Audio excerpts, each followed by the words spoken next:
I'm not used the restroom before. You do whatever you need. We start. But you're gonna pay for all this? Yeah. You know, I'm concerned about both of y'all. You are? Well, Why? I'm not concerned about you in that way, I'm just concerned about you. There's gonna be a lot, guys. There's gonna be shit come up, you have no idea. You know, I didn't even call Christian on our last day. Yeah. I mean, I'm sitting there, I have 7 hours. Yeah. 7 hours? 7 hours. Wow. We got there at 11, and it went till 6 at night. And wow. then at 6 at night, I had this in the district meeting. So I'm driving to Denver on a Zoom call. Yep. With all those guys, with Phil and everybody. Yeah, you've been busy. That's Michael. That's most of our members. Everybody's involved in everything. If you,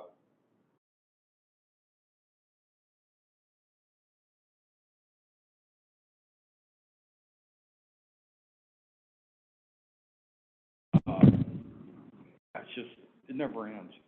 Yeah. And when I sold part of M4 and got out, I thought, okay, well, it's gonna. How wrong were you? No. Yeah, just concerned because Yeah, it means a lot. It really does that we have people in our corner and looking out for us. if you pick up the phone and really good, no matter what meeting I'm in, Yeah. But we're gonna do okay. Did you like any of the is your application in? It's not in yet. You know, I forgot to email you guys an update yesterday, you so did. did I? Oh, Yeah, I did? you did. Oh, So we had cool. 4 applications. And, Okay. first 2 I wasn't very impressed. Don't tell me anything. I'm gonna tell you whatever I want to. I guess. Yeah, I just can't know names. I don't want to break anything. No, and- you won't. No, I'll keep it legit. Yeah. Good morning. Good morning. How are you this bright and beautiful day? Oh, it's just a bright and beautiful day. I'm telling you. It was a little foggy earlier this morning when we came in, but definitely it's cleared out. A little iced over too. Yes, it's cleared out. It's not bad. Yeah. How are you, Tom? Good stuff, the river is just covered. Yeah. So wrecks on the way down. Yeah. So, but, you know, spinning off the highway, I managed to stay on. Where'd you come in from? Craig. But come down the back way over here? Oh, no, I came down 13. That dinosaur? Through Rifle. Oh, okay, gotcha. So, Craig, Rifle. Yeah. Craig, Meeker, Rifle. Mm-hmm. We came in from Denver last night, just wanted to go ahead and get here. Well, we're starting so early, we just gotta, Yeah. sometimes I should have come last. You know, What time I've did you got have to leave? so many things that you do. Oh, yeah. I did really well, 2 hours and 43 minutes. Oh, okay. You That's know? not too bad. All an ass. Safely, though. You weren't one of those ones going, Yeah, well, it's a county vehicle, you can put her and drive and go. Well, the agendas are up there. Okay. And every time there's a new agenda or a new committee, we'll switch up the agenda. Get your steps in for the day. Yeah, I think I need, how, you know, I had my knee replaced last summer. Oh, wow. How you doing? I just need to walk. Yeah. You know, as soon as, if you keep walking, no problem. Stiffen up, You kind of stove up for a couple of days, then you go, you're paying for it, buddy. Yeah. Those muscles gotta work. Mhm. Oh, I had this one replaced years ago, 30 years ago.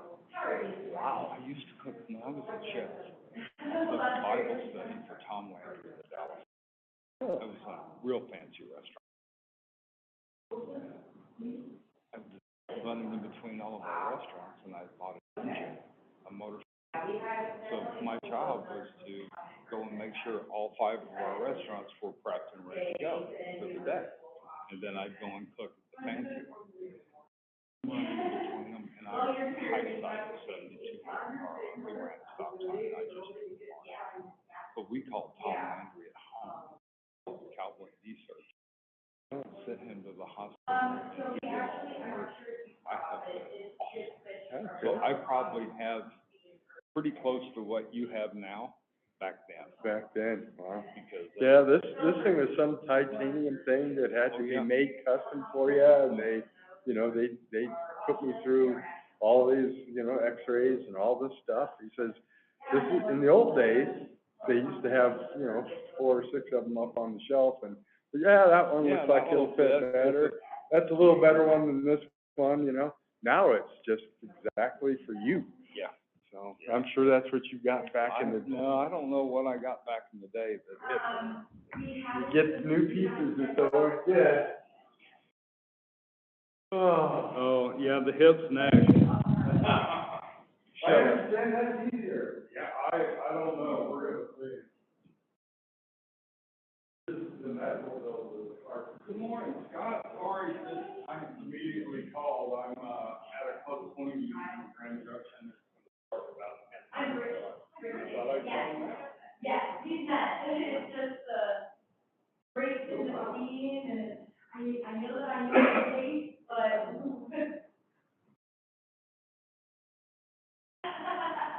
Well, we're happy to have you. Two tone hair, all those. Yeah, we might as well, but I'm going to, we are really, really close.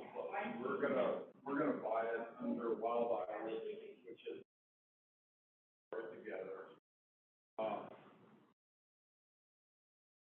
Yeah, and, I don't know, I'm gonna try to take it through, see if I can get a permit for the building itself, and just do short-term rentals. Which is gonna be a real challenge, but I think I might be able to get it. What the hell? At least I've got overflow for my house. But, yeah, Scott, we're super close. Probably can get it close in the next couple of weeks, would be my guess. I mean, super quick.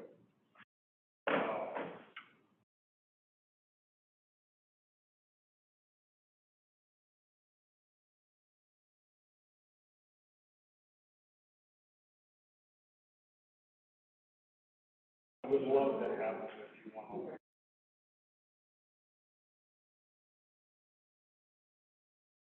And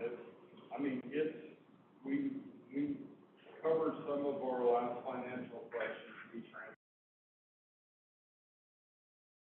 We're getting everything, like, just 99.99, we're gonna buy it. So, technically yesterday was my first day. I'll get it done, but I love that. When I go back to the office, get everything ready for this first, and then we transition to meetings as well, but also routine. Whatever you want to leave would keep me from having to buy, so just feel free. I need a haul. I'm up for the shower, and I'm ready for it. Whatever we do, not more than one that as well. I'm a little stressed over the next couple of months, but of course, he is in a good place and it's stable and it is.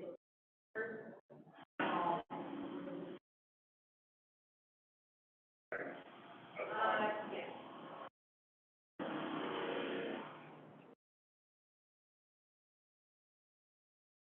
I have a lot of resources and I don't have that third car yet. I do, I got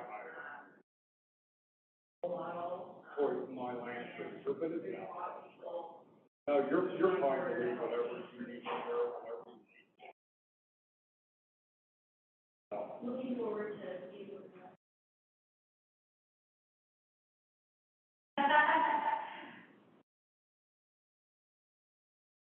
Morning. I saw that.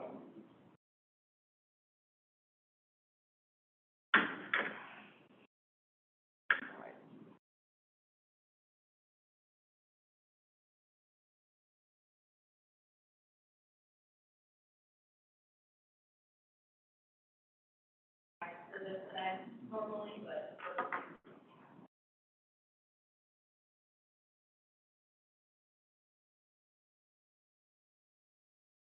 we'll find a home for it. I don't know if it's something we would want, but I can sure find a young kid or a young couple, or maybe one of my kids might want it or something. Yeah, just don't stress over any of this.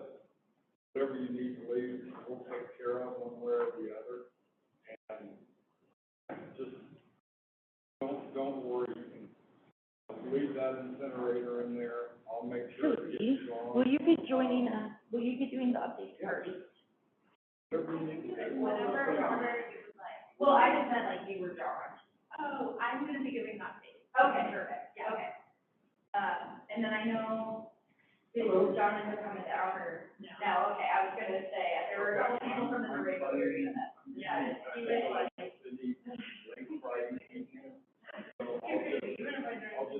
Yeah, no, absolutely, we totally understand. He's, but I'm not just, yeah. I think he may join in, okay. But we will have you guys over. I'm not sure where.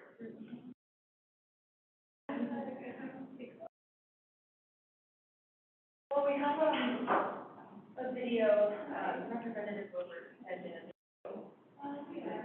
their updates, and then first half will be in the room, saying, or any questions, I'm maybe. And then.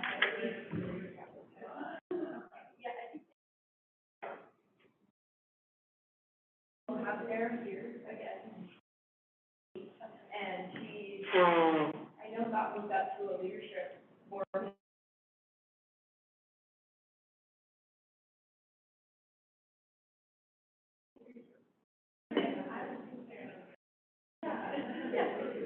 Crazy. Well, maybe, yeah. How's it going? Pretty good, yeah. No, just Tuesday was the last day. Oh. Yeah. Yeah. Yeah. No, she is taking a well-deserved break before she starts her new job. So she's going camping. Good morning, Ray. Yeah, so she'll leave there pretty soon, but she'll be here for spring. Brad just texted me, he said, you wearing your black hat today? I said, you darn betcha. How are you? I'm doing good. Doing real good. I'm gonna park my stuff over here real quick. I doubt John's showing up, but he might. John Lee, my coach. Oh. Yeah.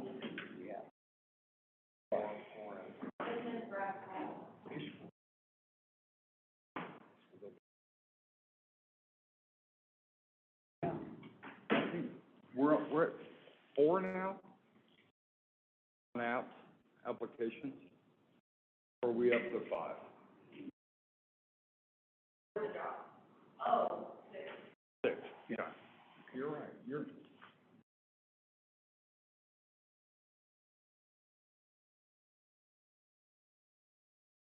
Did you say, hey, Christian?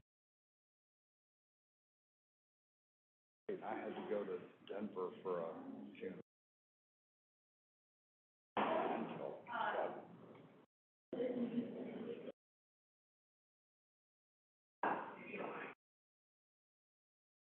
Can't forget your family. No, not my phone. I'd never do that. Okay. You get shot. Yeah. You'll be looking for another place to live. Oh, shit, no, I just built that, so I'm not getting rid of it. There's some things you gotta remember, oh. Oh, brother, no. Ain't one damn thing like another. Yeah.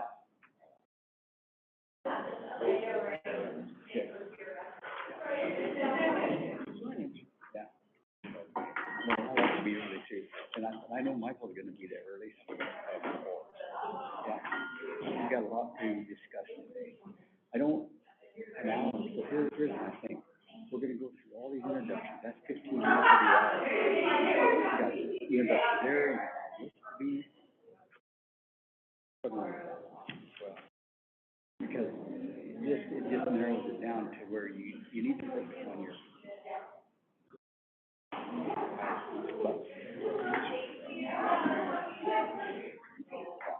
Right.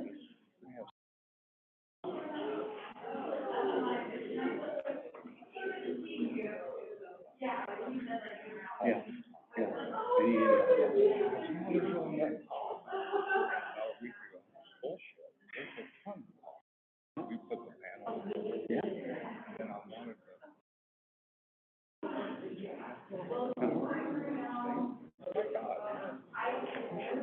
Yeah. You should be.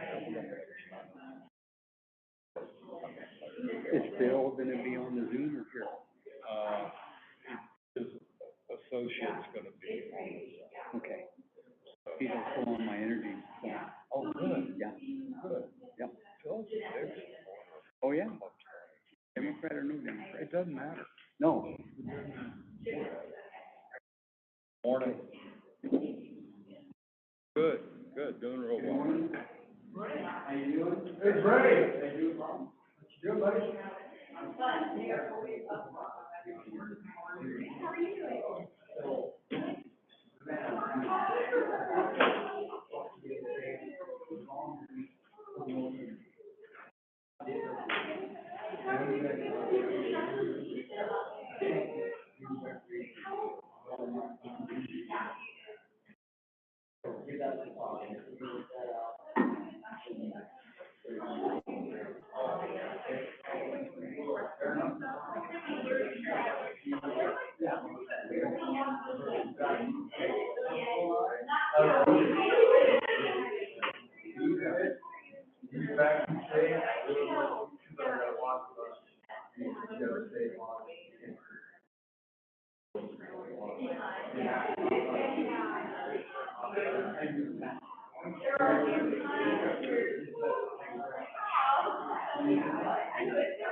Hello. Good morning, everyone. If everybody could grab their seats, we're going to go ahead and get the morning started with our federal office updates. A couple of housekeeping items before we get started. There are some cords if you do wander in this area, so please be careful and mindful of those cords. Another thing to be cautious of is using microphones at all times. We are hooked up to their sound system. So if you do not use a microphone, the folks on Zoom will not be able to hear you. We will have the runner in the back over there for any speakers. We have a headset up here, and then there's the tabletop mics. If you have a question, you're welcome to come up to the front to a tabletop mic, or Annabelle, our lovely new staff member, will be running around in the back for the folks that don't have the tabletop mics. So just get her attention and we'll bring one to you. So with that, we'll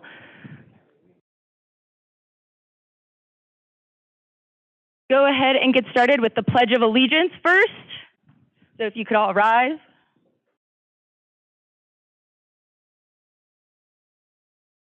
I pledge allegiance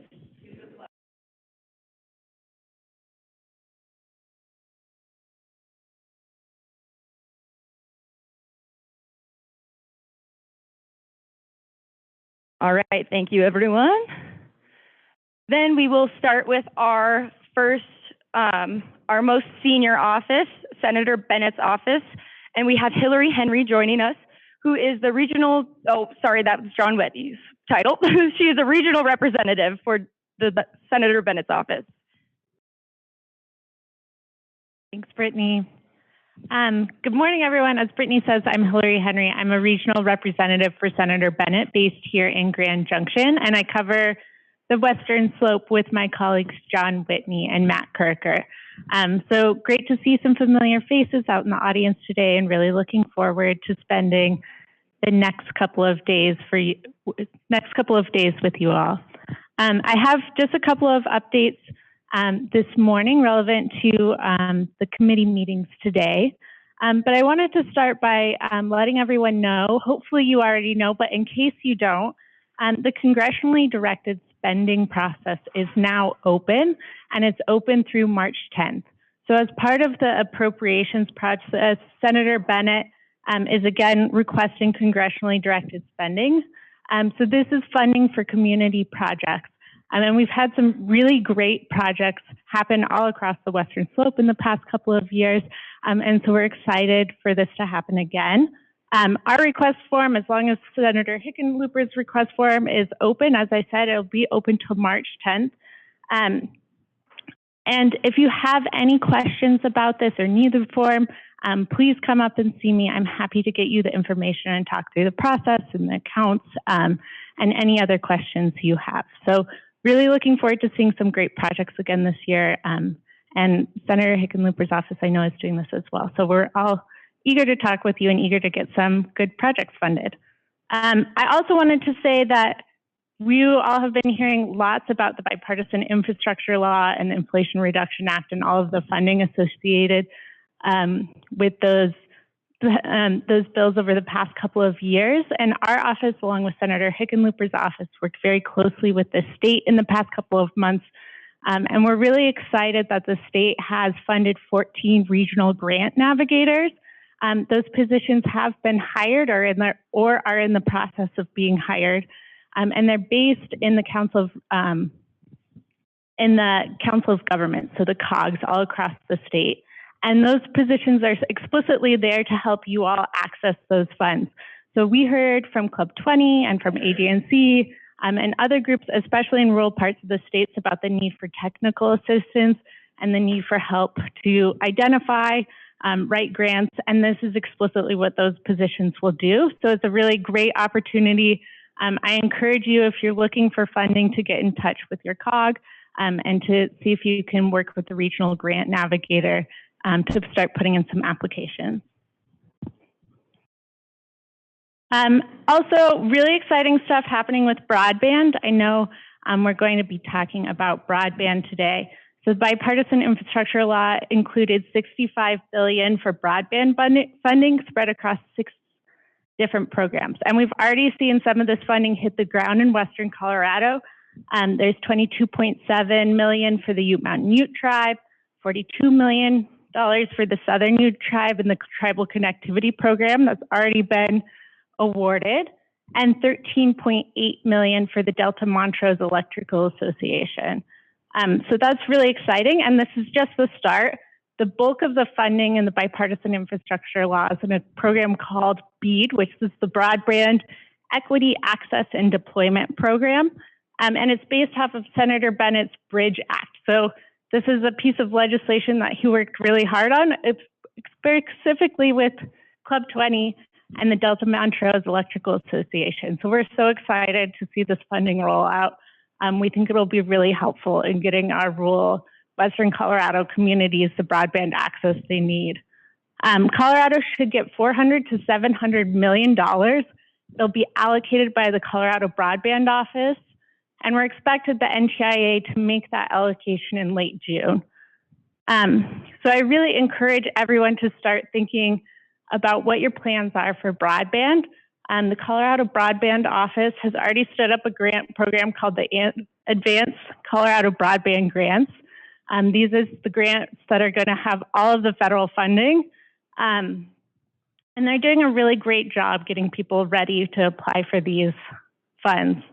So there is a broadband ready community checklist and certification, and pretty soon there will be technical assistance. So they're doing a really great job getting local governments ready to apply for these funds. So if you haven't checked that out, I encourage you to do so. And I think there's a lot of great work going on right now around middle mile, and the communities are already thinking about using their ARPA dollars and other funds to get these middle mile projects going, which is great because this BEAD funding will primarily be focused on the last mile. So I think really nice synergy there. I know that there are some hangups with the middle mile programs and how that's working out with CDOT, and our office is paying close attention, is ready to help as we are able with that. I also wanted to say we're seeing some exciting stuff happen with CHIPS. So this was the legislation that was passed last summer that provides incentives for manufacturing and research and development for technology, specifically chips, but also other technology. In the last month, the Commerce Department released guidance on the regional innovation hubs, which I think is a really exciting opportunity. And right now, we stand ready to help in talking to Commerce and others about how we can make that funding work for Western Colorado. So if you are looking at that funding, or are there companies in your community that may be interested in accessing it, please be in touch with us, and we're ready to help you make the best use of that. And then finally, I'll just say that our offices, along with Senator Hickenlooper's office, just submitted 21 letters of support for RAISE grants. This was a program that got more funding through the bipartisan infrastructure law as well. And we saw some really great projects all the way from La Plata to Mesa County, and as well as a couple of RAISE grant applications for the Glenwood Canyon. And I know that the canyon is such a vital corridor for the Western Slope, and really for all of Colorado and the nation. And so we're hopeful that those will be successful, and are looking to get some great transportation funding on the ground. So if you have any questions, please find me, or I'm happy to take them now. Thanks so much.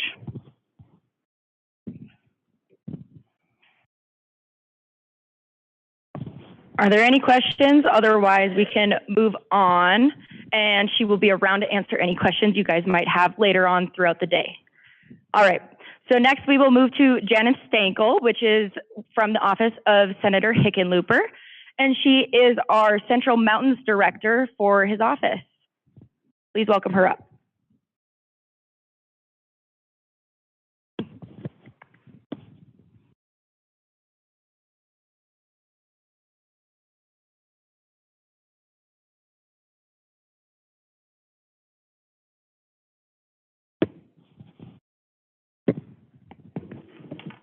Hi everyone, my name is Janice Stankel. I am the Central Mountains Regional Director for Senator Hickenlooper's office based in Glenwood Springs.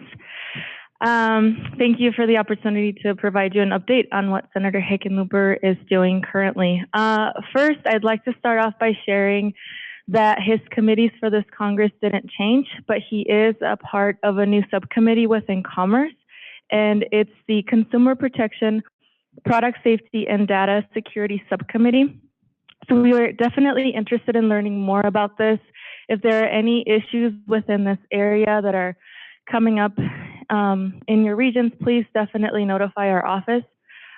We'd love to know more and connect with you on that. Hillary mentioned a lot of the work that we are doing jointly between both offices, and what I would like to highlight in regards to broadband is that our office has been working closely with the FCC, the NTIA, and the Colorado Broadband Office to ensure that the $65 billion that was in the infrastructure law gets to the communities that need it the most in rural Colorado. So I just want to make sure that you all know that we've been sending letters. We are having meetings once a month with the Colorado Broadband Office. And so if there's anything that you would like to highlight to us, we'd love to know and stay in touch with you in regards to that. As far as energy, we are well aware of the energy transition that is happening in rural Colorado, and we know how it's affecting those communities economically. We want you to know that the Inflation Reduction Act has $10 billion for energy transition in rural communities, and basically what it does is it helps with the debt that is happening because of utility companies closing down and mines closing and things like that. So that's good information for you all, and we want to make sure that we are helping with that transition. There's a new bill that Senator Hickenlooper is working on called the Big Wires Act, which essentially ensures that the country is working on bettering the interregional transmission lines, which essentially is a better way for energy to work. So think of it as a highway system instead of taking back roads for energy. And it includes everything. It includes wind, solar, gas. So all forms are going to benefit from this, and just basically creating a more smooth system. And that's something that's in the works within our office that the senator is working on. As you know, Senator Hickenlooper is an entrepreneur, so he definitely has an interest in business and making sure that he's helping support small businesses. He really believes that access to affordable capital, skilled workers, and policies that support economic growth is what is needed in our state and in our rural communities. His first bills that he passed in office were focused on increasing access to capital for small businesses, and just last year he helped pass 2 bills for small businesses that would make it easier for small businesses to offer retirement plans. And with what I would like to end is just highlighting that our office has a constituent affairs department that is always available to you and to your communities. We can take on cases in regards to Veterans Affairs, IRS, passports, and things like that. So I'm going to put on the table a couple of cards that has information on all of our offices and how you can access our constituent affairs department, as well as my business card. Thank you. Thank you very much. And she and Sarah McCarthy will also be in the room all day, from what I understand, listening to the meeting. So if you have any questions throughout the day, you can also ask them then. Next, I'd like to invite McKenna Farley and Raven Finnegan up from the representative's office, Representative Boebert. We also have a special treat from their office. We will be hearing from the representative herself via video updates that she sent along. Thank you, and happy to be with you all here today. Just as an introduction, my name is McKenna Farley, and I am one of Representative Boebert's field representatives for the Western Slope, as well as Raven Finnegan in the red jacket back there. So today, as the Congresswoman couldn't be with us here as we are having votes in DC, she wanted to give our updates herself. So we'll be playing Brittany will be playing that video for you, but we'll be here all day to answer any questions that you may have with the Congresswoman's update. And thank you again for having us here today.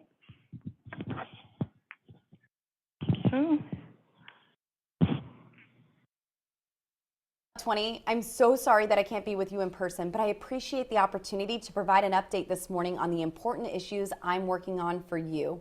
Being your Congresswoman is the honor of my lifetime. This opportunity you have all entrusted me with has allowed me to fight for the issues that play such an important part in our everyday lives. Oftentimes, politicians in Washington, D.C. forget about our kitchen table issues here in Colorado and are often misunderstood, misrepresented, and even ignored. Just this week, I've had the opportunity to advocate for two very important real infrastructure projects you all are working on right here at home. I worked closely with local stakeholders to submit grant support letters for two local priorities: the Mesa County Orchard Avenue project and the I-70 Corridor Resilience and Connectivity Improvements project. Improving rural transportation in Colorado communities is one of my top priorities in Congress. The Mesa County Orchard Avenue project will connect rural areas to employment opportunities right here in Grand Junction. This project would create essential multimodal transportation options to connect residential areas to nearby parks, schools, social services, and jobs. As we all know, here in the Western Slope, I-70 shutdowns are all too common. Whether it's a blizzard, a fire, mudslide, or flash flooding, these closures and delays shut down our communities. In fact, it's estimated that for every hour that I-70 is closed, it costs roughly $1 million in economic impacts. I'm working closely with CDOT to find a solution. The I-70 Corridor Resiliency and Connectivity Improvements project will advance regional and statewide resiliency, mobility, and connectivity to and through rural communities along I-70 and throughout Western Colorado. I've also worked closely with the City of Glenwood Springs, Garfield County, CDOT Region 3, and the Colorado Division of Homeland Security and Emergency Management to support efforts in Glenwood Springs with the South Bridge project. I have worked closely with Mayor Godis and have written 2 letters of support for grants and will be working with the Appropriations Committee later this year to help fund this important project. Here on the Western Slope of Colorado, we have seen firsthand the consequences of leftist Green New Deal policies. We used to have 112 drilling rigs. Now we have 4. These policies are literally regulating our communities into poverty. I'm happy to say that the new House majority has made energy independence a priority this Congress. We have passed 2 bills that put guardrails on our reliance on oil from Russia, China, and Iran. The United States makes the cleanest energy in the world. We should be producing it right here at home. The Protecting America's Strategic Petroleum Reserves from China Act prohibits the sale and export of crude oil from the Strategic Petroleum Reserve, SPR, to China. We also passed the Strategic Production Response Act, which requires the government to be responsible with the amount we are relying on the SPR. This bill requires the Department of Energy to submit to Congress a plan to increase the percentage of federal lands leased for oil and gas production. I was able to pass 3 amendments to this bill through the House that focused on energy independence and district priorities. Last week, I introduced the American Energy Act. This bill will cut red tape, unleash American energy, and streamline the energy permitting process to reduce gas prices and eliminate frivolous lawsuits threatening America's energy independence. This bill will be included in the TAP American Energy Act, which will pass the House later this month. The Energy and Minerals Subcommittee just held a hearing on this bill this past week, and we will be holding a full committee markup in the upcoming weeks. I am proud to advocate for the Western Slope of Colorado, and we are off to a great start this Congress. I've already passed 5 bipartisan amendments through the House, one of which had 174 Democrats voting in favor of the amendment. I am looking forward to working with you all to get things done this Congress through passing bills, passing amendments, and working with the committees and federal agencies to fund projects here at home. Thank you to Club 20 for allowing me to share the important things I am working on, and thank you all again for entrusting me with this honor of representing you. God bless you, God bless Colorado, God bless America, and I'll see you in person soon.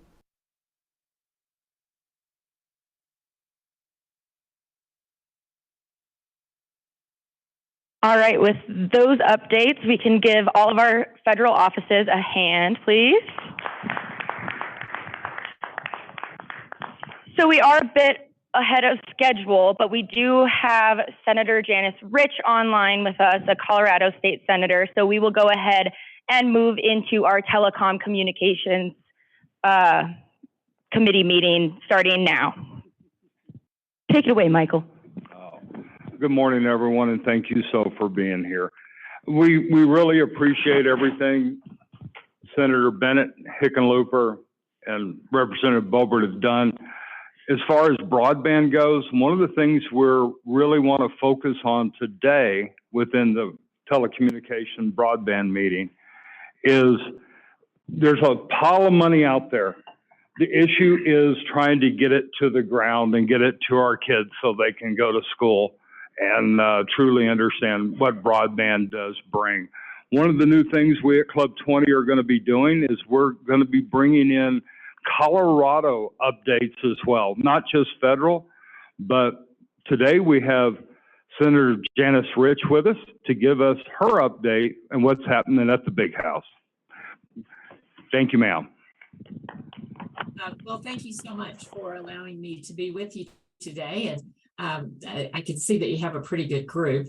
And I'm sorry that the speaker, Julie McCluskie, couldn't be with us today. What do you need to know is that sometimes our schedules can change on a dime, but I'm glad that I was able to still be here with you. This is my first year in the Colorado State Senate. I was in the State House for 4 years. So things are a little bit different in the Senate. We do the same job, but a little bit differently. I serve on local government and housing. I serve on the Education Committee, and I serve on Health and Human Services. I'm also on interim committees, the state revisions of the statutes and the Youth Advisory Council. These two will be new for me, and I'm looking really forward to it. We've had a few bills that had to do with the Youth Advisory Council, and it's always good to bring our young people in and get them engaged. And so I'm looking forward to participating in those as well. Today, I would ordinarily this afternoon be in Health and Human Services, but I will be in Agriculture today, the State Agriculture and Natural Resources. One of the things that you need to know about how we do things is if someone is presenting a bill in another committee, sometimes we switch out and they'll serve in my spot and I'll serve in theirs. And in my 4+ years, I've never gotten to even sub for agriculture. So I'm looking forward to it, having grown up on a ranch. So I'm looking forward to being in the State Agriculture Committee this afternoon. I'm working on about 16 bills. 3 of those have already passed the House and the Senate, and they are already moving to the governor for signature. One of these was brought to me by a constituent in Grand Junction, and he is a former high school principal. He is a former coroner, and he also has EMT training. And he wanted to strongly encourage bringing back CPR in high schools.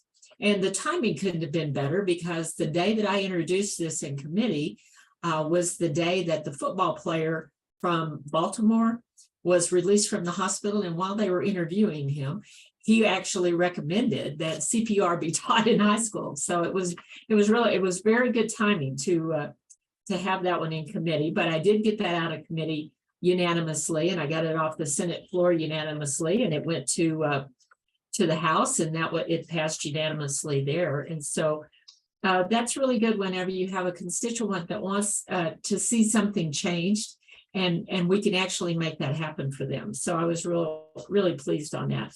I don't know when CPR quit being taught in high schools, but I'm a little bit older. I remember learning it, but I'm glad that it's going to be strongly encouraged.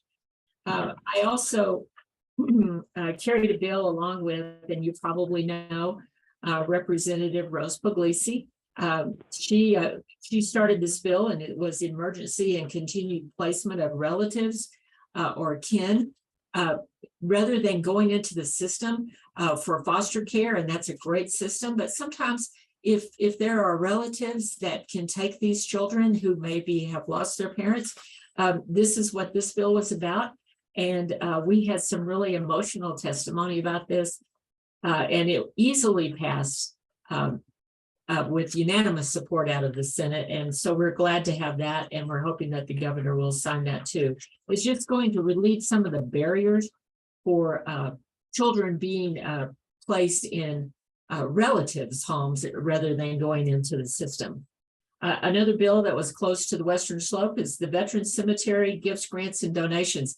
And I'm not really sure how this happened, but we passed a bill probably before my time where the Western Slope Military Veterans Cemetery could collect gifts, grants, and donations, but there wasn't a mechanism for them to spend those funds.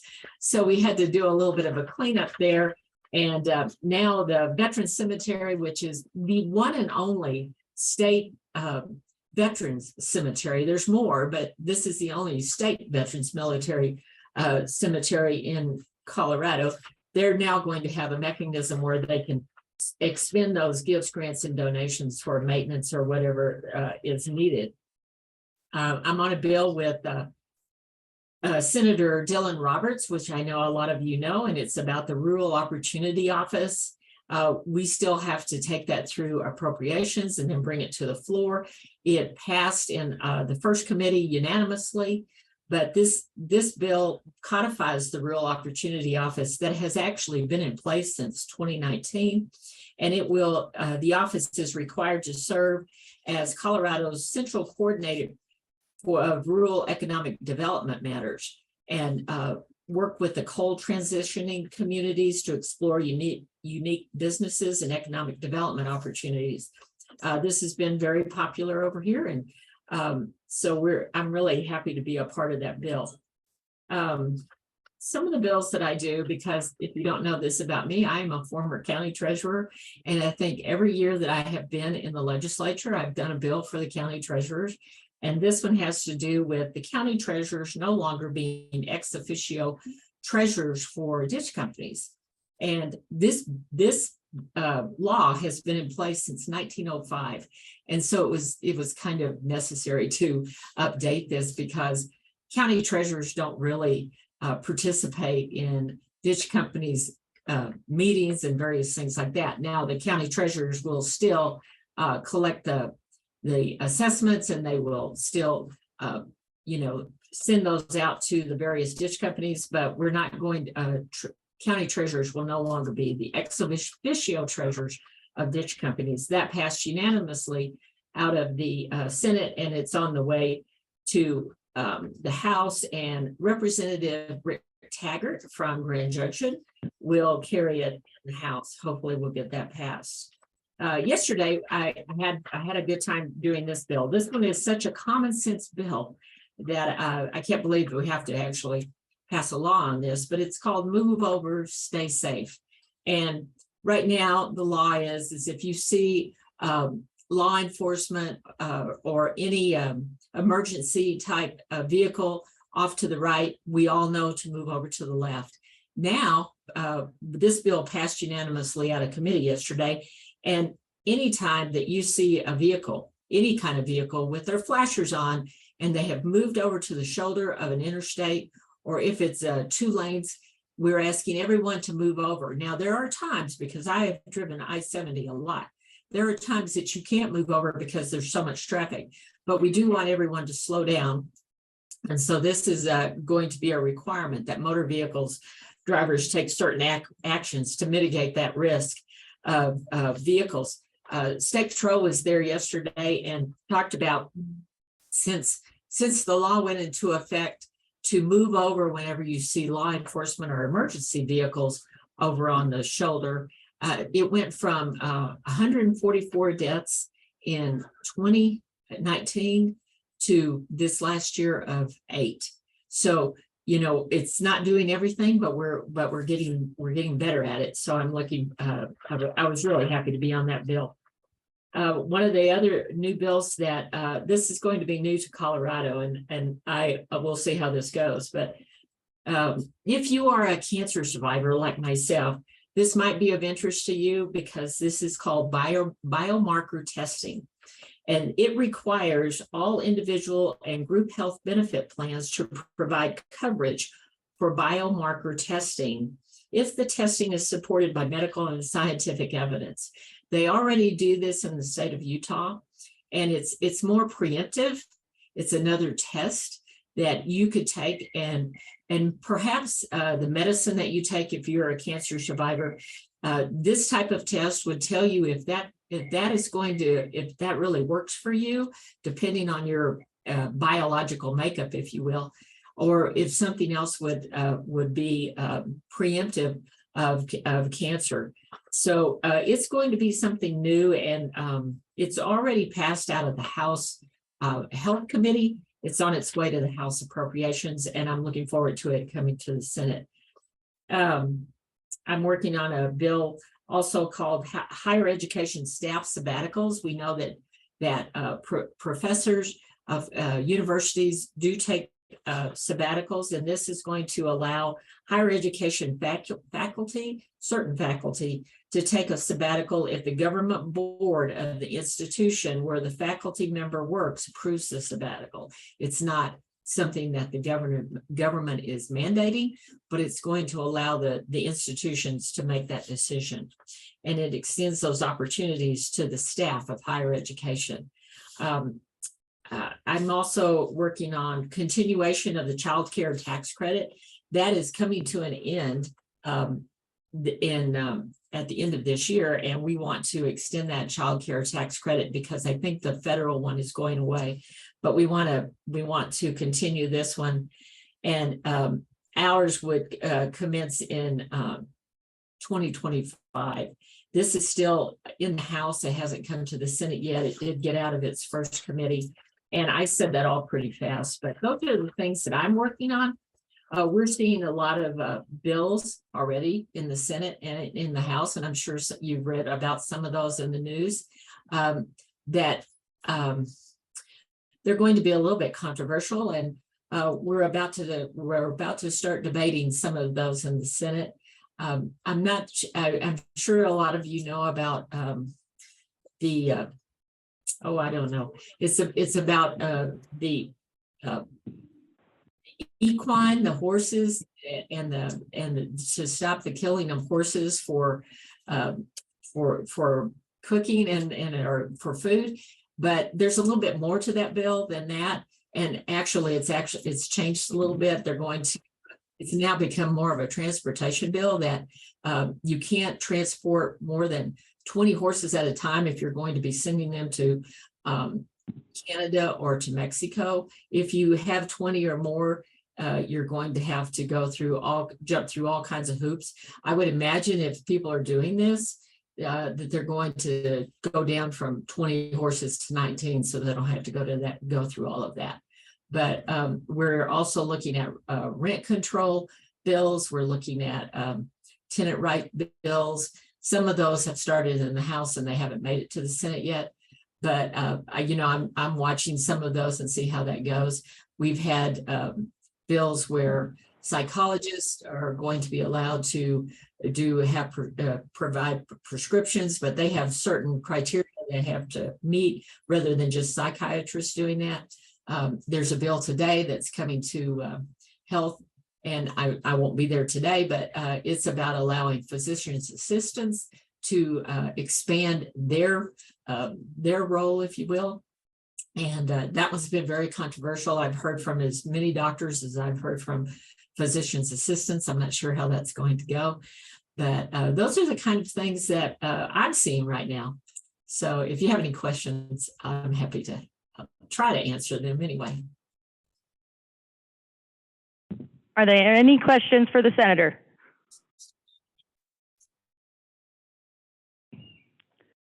Not one. This is a very special time for us. We have her all to ourselves. Oh, you have that. I'll use this one. Janice, thank you so much for being here with us at Club 20 this morning. We hope to bring state updates in every one of our policy meetings moving forward. It's kind of crazy that we look at what's going on nationally And then now we need to look at what's going on in our own backyard. We appreciate your support on the Western Slope. There are some bills coming in that are going to be rather Western Slope centric, for lack of a better term. I know there's some scenarios coming up concerning the Second Amendment, so we want to make sure that you guys keep a close eye on that. Also with broadband, there's some real challenges in implementation of a lot of the monies that have been set aside. We're going to reach out for you and request some support to help knock down some of these hurdles that we're going to be talking about here shortly. So, Janice, thank you so for being here. We appreciate you, and we look forward to seeing you in person soon.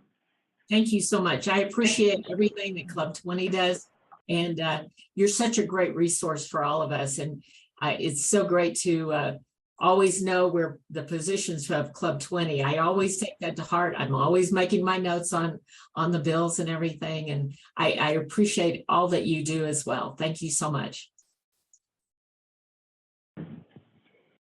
Hey, Paul. Thank you, Senator, for being with us this morning. One of the issues that we really need to pay strong attention to is the wolf introduction and how we're going to fund that. There's going to be predation problems. There's going to be all kinds of different problems with wolf introduction, and we need to really focus in on having a special fund for that, not just depending on the legislature annually to fund those, because when it comes down to between K-12 and paying somebody for a dead cow, you know who's going to win. And so we need to set up that fund. So I just wanted to encourage you to work on that. And then water is an issue while we got you while we got your attention. We need to really look at the South Platte and on some storage on the South Platte, because there's a lot of water that goes into Nebraska that we could be storing and using. So let's keep that in mind. Thank you. Absolutely. There's not a Monday that doesn't go by. Our caucus on my side of the aisle, we meet every Monday morning, and it's always that conversation about wolves and water is always part of our meeting. And so it's heavily on our minds. Don't think it isn't, but those of us on the Western Slope, for sure, we are very concerned about both of those. And if you don't know this, Senator Perry Will, we're so glad that he has joined us this year in the Senate, because he is all over these, and we're right there with him, and we're right there with you as well. All right. Thank you so much, Senator. We are so grateful for your time. We know you have to get to the floor, so we'll be respectful of that. But thank you for your support of Club 20 and working with us. We always appreciate you making time for us. Absolutely. You guys have a great meeting. Thank you.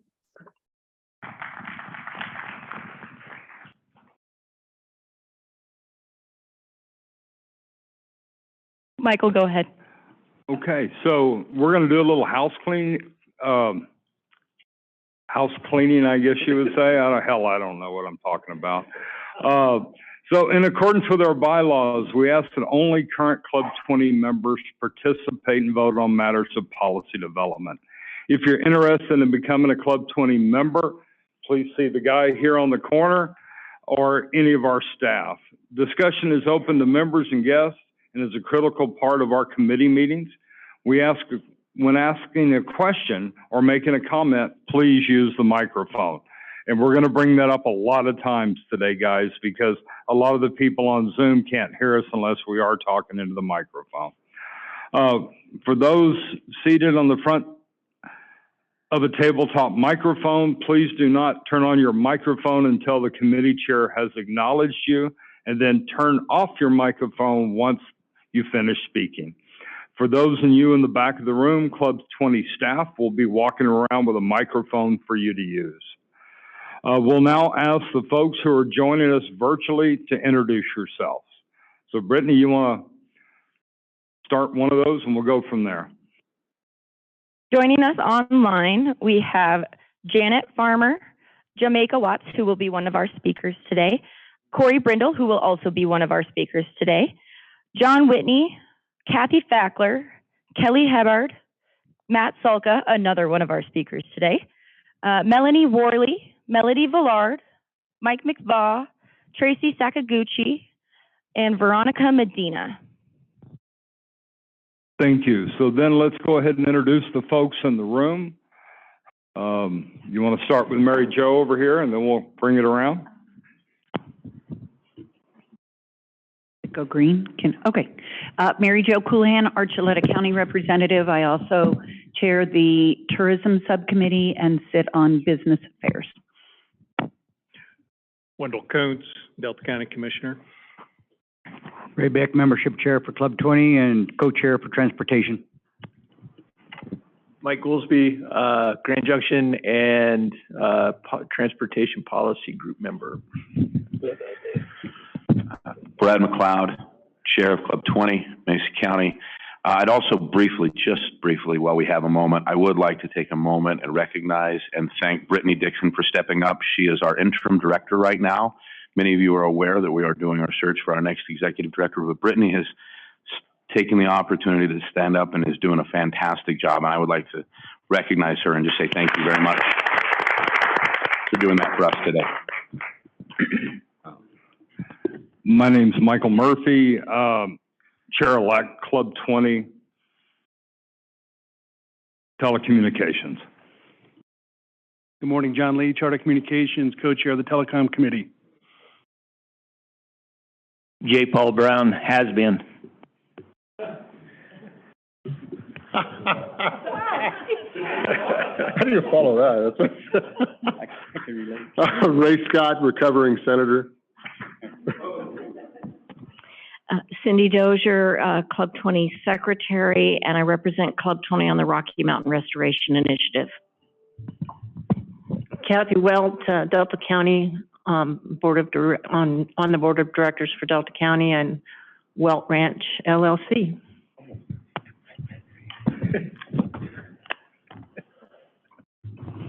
Harlan Jeffries, La Plata County.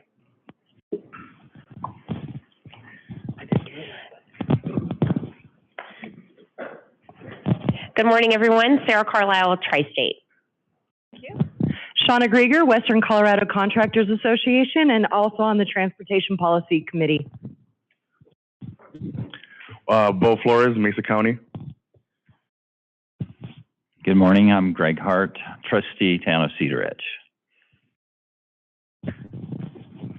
Matt Solomon, Eagle County. Kent Blackwell, Delta Montrose Electric Association. Riley Scott from Colorado Springs. Raven Finnegan, Western Colorado Field Representative for Congresswoman Lauren Boebert. McKenna Farley, Western Colorado Field Representative for Lauren Boebert. Liz Smith, Gunnison County Commissioner and also Representative for Gunnison County. Jeanette Stansel, Central Mountains Regional Director for Senator Hickenlooper's office. Good morning. I'm Sarah McCarthy, State Outreach Director for Senator Hickenlooper's office. Hillary Henry, Regional Representative for Senator Michael Bennett's office. Hi, I'm Tom Klanchnitz, Director of Tourism, Moffat County, City Councilman from Craig, Colorado. Good morning. Deborah Kalish, representing the League of Women Voters of Mesa County, and we're on the Ag, Energy, and something else committees. Hi, Charlie Oswald, Montrose County. Steve Dahm, Mesa County Planning Commission.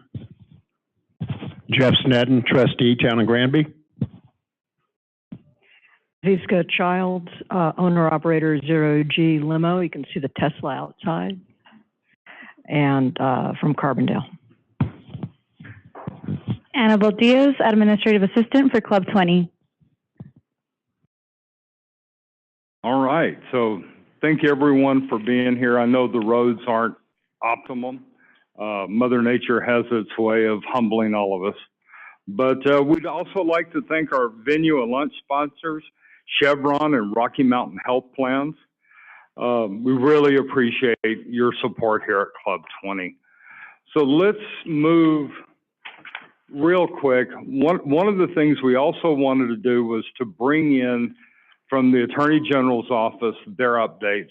We're fortunate today to have Kurt Morrison in the on the Zoom. So Kurt, take it away. Hey, good morning, everybody. Thanks for letting me join you today. And I apologize, General Weiser wasn't able to be here due to scheduling, but he asked me to pass along his regards to everybody. So just two big updates for you. I think you all know we've been talking to Corey in Region 9 and Region 10 quite a bit on how the Department of Law can help shake free some of the challenges that you've had with broadband connectivity in the Southeast and the Glenwood Canyon regions here. So we've been continuing to talk with other state agencies that have authority on this quite a bit here and have been meeting a couple of challenges so far. On the Wolf Creek Pass issue, I know Corey's next up on the agenda. We'll probably go into more specifics on this too, but we're looking at the contract that CDOT has with Arcadian too, and happy to keep talking to Corey on what exactly it can or can't be done here to ensure that we get full connectivity with the southeastern or the southwestern region too. On I-70 and with vaults, there currently seems to be a matter where we don't have the fiber aligning where we need to have it aligned there.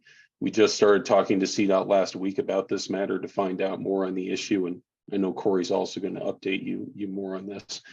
So General Weiser has tried quite a bit to get this issue more attention on the Front Range with other state agencies of note. I know there was a communication about a month or two back from a number of county commissioners and probably members in the room here that went to the governor that seemed to have an initial good step here that got a number of folks in the governor's office attuned to the situation. And I think Commissioner Salka and others, and I was on that call too, where we had the governor's policy office and legal office begin to delve into the issue and work to bring them up to speed. Last week, I think you probably all saw Commissioner Davis's op-ed on the issue, which I think was helpful to get more people on the Front Range aware of the matter and the challenges that the Western Slope is facing with working with state government and how we can start to get people more aligned and collaborative to figure this out. I would surmise that's going to get some higher level attention in state government than it has before. So I'm glad the commissioner was able to put that forward here. The last thing to add is I'm also aware that there may be some legislative efforts to address these issues that can't be resolved with the executive branch of state government. If that's the case, I've heard that's been kind of kept in some back pockets at the Capitol while the legislative session's been moving forward here. I don't know what such legislation may look like or if it's going to come forward, but if we do see some type of bill that materializes this session that compels some type of activity, I think General Weiser would be very inclined to support it, depending on what the contents of that bill would be. But that I still don't know if that's going to happen or not. So with that, let me pause right there and see if there are any questions or other subjects from the group that the Attorney General is working on here that I could respond to. And I don't want to take too much away from Corey and others that are going to speak on this issue right afterwards. So I'll pause and see what you guys have for me. Do we have any questions in the room or online?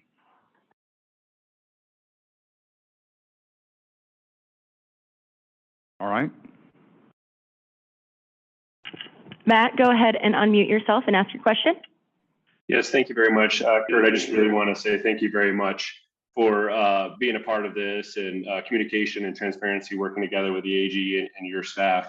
On that legislation comment that you made, I hope whoever is, if they're trying to do this year, would reach out to Region 9 and 10 for any input on this item. And so whoever that is, please let us know and be more than happy to communicate with those partners.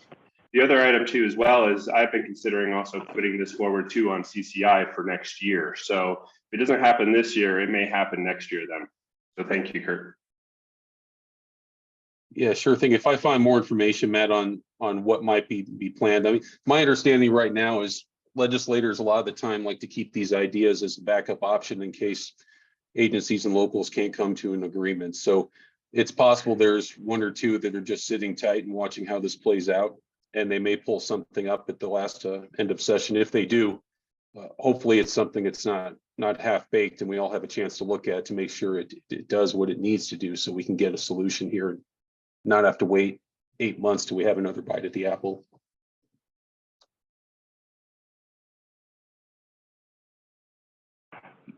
Thank you very much. We really appreciate everything AG Weiser and you are doing to help us with broadband. We understand it's an absolute passion of Phil's, and I would assume yours as well. But thank you. Give Phil our regards. Tell him we're sorry we missed him, but we'll see him here shortly. So thank you. Thank you for that. We look forward to joining again. If it's appropriate, I'd love to hang on here and watch the next presentation and hear more from Corey and Matt. We would love to have you. Thank you, and please feel free. I'd like to have John Lee give us a quick update as our co-chair as to what's happening at the Capitol as well. Thank you. Couple of items. As a lot of you are aware, especially if you are a county commissioner or a city council person, one of the not there we go. Sorry about that. Thanks. You got to eat the mic. Got to eat the mic. Okay. One of the legislative initiatives this year that everyone's been waiting for is the bill that will repeal the local vote requirement from Senate Bill 152. If you've been following this, you know that OIT and a small group of sub-stakeholders have been negotiating a bill. On Friday, OIT presented to the Joint Technology Committee the draft of the bill. Joint Technology accepted the bill on a unanimous vote, and we expect introduction any day. It could even be today, but you know, the introduction will be any day. OIT in their presentation stressed to JTC that we need to get this bill moved into the governor as quickly as we can, because some of these local municipalities are trying to figure out what they need to do in April. Do they need to do a local election to override 152 or not? So hopefully we'll have this to the governor's office and signed by April to take care of that issue for them. Question. Yeah, a quick question. When this bill was first being formed, there was fears that the telecom industry would put more poison pills in, that to remove the voting restriction from local communities, they would be seeking other control of how broadband and dollars are deployed or used in the future. Is there anything in? No, the bill draft's out there, and it's a very simple, straight repeal of the vote requirement, and it updates some archaic, old definitional language, what an advanced service is, and but no, it's straight just. Okay, thank you. Removal of the repeal. Yep. Also, during that presentation, OIT finally started releasing some information about Capital Projects Fund. Those of you, again, who are following this should probably share our frustration at the lack of transparency from that organization on what they're doing. But they at least claimed in the meeting that they will have a map and the Capital Project Fund's initial rules out by the end of March. So that'll be an eligibility map for that $170 million that comes from CPF, and we'll give a 30-day public comment and challenge period. So providers can challenge the data in the map, and hopefully that, again, we will focus on the areas that truly do not have service and get that money there. The timeline runs, hold on here, we look real quick. I think they're doing a 30-day comment period. And then the application process will open for another 60 days, end of April, beginning of June, late June, July. Hope to have that done. They'll give them a 30-day period to review applications, select winners, and start working on contracts with the providers, and hopefully have that money at least encumbered by the end of the year. There's also, I'll give them one bit of advertising. They also talked about the Colorado Broadband Summit that they're going to be hosting April 19th and 20th in Westminster. I assume they will have a virtual option for attending. There is not a set agenda yet. There's a very aggressive and aspirational list of topics they want to discuss, but frankly, they're going to have to cut that down if they're going to try and do something in a day and a half of any substance. But again, I would encourage you to go to the broadband office's website, find that link, and go ahead and register and attend it, because they hopefully will get some really good final definition around CPF, and maybe begin to get some feedback on BEAD at that point. And if you have any questions, I'll be here for a while this morning. Please grab me. If you want those links or anything, my contact information's out there. Just let me know. Mike? Yes, Wendell. How are they going to distribute that map, and will Club 20 be able to put that out to us also? Yeah, they'll publicly post everything. The one thing we've really pushed with OIT, and we've been working on this all summer. I know our friends with the rural co-ops have done the same thing, is much more transparency. Originally, they quite frankly weren't going to offer any comment, public comment on the plan. It was going to be a take it or leave it kind of situation. And through just relentless advocacy and help with the members from the Joint Technology Committee and others, they've now committed to doing a public comment period. So they will release it. Yeah, I guess at the end of the month, we'll make sure that Club 20 gets it and has a link we can distribute to the members, because it's critical. We need to look at that and verify the information that's in there. And do you know how detailed or granular these maps are going to be?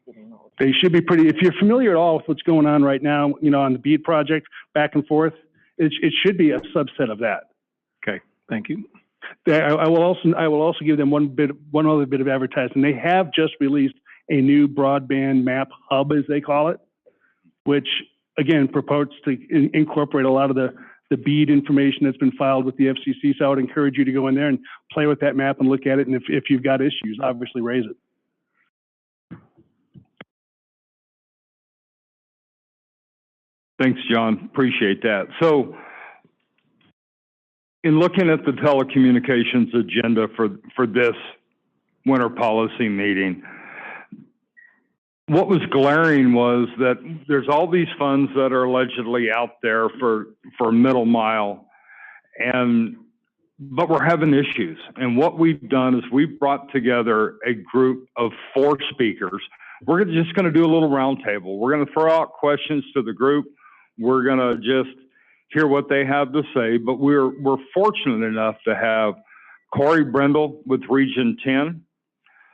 We've got Matt Salka with Little Plata County. Cody Davis is here in the audience, sitting over here to my right. And then we've also added Jamaica Watts from Garfield County. What I'd like to do, guys, is just start out, give you all a couple of minutes to do a brief introduction about yourselves and what you do as far as broadband goes, and then we'll hop into some questions, and we're gonna just open the doors and take off the gloves. So we really appreciate it. So why don't we start with Cody, if you'd like to introduce yourself. Absolutely. Appreciate the opportunity this morning. My name is Cody Davis. I'm the Mesa County Commissioner.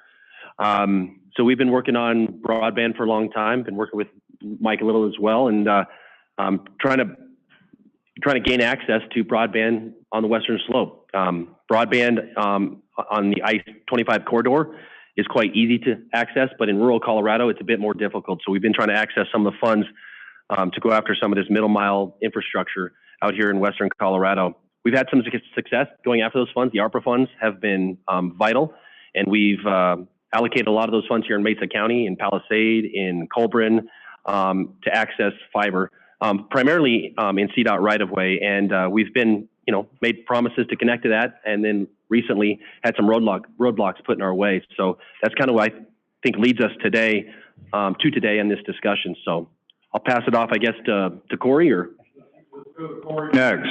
And I gotta tell everybody, Corey has been an absolute asset in putting this group together. He has all of our broadband goals in mind. He lives it, he breathes it. So Corey, please take it away. Good morning, everybody. My name is Corey Brendel, and I'm with Region 10, based out of Montrose. I live in Crested Butte. I am representing the six counties throughout the Region 10 area and the 18 communities there. I also have a second hat, and that is that I provide technical assistance on broadband on behalf of the Department of Local Affairs. So DOLA has a middle mile program that funds $5 million per year.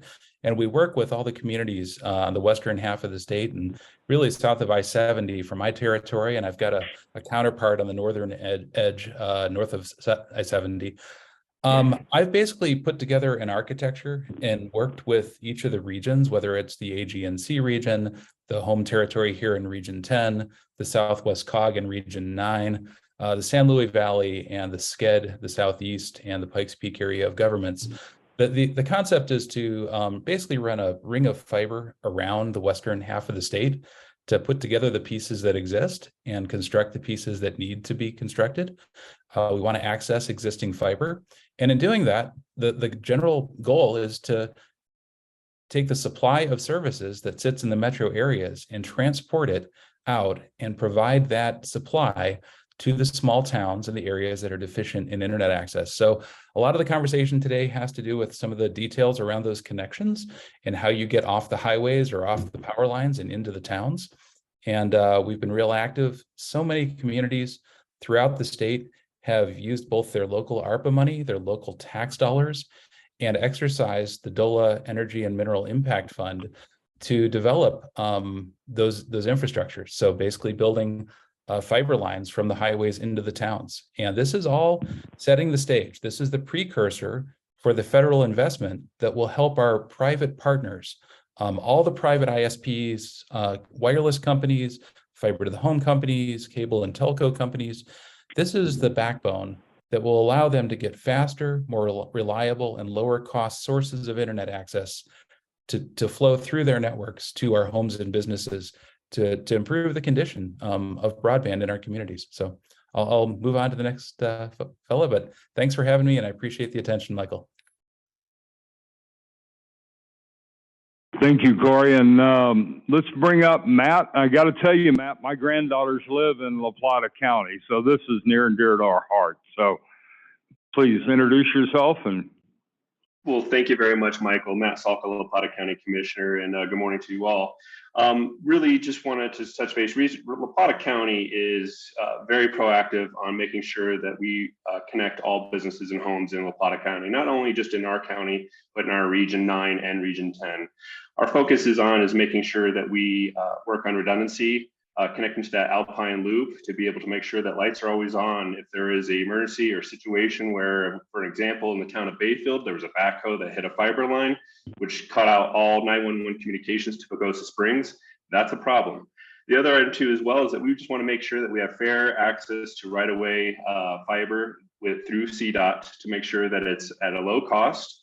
We're not asking for anything for free, but we're willing to contribute. But we want to make sure is that we can connect all those communities along that fiber route and be able to make sure that those homes and businesses have better broadband.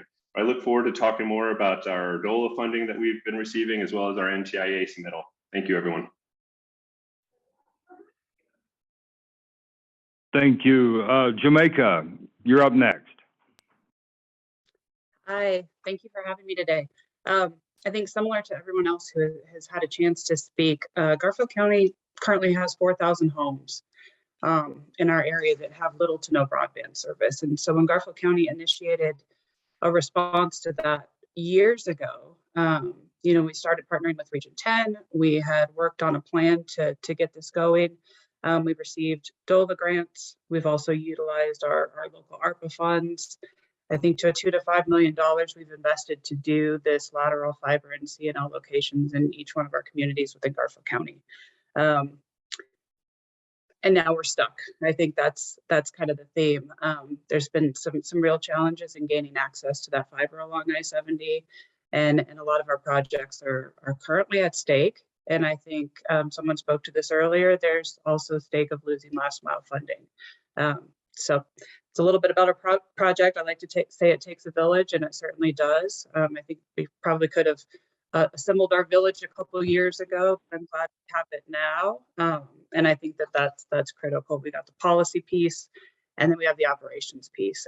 And right now we need some help with the policy piece.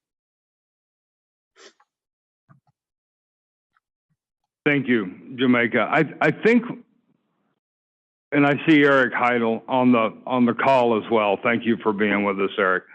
There was an executive order put out by the governor, D's 2022-023. That's got a whole lot of great ideas in it when it comes to broadband. But the big issue with getting this done is we got to finish and execute the fiber leases. I know Archuleta County, Region 9, Region 10 are really looking forward to getting that done, and that's why hopefully Kurt's on the line with us, and he'll be able to help with the AG's office get some of that done. But what I'd like to do is just go around, what's the biggest challenge you have today? And as far as what we need to get done, how our state senators and congressmen and our federal group could do it as well. But let's go ahead and start over here. And Cody, and you hit us with what needs to get done. I mean, we're here, we've got the funding's coming. What are the next steps to getting things accomplished? Yeah, the funding's here. Palisade is a town of 3,000 less people, and they've dedicated 100% of their ARPA funds towards this.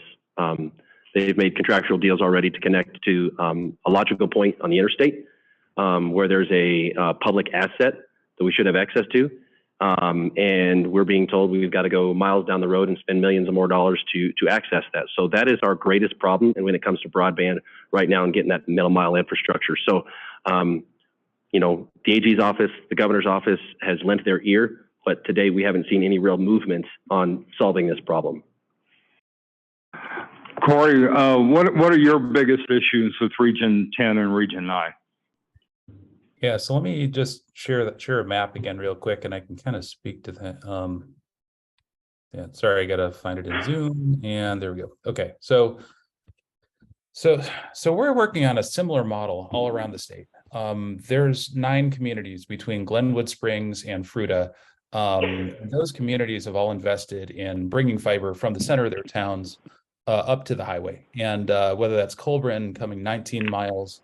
Whether that's Palisade dedicating 100% of their entire ARPA fund amount to broadband, or all the effort that Garfield County has put together for 5 separate projects, 2 of which are largely complete.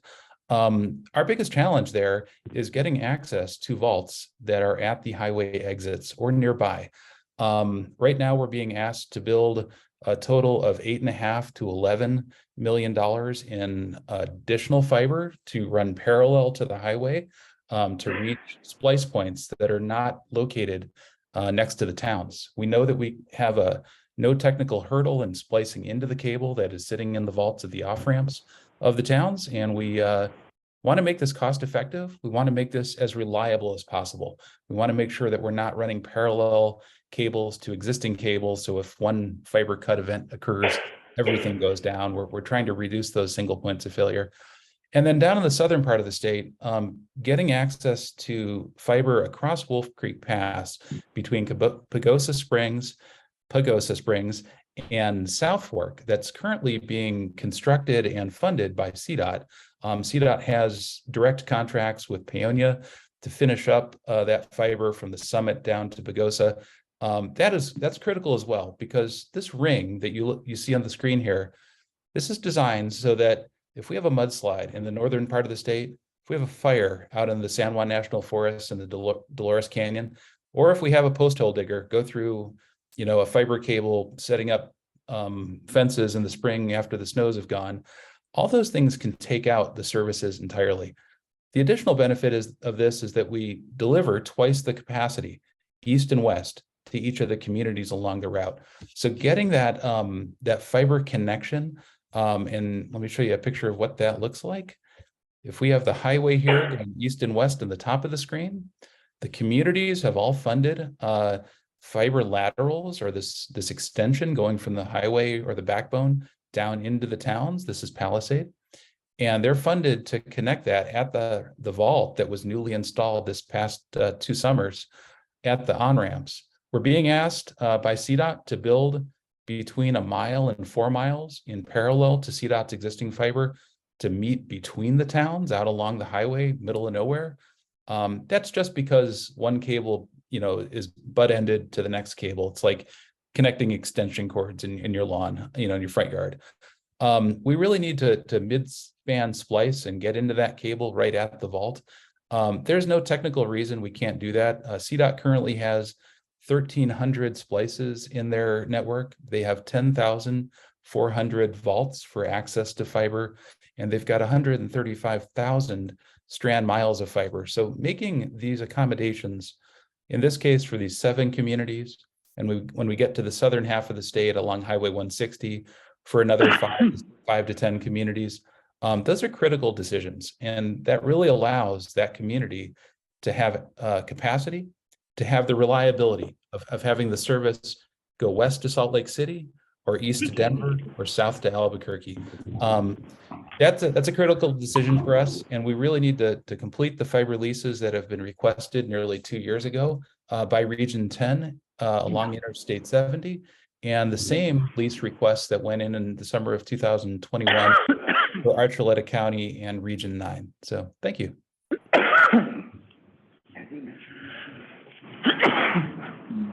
Thank you, Corey. Matt, would you like to hop in next? Yes, our challenge for Region 9, the 5 counties in the southwest corner, is right-of-way access with these P3 projects with CDOT and a long-haul provider. What that does is it's not just a challenge just for Region 9.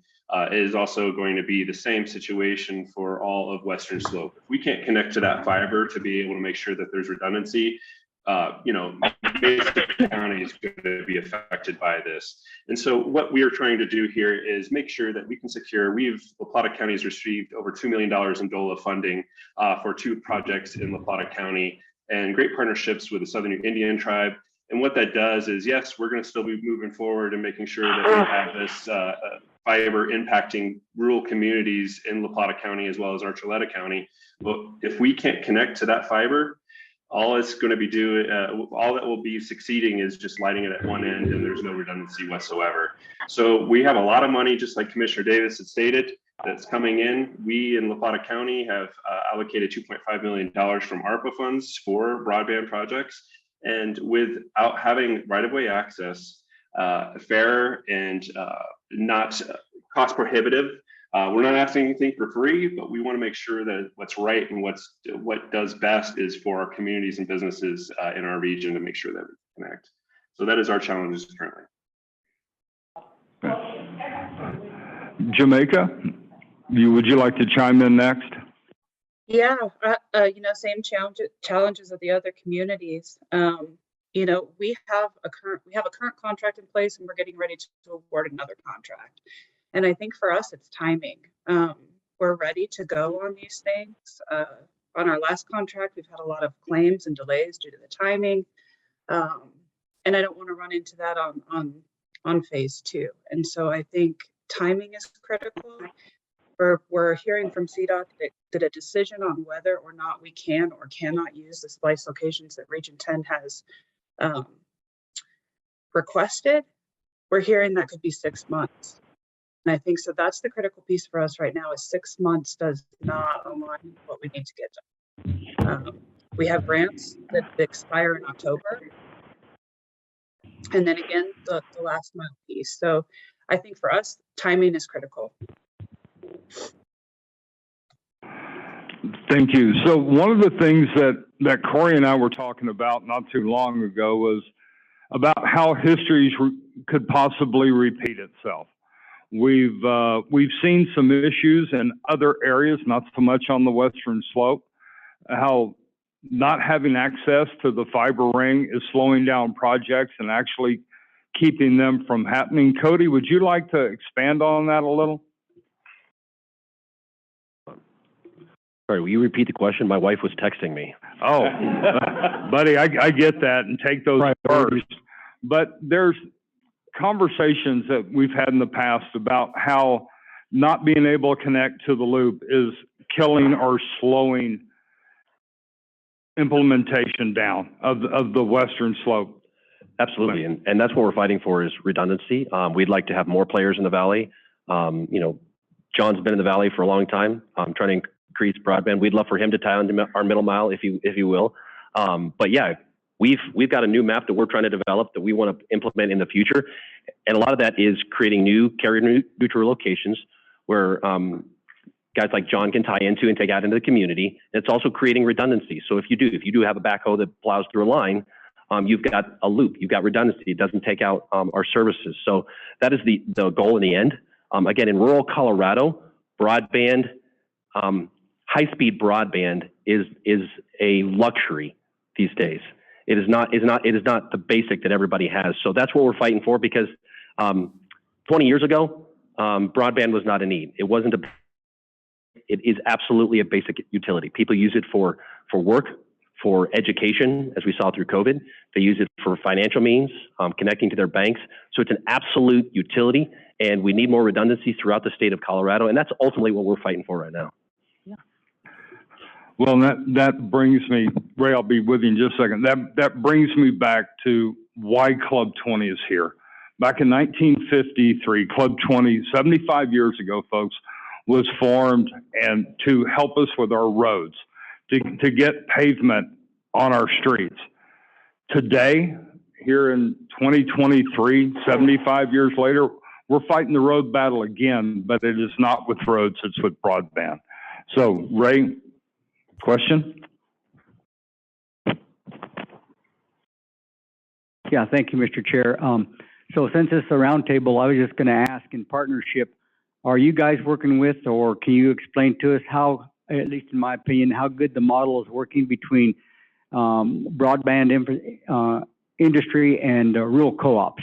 I know we have a really good example with Delta Montrose and what they've done with their co-op, and also en route in Moffett County. Thank you.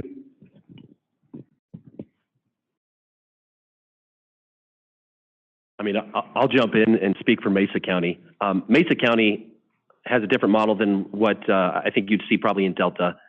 We don't necessarily want to get into the broadband business. What we want to do is just provide that core middle mile. And then it's up to the ISPs to take it that final mile and get competitive and stuff like that. So we don't really want to get into the business, but just, again, bring that main line trunk in, beef that up so that people can compete. Okay.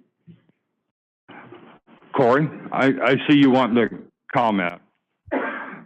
Yeah, I'm just kind of sharing some visuals with you as you go. Sorry, let me just reduce this one.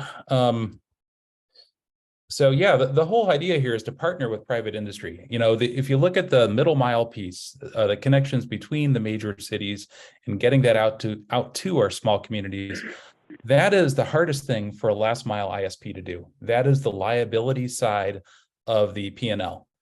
So that's an incurred cost to them. They would prefer to expand their networks, to improve their services, to reach more homes and businesses on the front side, facing the customer, because that's where the revenue comes from. We're trying to address the part of the network that is the hardest to monetize for a local or regional ISP. So that's why, you know, being able to drop in these communities, not 4 miles down the road and incurring all this extra expense and cost, is absolutely critical. If you're in the town of Palisade and your connection goes up to the highway and there is a mudslide this summer, we've got a lot of water up in the mountains right now, have a heck of a winter. The spring is just going to be a deluge. We know that. If that canyon drops another set of rock and mud onto the highway and takes out that cable, we need a westbound path. And we don't just need a westbound path within the state. We need connections out to Salt Lake and Albuquerque as well, so that traffic flows. That's not the reality in most of Western Colorado right now. I went up to the town council meeting in Palisade about 6 weeks ago. I tried to upload a presentation, the presentation you're watching me kind of thumb through right now.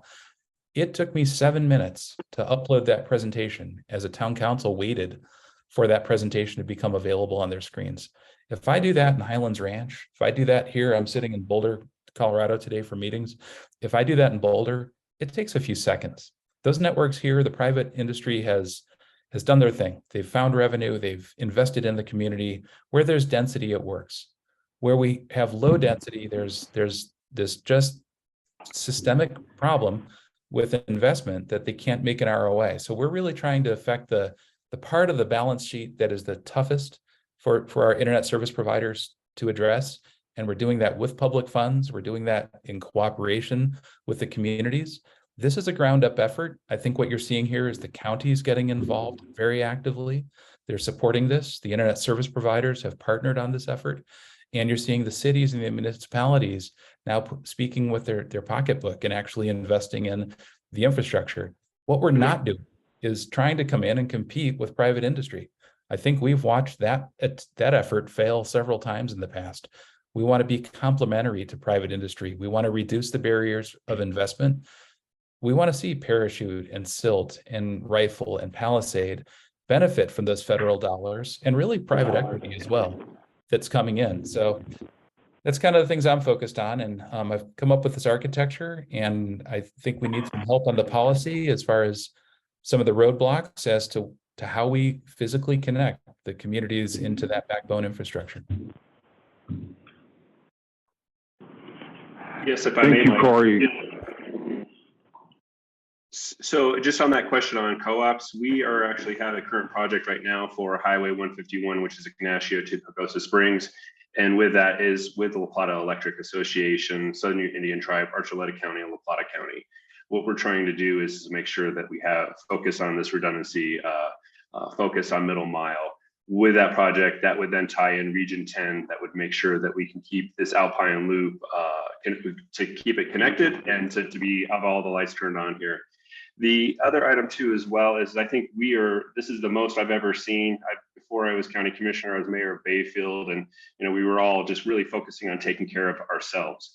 What we have now is a West Slope working together, communicating with the AG's team, with the governor's staff, screaming, kicking and screaming as loud as we can to make sure that we get what we need and have it fair, to be able to make sure that we succeed on the governor's executive order on broadband implementation for homes and businesses.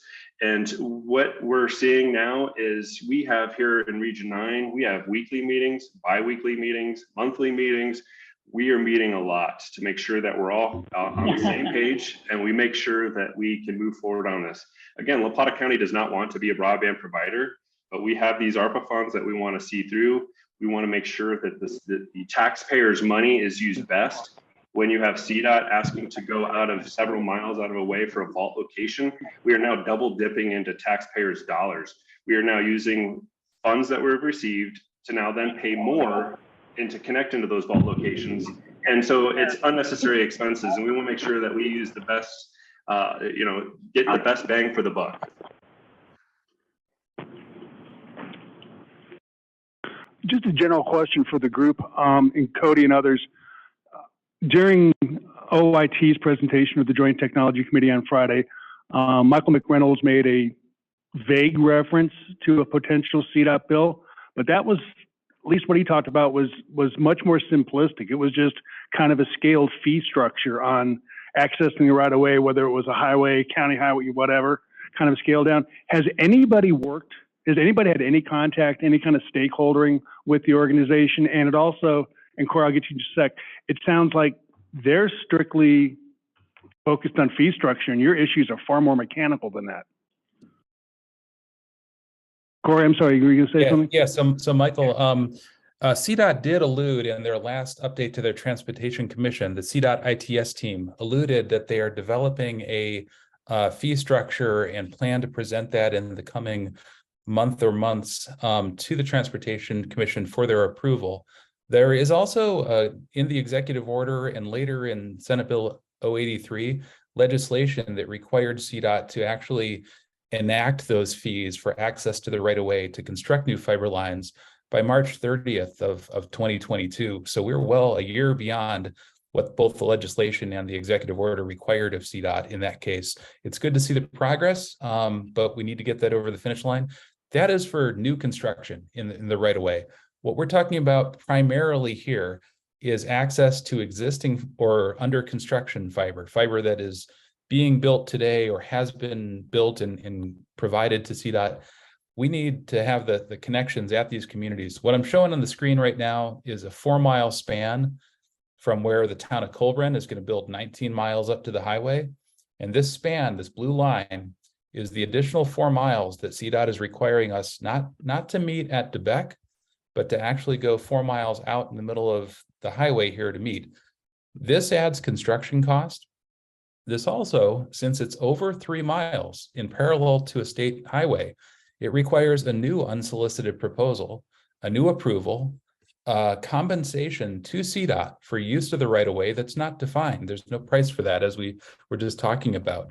So we don't know what the compensation would look like for this, if it's a pay per fee, if we have to make additional donations in kind, or if we've got to find another way to compensate them for that. But That would add significant amount of cost. And we look at all those towns along I-70 and the fact that they knew about the need to connect these communities almost, about a year and a half ago. We put that in writing. Over the last 3 years, we've communicated that verbally. And then to only allow connections at these splice points out in the middle of nowhere between the towns, just because the cable ends there, we need relief on that. We need help in connecting into those locations. The fee for access to right of way affects new construction, but if we really do have to connect 4 miles in parallel to CDOT's existing fiber here, that fee would also impact this requirement. So getting that published, getting that out there, knowing that we want more fiber cable in the right of way in the state for transportation and for broadband, and perhaps for things we haven't thought of yet. Opening up the right of way is a really critical activity for the state.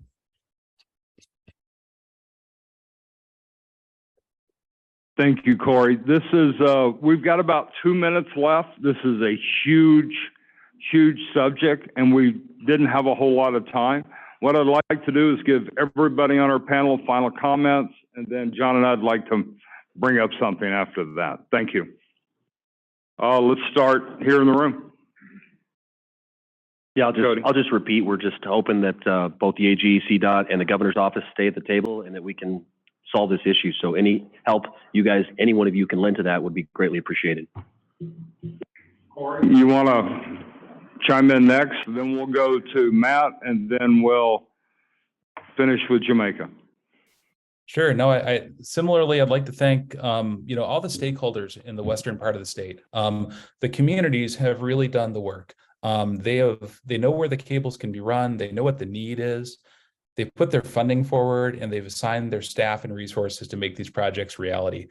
That's very different than what we've seen over the last 20 years. Over the last 20 years, we've seen projects hatched in a boardroom in a metro area and brought out to the western slope, and they haven't succeeded. They haven't addressed the problem. So the fact that this is a ground up effort, and we're really asking for the support and help of our state agencies, the AG has been incredibly helpful. He has a unique background in telecom. That's a benefit to the state. That's a benefit to our communities. CDOT has the potential to be an incredible partner, and we really look forward to getting through these roadblocks and working with the CDOT staff to make these happen. There's benefits to the transportation system. There's benefits to the communities for broadband. And DOLA has been an incredible partner as well. I can't understate the importance of the guidance and the funding that DOLA has provided to all of our communities. So thanks, everybody. We'll keep working on this. And Michael, thank you for the opportunity to speak here. And I'm reachable anytime. My email address and cell phone number will be provided to everybody after the call. Thank you. Yes, and so thank you all for inviting me. And I really enjoy talking about broadband and trying to make sure that this is fair for all of Western Slope. The things that I'll be asking for is, of course, right-of-way access and working on redundancy concerns in the state of Colorado. Also, to be able to have access to not only just that right-of-way access, but also our vault locations up at the I-70 corridor is another major concern. And also, too, just more of standardized pricing to access public right-of-ways. It's just wishy-washy. We just don't know what we're going to get when we ask for that information. And of course, most importantly is transparency. When these P3 type of deals happen, personally, in my own opinion, CDOT has tied their own hands to a project that is only going to benefit the middle mile provider. This does not benefit the state of Colorado whatsoever. Those funds that we're all putting into is going elsewhere. It's not staying here in Colorado. So those type of deals need to stop. And what we need to really have happen is to make sure that you do reach out to, if that fiber is going along a certain exit on a highway or past a small town or a community or a county, reach out to them. Let's all work together. We can submit pricing, we can submit a grant request, and we can make sure that we can all get what we need. Signage can still happen. Smart cars can still happen. And you know what though? Those small communities, to be able to have their child to be able to log on when they're unable to go to school for a long period of time, like we had here in the past 2 years, they have access now. So it's time for all of us to work together. Thank you all.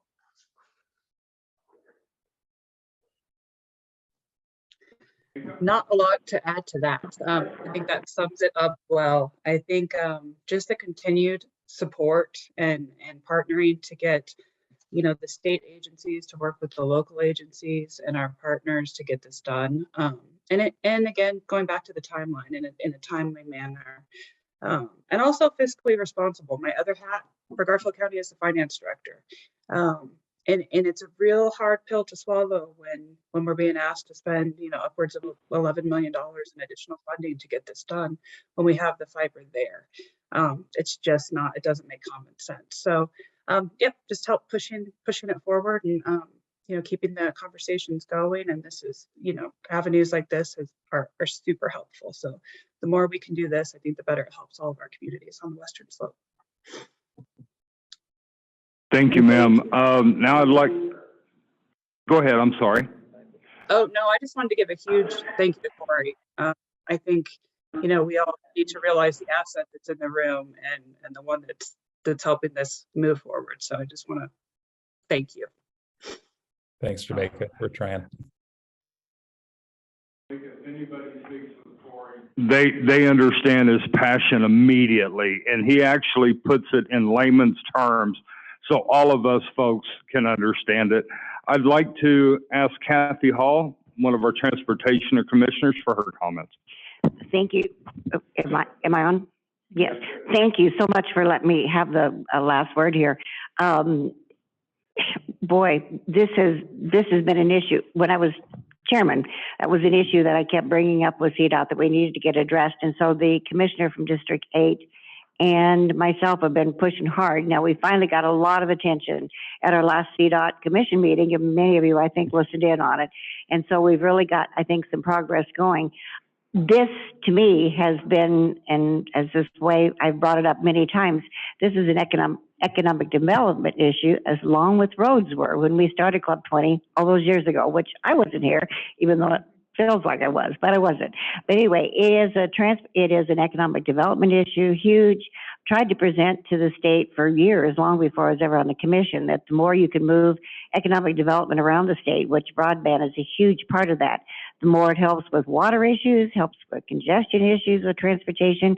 It's a really, really huge issue to us out here, and I want Club 20 to take this on as their next roads issue, because it's really, really important for our economic development out here and to move that around the state. So thank you for your attention to this today. I really appreciate it. If anybody knows Kathy, she gets things done. So it's great to have you along with us. Brittany, did you have something? Yeah, there's one person online that had a quick comment. Eric Hiddle, if you'd like to unmute yourself and say your comment, you're welcome to. Oh yeah, there's time. Well, I've worked with a lot with Corey, and we in Arceletta County fully bought into this, as many of you guys have, and in the I-70 corridor and other parts of the ring. And this is, I think Michael mentioned it, this as a being kind of similar to roads in the past. And this being a ring road is a good kind of analogy. In a city, when you build a ring road, you don't even know the level of build out that's going to come off of that. Even the designers don't. And we're the same down here. Even those of us that are closest to that, I don't think fully understand how having taps to Salt Lake and Denver in being basically bringing water into a desert, we sometimes also call this a broadband desert, how big a deal this is. And Wolf Creek in particular, in that map that he's showing there, you can see how the pass goes between two giant mountainous areas. That CDOT path there that was built with about $20 million of public money for both sides was overbuilt with enough capacity. We've been talking to them since 2019.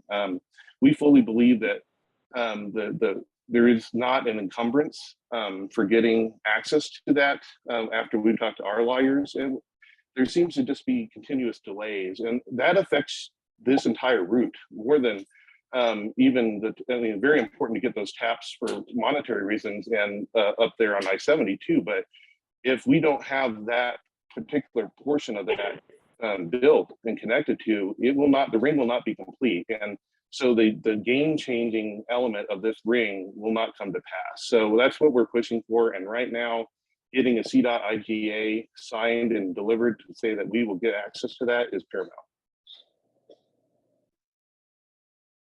Well, thank you, everyone. I'd like to thank all of our panelists, Jamaica, Matt, Corey, Cody.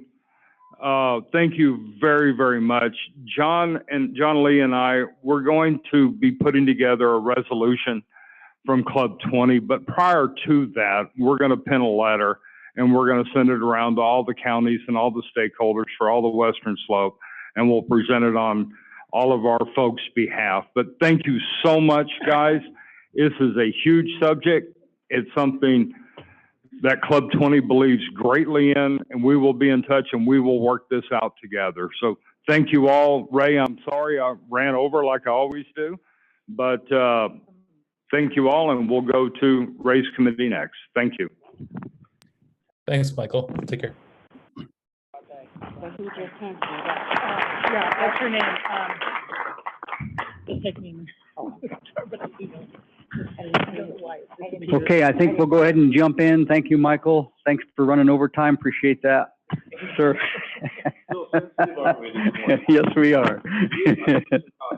Okay, no problem. I think, again, we've got an hour and we got a lot of ground to cover. So first of all, I want to thank everybody for showing up this morning. We got a really good crowd, either both on Zoom and also here in the audience and at the table. So with that being said, I'd like to have my co-chair, Michael McBow. He's going to read the protocol for the meeting. So Michael, can you go ahead and do that, sir? Thank you, Ray. So the Club 20 Policy Committee meeting guidelines are as follows. In accordance with our bylaws, we ask that only Club 20 members participate and vote on matters of policy development. If you're interested in becoming a Club 20 member, please see a member of our staff for more information or talk to Ray directly about this. Discussion is open to members and guests and is a critical part of our committee meetings. When we ask a question or making a comment, please use a microphone and speak loudly so that I can hear you to be a part of this.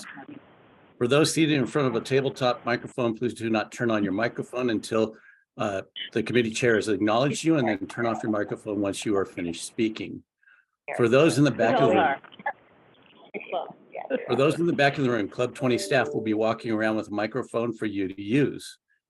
We will now ask, so just to move this along today, we're not going to go and do another roundtable of who all is present since we're running behind a little bit. But we will ask Brittany just to note who is online for us right now. Joining us online, we have Angelina Salazar, Doug Monger, Eric Hiddle, Helen Kadich, Janet Farmer, Jeff Comstock, Kathy Fackler, Mackenzie Obleski, Melanie Worley, Melody Villard, Tracy Sakaguchi, and Veronica Medina. Thank you. And lastly, we'd like to thank our sponsors. The venue and lunch sponsors today are Chevron and Rocky Mountain Health Plans. Back to you, Rick.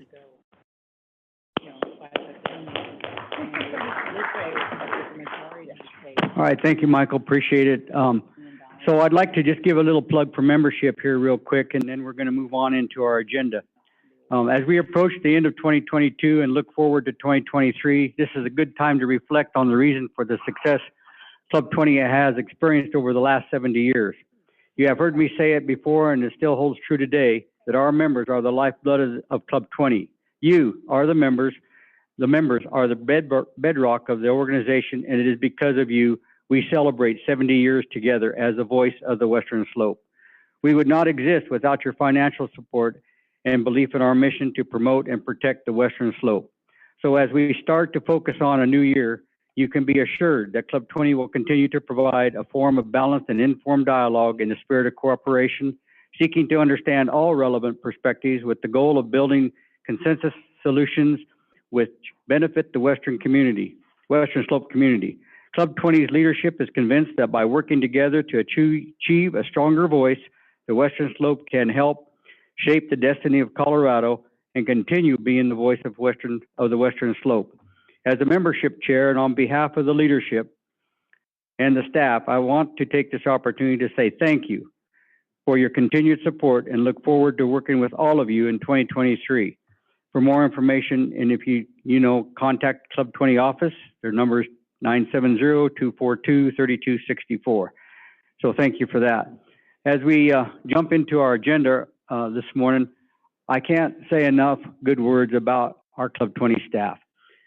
Taking these resolutions and condensing them into guiding principles has been a daunting task, not only for our policy committee, but also for the other 9 policy committees that are going through the same process. This has been taking a lot of work, but it's something that needed to be done. I think when we started this process, we had probably somewhere in the neighborhood of 40, 45 resolutions.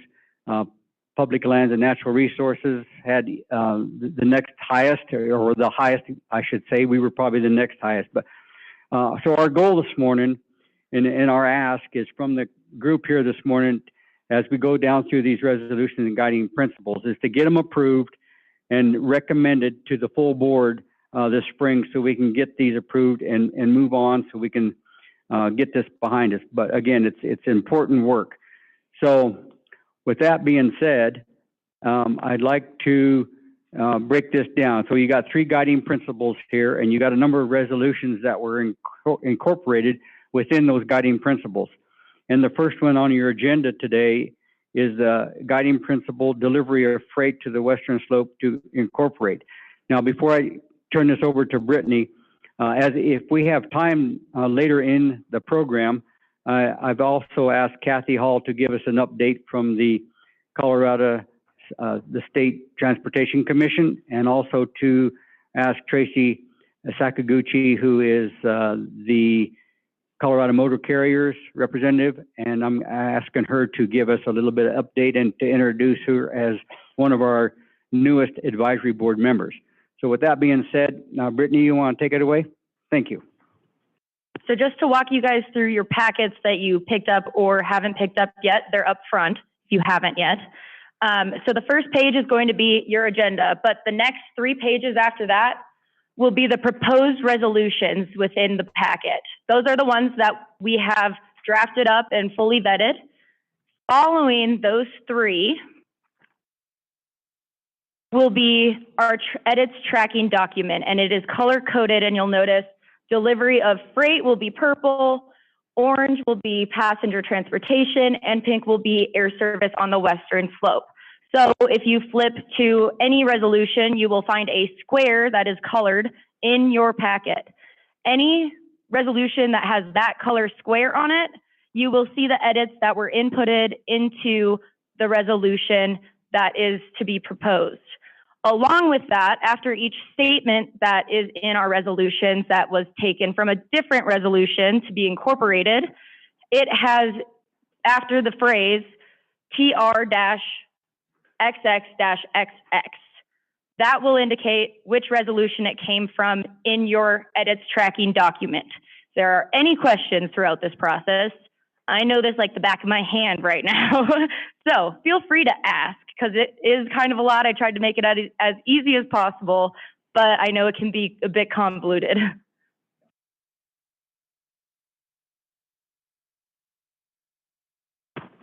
So again, the process that we've gone through over the last couple of years to try to condense these has been a cooperative effort between our advisory committee. And if you'll look at your agenda, you'll see the names of the advisory committee members and also our staff. And this has not been taken lightly. We've tried to work through this and make sense of it. And so again, with the guiding principle, delivery of freight to the Western Slope to incorporate those 2 resolutions. And if you look through that resolution, you'll see where the resolutions 95-1 and 99-1 are incorporated within that. So I'm asking for, probably for discussion purposes, a motion to move forward, and then we can discuss.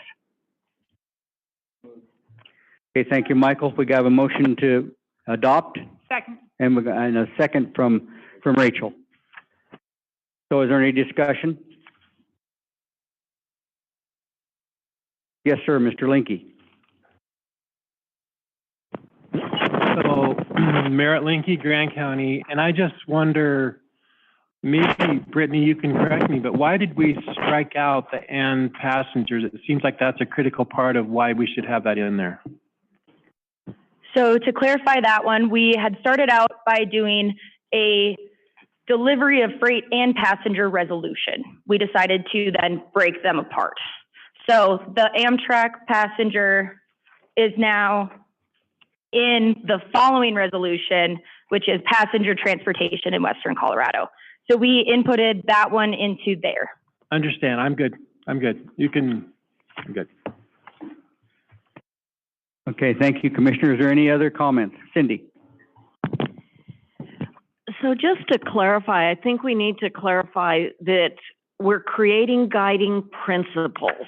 The purpose of that was to simplify access to staff so that they could respond to issues in a simpler way. And so what we're doing is taking the resolution process that was a little cumbersome and combining those into guiding principles to allow staff the flexibility to respond policy-wise with regards to these. So the two front pages on delivery of freight and also the passenger, those are guiding principles that incorporate the viewpoint and the details of the resolution. So I just wanted to clarify that for anybody who hasn't been in the midst of all this. Thank you, Cindy. Appreciate it. And Cindy also sits on our advisory committee. Any other comments, questions, suggestions? Ray, I think that's... Okay, go ahead. I think what Cindy mentioned is a great statement, because when we get to the third item, the air service, we're actually incorporating multiple resolutions into one document. And that's the simplification that we're working for here, is that you don't have to look through 5 or 6 different documents. You will now have it all in one.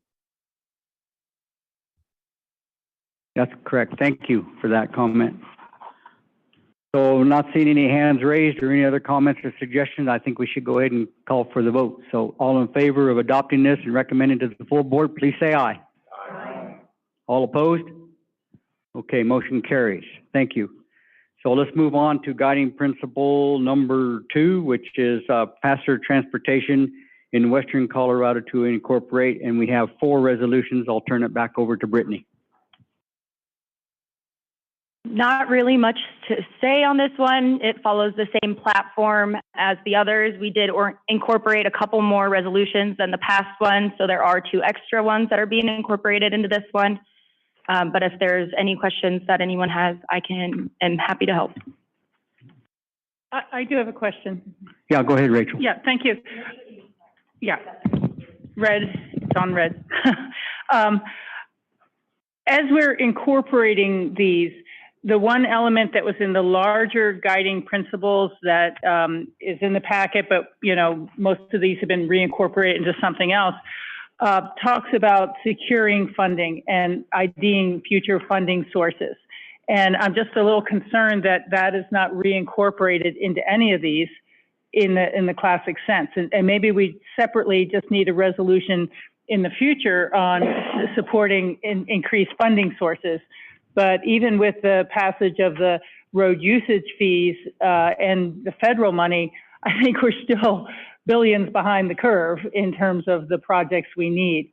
And that is the one thing. I would just make that comment, and we can talk about this one separately, but I'm not sure we really have dedicated anything towards, we do still see needs for additional revenues into CDOT.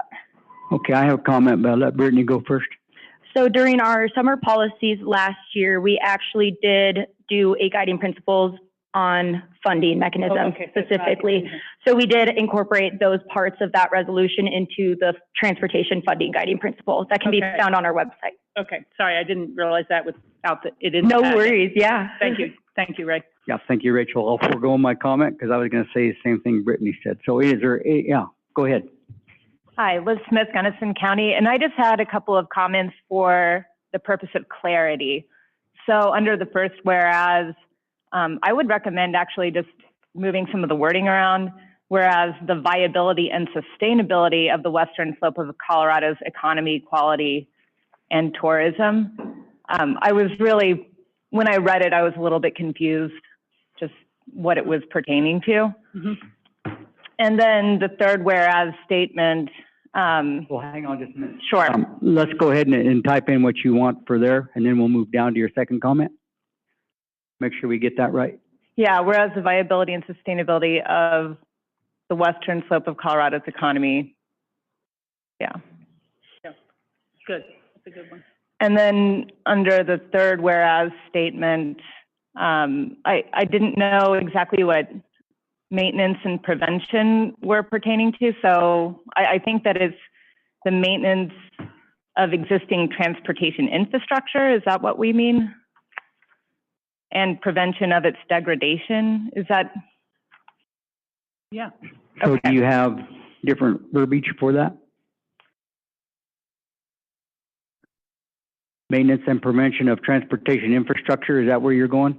Yeah, well, the maintenance of existing transportation infrastructure and prevention of its degradation. Okay. There you go. Ray, I might suggest changing prevention to preservation. Mm-hmm. Thank you, Mike. Protection against. Yeah, and then you can delete everything and protection. Oh, yeah, existing, not existence. Yeah. Typing while we talk is the hardest job anyone can have. Yeah, I don't think that we need protection against degradation if we have maintenance and preservation, but. Okay. Yeah. Good ones, Liz. Yeah, because she felt it's already in there with the preservation words. Mm-hmm. Does that cover it? We can delete against degradation. Yeah, that's it. Okay, so the amendment would be preservation of existing transportation infrastructure? Yes, sir. JR. No, yeah, we do. No, we don't have a motion on the floor. Would you like to make that? Okay, R. Wayne makes the motion and Mr. Linky seconds that motion. Thank you. And that's to adopt and recommend to the full board.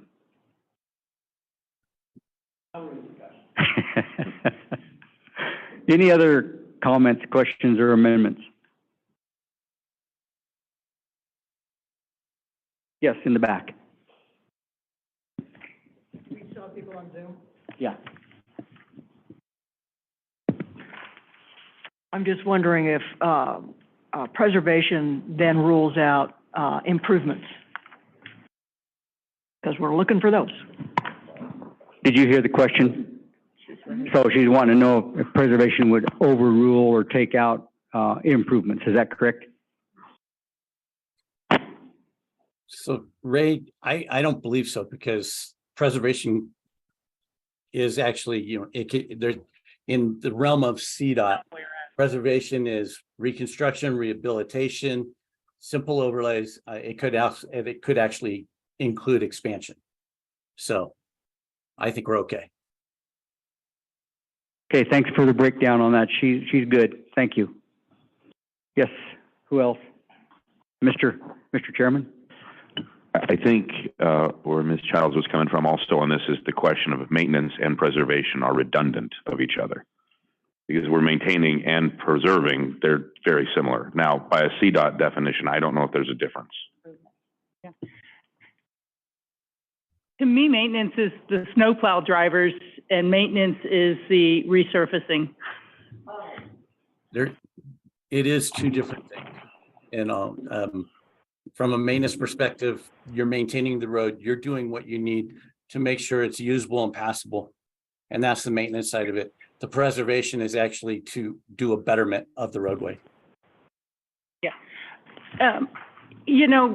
Just a question, to be in plain language for other people reading this or using our resolutions in the future, would maintenance, preservation, and improvement of existing transportation structure make sense in this? So it just add the word "and" improvement in there. Yeah, I have no problem with that, Rachel. Okay, I would suggest that as an amendment. Okay. I think so too. Michael on Zoom, are you okay with that? Yes, sir. Okay. Anybody else?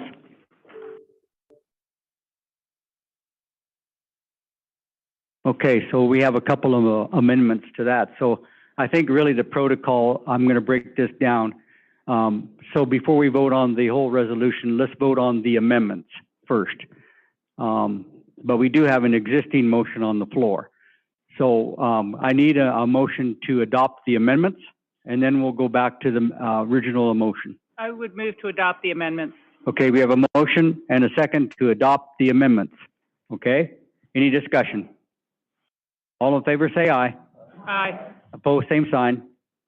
All right, we got a motion and a second. We got a approval for the amendments. Now we'll go back to the original motion of adopting the whole resolution to adopt it and forward it on to the full board this spring. Is there any discussion, any further discussion? Seeing none, hearing none, all in favor say aye. Aye. Opposed, same sign.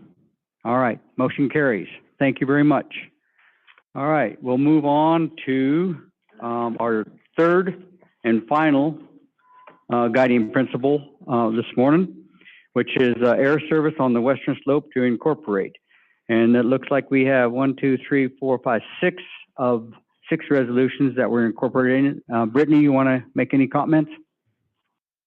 Okay, so the same protocol, let's start out with a motion. And then we can do the discussion.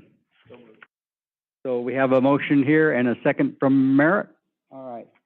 So Wendell made the motion. Wendell, Commissioner Kuntz. All right, we have a motion and a second. So let's further on by having discussion on the proposed.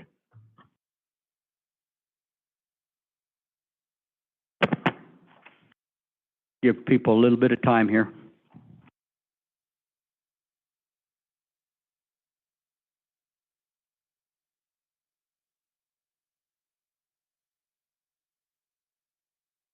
Just a little background on this.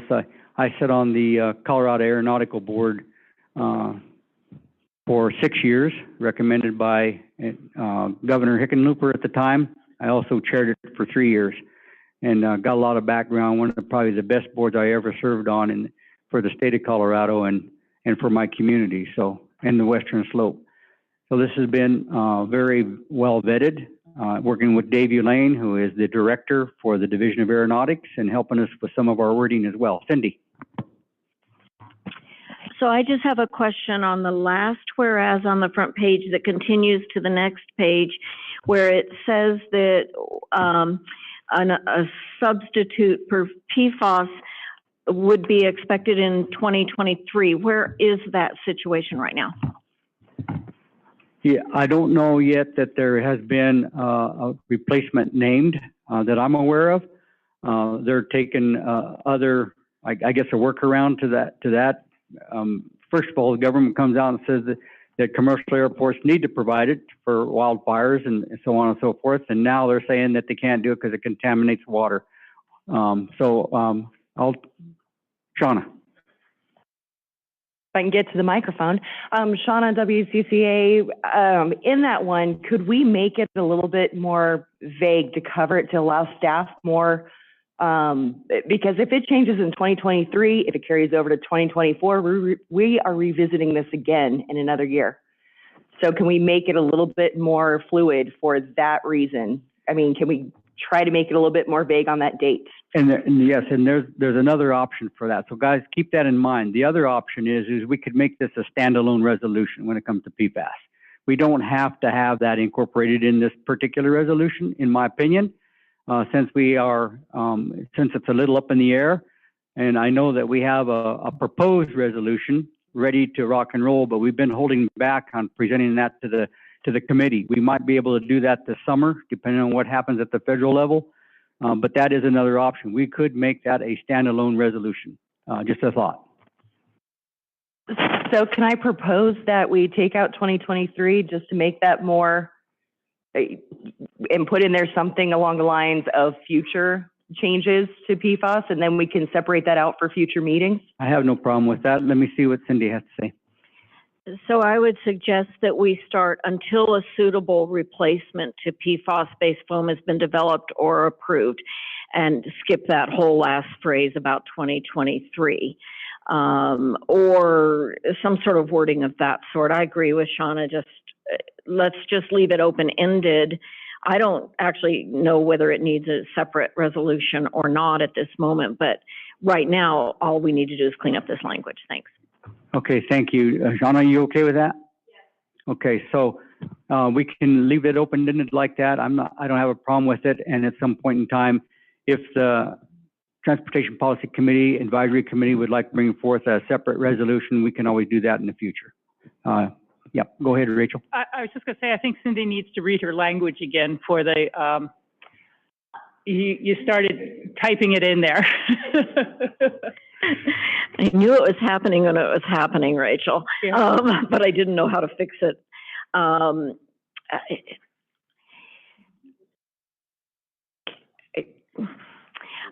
I don't really know how to say it exactly other than until a suitable replacement has been developed or approved, we need to stick with the current what's available.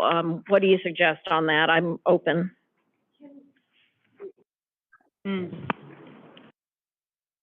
Well, you could say it's imperative that airports have fire suppression abilities. Yeah. And just leave it like that. You know, we're looking for a better substitute. I'm sure the Water Committee be concerned about PFAS, but we're going to use it until other fire suppression,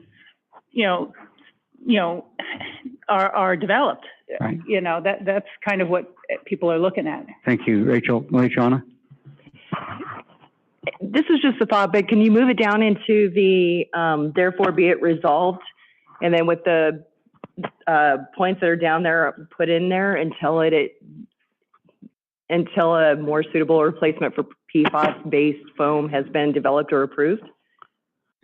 Would that be more appropriate than sticking it in the whereas? We can do that. Just kind of keep in mind that when we do our whereas statements, they're kind of statements, and then the therefore follows what's already in the body of the resolution. So, yeah, so we'll keep that in mind. Go ahead. Right. Maybe what we say is PFAS-based foam will need to be utilized until a better solution material is developed. Something that simple, that open, that is just, you can't do what you can't do, so. I heard somebody online. Yeah, Mike? Ray, this is Mike McCluskie. One of the things about this, and just to give everybody a little background to this, there are alternatives out there right now. None of them have been approved by the FAA. That's the dilemma. And so these airports and these facilities cannot use some of the alternatives that are out there until the FAA is determined that that is a suitable replacement.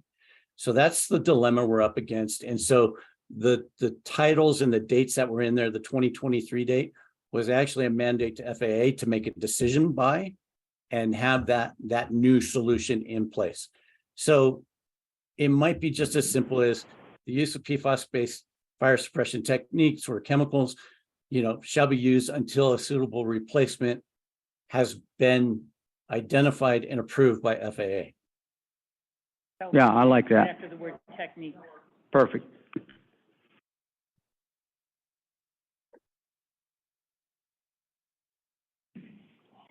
After the word techniques. Does that shall be used. cover what we need to discuss on the PFAS? Let's see what it comes up to be. So Until. the use of PFAS-based fire suppression techniques Shall be used until a suitable. Shall be used until.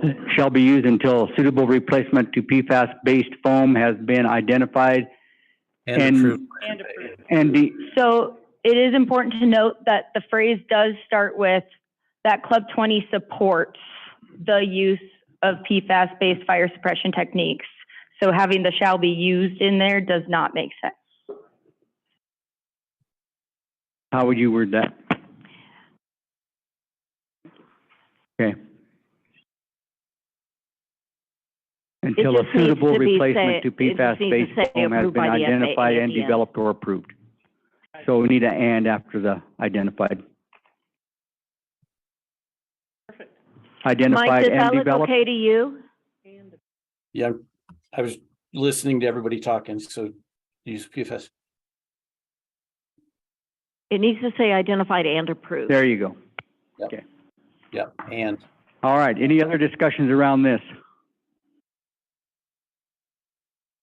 this was probably one of the toughest things that we worked on in committee within this document. Oh, yeah. Yeah, we kind of beat it up, but that's okay. Yeah.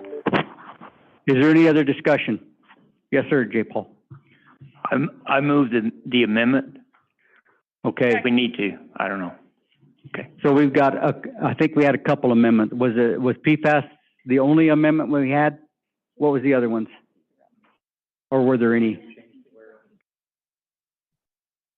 We changed the whereas? Which one was it? The third? Okay, that one. Did we strike that, or are we going to leave that in there? Take the 2023 out? What? That was the one that we moved down to the, Okay. therefore be it resolved. All right. So is there any other amendments before we move on? All right, we're going to do the same thing as we did before. We got a motion from J. Paul to approve this as amended. So we're going to do the amendments first. Is there a second? Okay, Michael over here, second. We got a motion and a second to approve the amendments as presented. Any further discussion? Hearing none, seeing none. All in favor signify by saying aye. Aye. Opposed, same sign. All right, hearing none, motion carries. All right, so that gets us through the amendments. Now we'll go ahead and go back to the original motion, and we'll ask that this be approved and recommended to the full board. Is there any further discussion?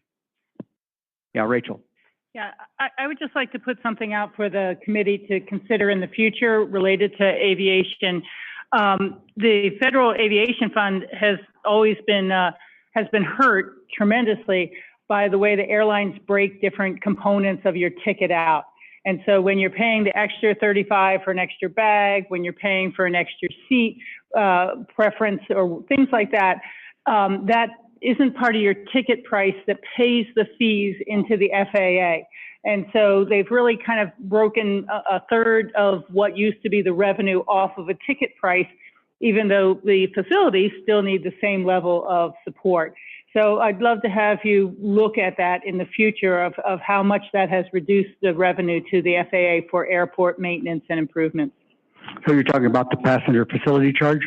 No, separate from that, the tax on the ticket itself that goes to the FAA, when you're able to say, oh, you have to pay an extra $20 for your meal, you pay extra for your extra bag, you pay extra for the seat you want. Those things have now reduced your ticket price. They've reduced the revenues to the FAA, and they're just add-ons as if you're buying lunch at a restaurant. So it's just worth looking at. That almost sounds like the model for healthcare, which we'll be talking about later today. So, yeah. Okay, thank you, Rachel. Is there anything else? All right. Hearing none, seeing none, I'd ask that we go ahead and move forward. So all in favor of adopting and recommending this to the full board, signify by saying aye. Aye. Opposed, same sign. All right, perfect. Thank you very much. So we got through that. And I tell you that on behalf of the advisory committee, Michael and I, and Terry Binder, she's here too, our past chair, who spent a lot of time on this.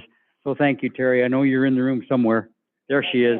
Yeah. So thank you for your due diligence in the past, and it was great pleasure working underneath you, and now that you're on our advisory board as well. So let's go ahead and move forward. I've asked Kathy Hall to give us a brief update on what's going on, your priorities from the Transportation Commission, your service, and then I would like to have Tracy say a few words, and then we need about 5 minutes from Speaker McCluskie.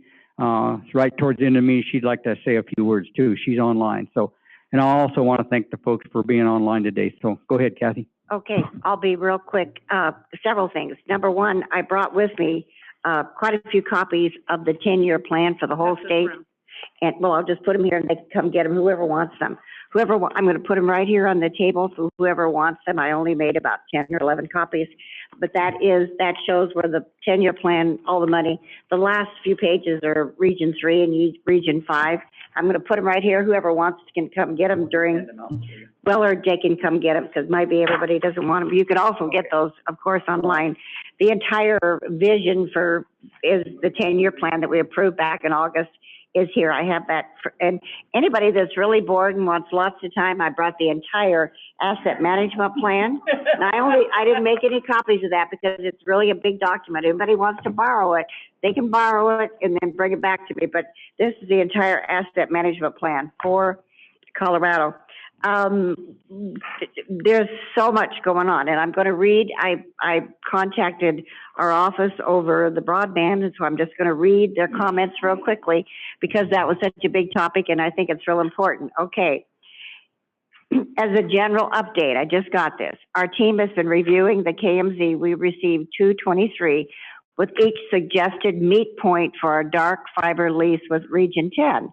We're reviewing for opportunities where additional splice points may be added, since that was the big discussion, is this splice, I can hardly say that, splice points, may be added to the cable in conjunction with our transportation project that will tie in our technology assets on the new backbone.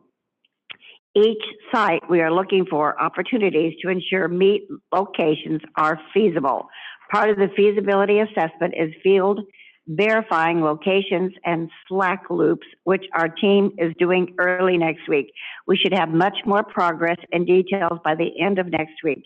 In addition, we are working regularly with Region 10, who is the entity our dark fiber lease agreement would be executed with.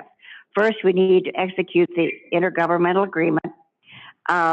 She said Region 10 has some red lines in progress to work out. Once we have the details of the splice locations agreed upon, we can then issue a task order. In addition, we have been meeting with DOLA and CBO and trying to better understand the timing pressure that the communities are under and are working on finding hopeful solutions to alleviate the deadlines on funding, if at all possible. So that's just an update that I just got from CDOT because they are it's taken a little bit of time to get some real intense focus on it, but we certainly have it now, which is going to be to the benefit of the Western Slope. I'm going to talk really fast because, you know, we've had a really, really tough winter with all the snow, but I came back from Denver and we're fortunately we're putting a lot more help. We're getting a lot more help with the Colorado State Patrol on Vail Pass and the canyon. As many of you have seen the pictures, we've had some really, really wild wrecks in the canyon. And of course, that's an example of, I think we'll hear from the motor carriers, but I think we're having a time with a lot of inexperienced drivers that don't understand when you turn a corner, there's going to be some black ice. And every one of those terrible wrecks we've had in the canyon have been black ice and the jackknives. Those pictures, I don't know if any of you have seen them, but they've been like something we've never seen before. And Mike's sitting there smiling. He can talk about maintenance since that was his job for so many years. And you're chuckling, I'm sure, because you're not there dealing with them, because I tell you, they have just been, I think the one that was most amazing when you had 3 trucks. They had one had wrecked, and one came right between them. So we had 3 across. So it's been really interesting. I came back from Denver on Friday, and of course they'd had quite a snowstorm. And it was wonderful to see that we had so much State Patrol and CDOT trucks. There was CDOT vehicles and State Patrol were holding trucks, making them getting chained up, because that's the whole key to a lot of it. But they were holding them and making them chain up, and then they were also holding them, and there were CDOT vehicles driving along with all of them to slow them down and to get them over Vail Pass without jackknifing and putting on. So there's a lot of cooperation. We've had a rough winter. We've had a lot of snow, which is really good for water, and we're happy about that. But it does really add a lot of difficulty to with several things. That's been a big emphasis with Shoshana, is to try to keep Vail Pass and the canyon open. And so, like I said, there's a lot of emphasis on it. One of the other things we've done is we've always had issues with our drivers, our snowplow drivers, had to live in, in one end or the other. So now we're building a building there where they'll be able to be housed right there at the Eisenhower Tunnel during the season where they can, rest and then go back into service. So there's a lot of things we're really working to do to try to keep those passes open. With a winter like this, it's been a real challenge. There has been a huge effort to I think many people heard that there was a lot of problem with having enough snowplow drivers. They've really worked to bring a lot of new snowplowers drive. We're way ahead of where we were earlier in the year in having enough snowplow drivers. So there's a whole bunch of things to talk about, but I know we're short on time, so I will turn it over to the next speaker. And if there's some questions, I'm certainly going to be here available to chat with anybody at any time. Thank you. Thank you, Kathy, and appreciate your service and representing Western Colorado. Tracy, are you online? I am. Can everybody hear me okay? We can hear you. Could you please introduce yourself and welcome to the Advisory Committee for Transportation. Give a little background, brief background on your role with Colorado Motor Carriers. Thank you. Yeah. Thank you, Chair. My name is Tracy Sakaguchi. I'm with the Colorado Motor Carriers Association. I've been with the association for 22 years now. We represent trucking in the state of Colorado. We have a little over 600 members in trucking or affiliated with trucking. Commissioner Hall, thank you for setting the stage. That is probably one of our biggest topics right now is how do we help get some control off the I-70 corridor, especially Glenwood Canyon, Vail Pass. We have several pieces of legislation going this year. One is to talk about roundabouts and how longer combination vehicles into the roundabout and passenger or smaller vehicles yielding to those vehicles that are in longer combination in the roundabout. I believe the Office of the Speaker, McCluskie, is also online today. We have a downhill bill that we're looking to have her carry, which would double the fines for CDL drivers if they are speeding either downhill or through the canyon. So we're looking at doubling those fines for those individuals with some upcoming legislation. And really we're seeing its speed and its inexperience in the mountain corridor. So we have some mountain rules, educational material being developed with CDOT. We're working with CSP on some concentrated enforcement. And I'm really, really pushing for, high school students and those graduating from high school to really look at careers in being a trooper and a driver. And we'll take them in the CDL world. We would be happy if you would go to CDOT and plow snow for CDOT as well and work for the maintenance group out there. But just excited to be on the Transportation Advisory Board, and I thank you for your time. Thank you, Tracy. And just a little background, and most of you know that in 1953, transportation is what started this organization, and it's only because of you and everybody at the table today, past, present, and future, that Club 20 continues to exist. But I do want to take just a second to give a shout out to my advisory committee, our advisory committee. Michael and I so much appreciate Sue Hansen, Commissioner Sue Hansen, council member and past commissioner and past mayor and past, anyways, elected official Rachel Richards, Cindy Dozier is also a past county commissioner, Kathy Hall, Mike Coolsby sitting here to my right, Terry Binder, past chair for transportation, Shauna Krieger, really appreciate her help, and Tracy, and then Carla Perez with HDR. So again, thank you. I think we should give those people a round of applause.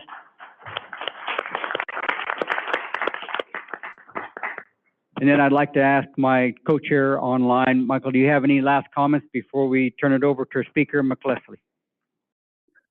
No, I think this committee has been very, very involved to get us to where we're at today. And, Ray and I, we get to lead the team a little bit, but they do all the work. So I want to thank them also. Very good. Thank you, Michael. Michael would have been here today, but as you know, they're experiencing a significant amount of snow down in the Durango area. So And of course, we've seen that throughout the state of Colorado. It's not just one place or the other. So with that being said, we would like to take this time and welcome Speaker McCluskie. Am I saying that right? I don't want to get mixed up here. So thank you for being with us today, and take it away. We can't hear you.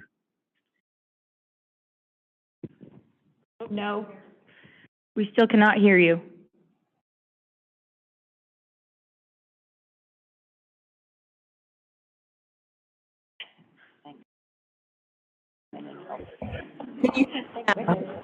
Yeah.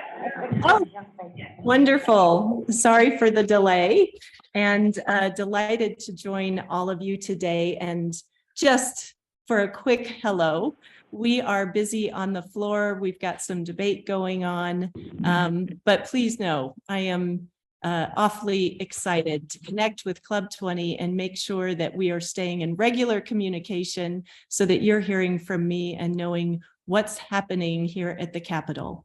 I certainly, your visit here at the start of the session was so important to many of our members, and an important opportunity for us to start building those relationships with those that don't live in the magnificent 20 counties that you all represent.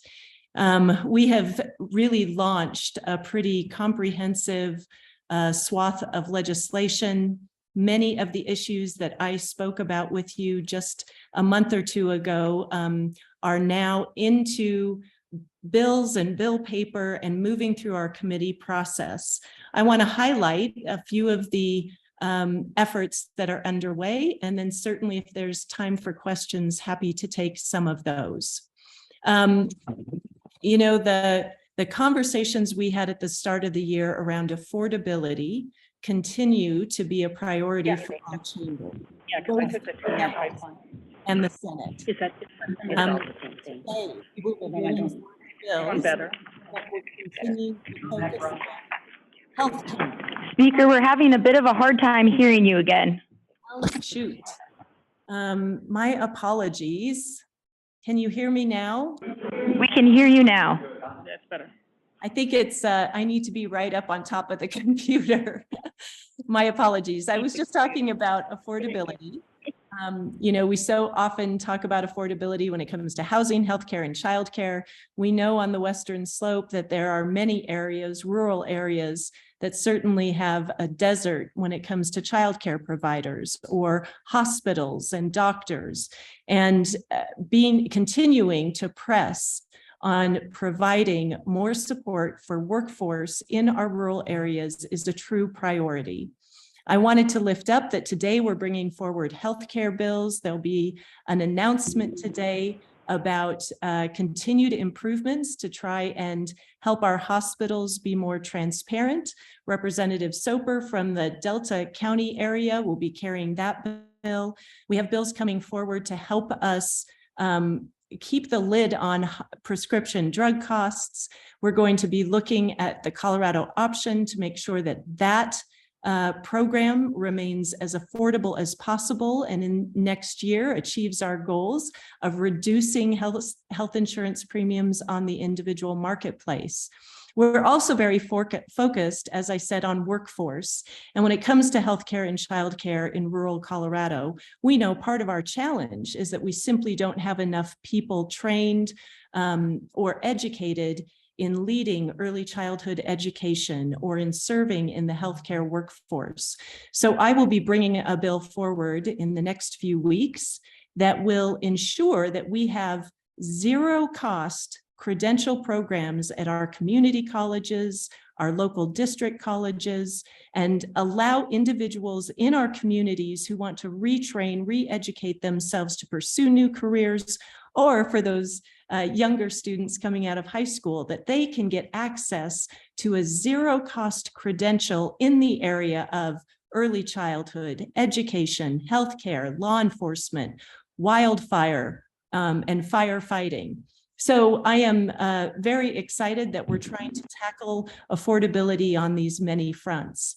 I also want to mention that water and wildfire are centerpieces for us this session. We are hard at work having big water discussions with the Colorado River District and many other interest groups in the arena of water, because we know we want everyone at the table. We want to be focused on securing Colorado's water future and making sure that Colorado leads on a topic where we are truly the experts, where we know how to both craft water law, protect water resources, conserve when we need to, and think about the future of our state and the Western states that are so connected based on our water resources.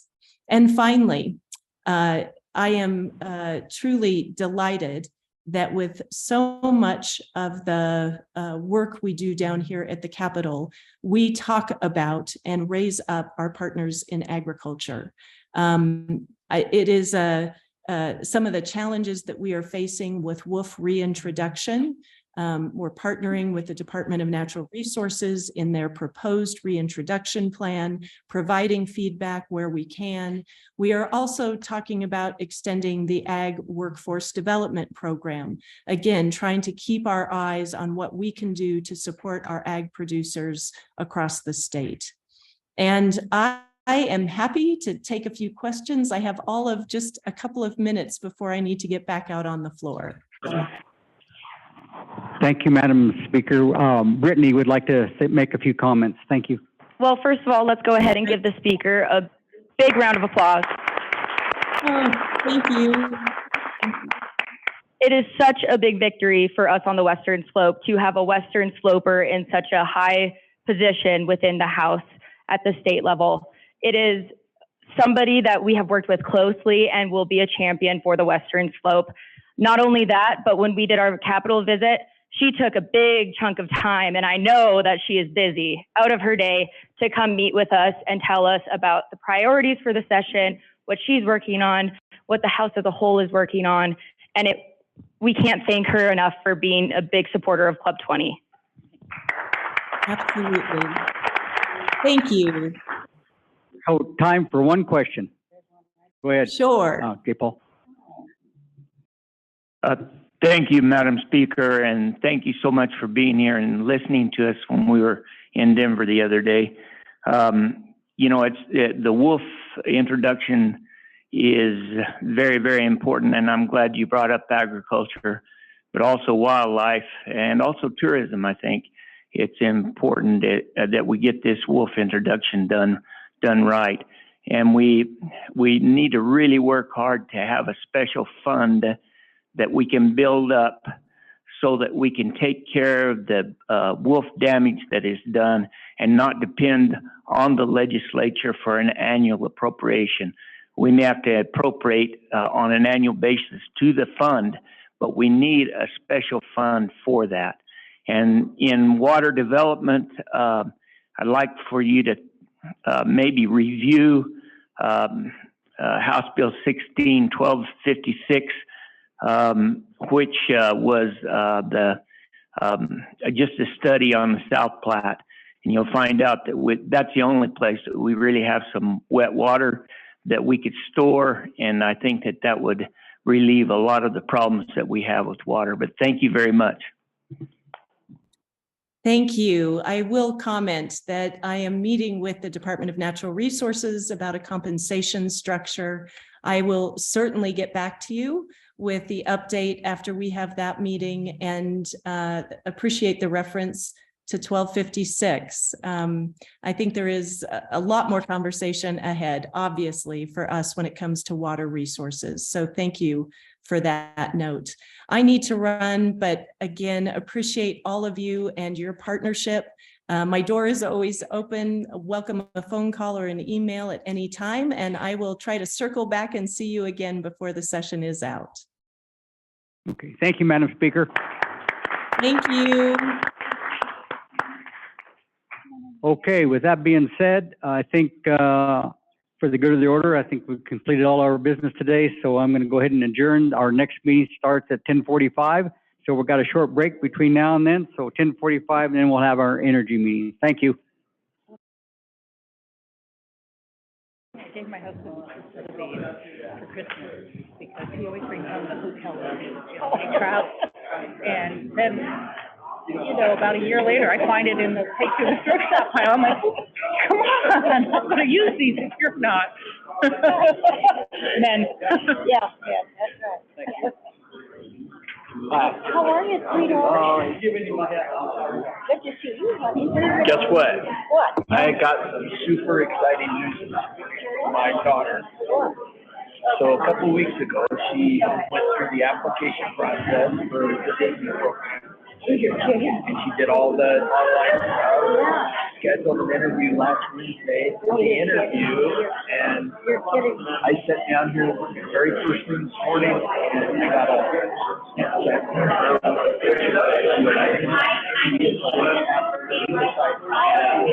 That's awesome. Now, will she be now in the Disney program? So it's the college intern thing. It's a college intern thing. So she's going to graduate in May, so she'll be done with school. But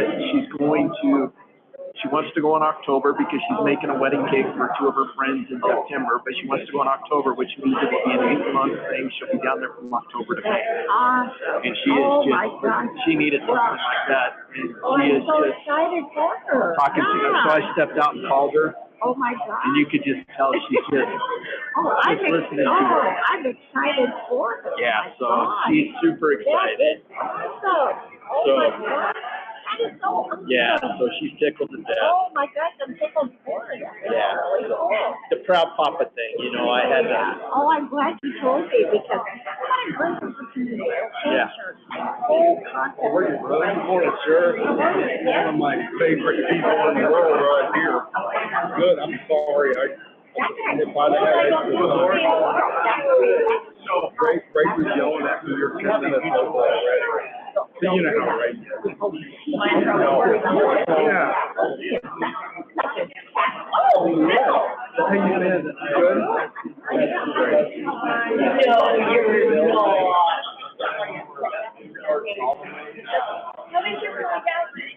We were talking Saturday, so we get a couple of copies.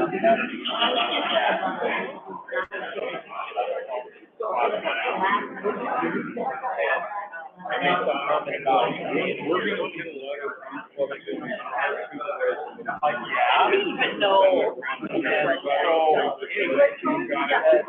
okay, one, are you going to the Woodstock on 15th? There's something else on the 15th. That's one of the Oh, okay. Now, I know there's some other thing I just put down on the 15th. So a friend of mine is the friend of our speaker. We might be able to like kind of tragically affected situation on this. Really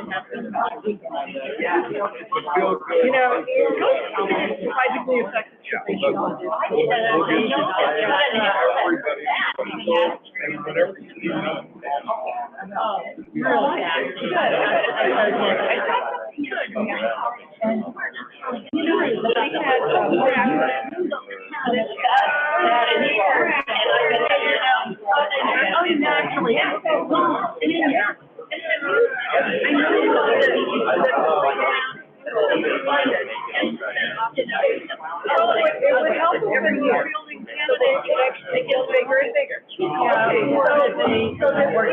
guess, well, there's so many other things, but, I know, I see, they're writing a letter. And I thought, so someone comes in with an answer something, just has to bring on the wrist, and they get caught, and they go, oh, sorry, that's an error. I didn't know I couldn't do that. And then they get CPA. I thought it was an open written. The only other thing that I wanted to mention, you can say that. Are you following your advice and weather? No. I'm rolling for roads and weather, real-time computers in the app, every single day, photographs, and telling you exactly what it is.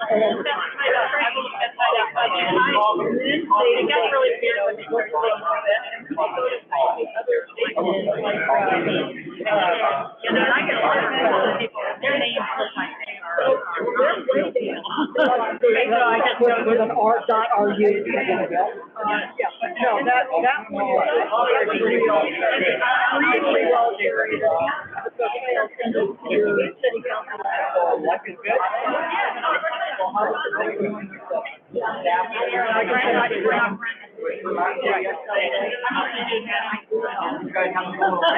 I know. Yeah, but, that, because I follow, I'm following everything on the road because, and that's, and out for CDOT, out for travel. Let me interrupt for just a half a second, when we get going. I want to introduce you to this good time, Mary, and this is a long time. She's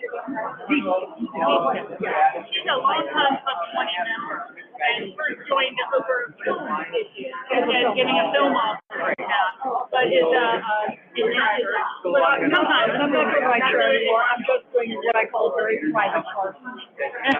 So, I'm on the rental. Yeah, so I just wanted to introduce you guys. Nice to meet you. And I also have, I do it in an electric car. Anytime you want to start talking about electric car issues, I'm available. Just stopped at a new Tesla charging station in Palisade, over 18 places for charge up there. And they are now converting, I don't know if they're converting yet, but they're converting it to not just Tesla. So you'll be able to charge anyone. Well, they haven't retrofitted all of their stations. They're doing that on the East Coast. Okay, well, we'll let you get back to your conversation. I just wanted to hit that before you're gone. Yeah, thank you very much. Where's your drive?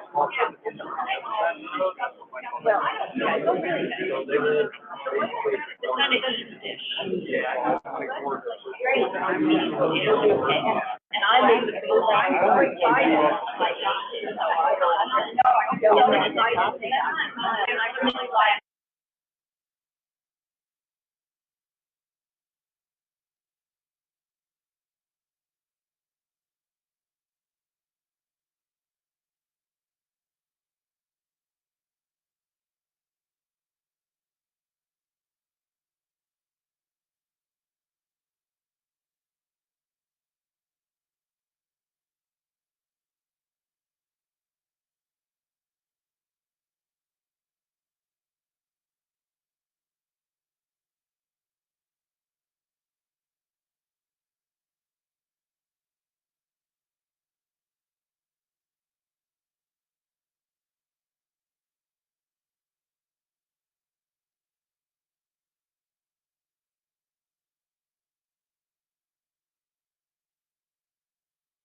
All right.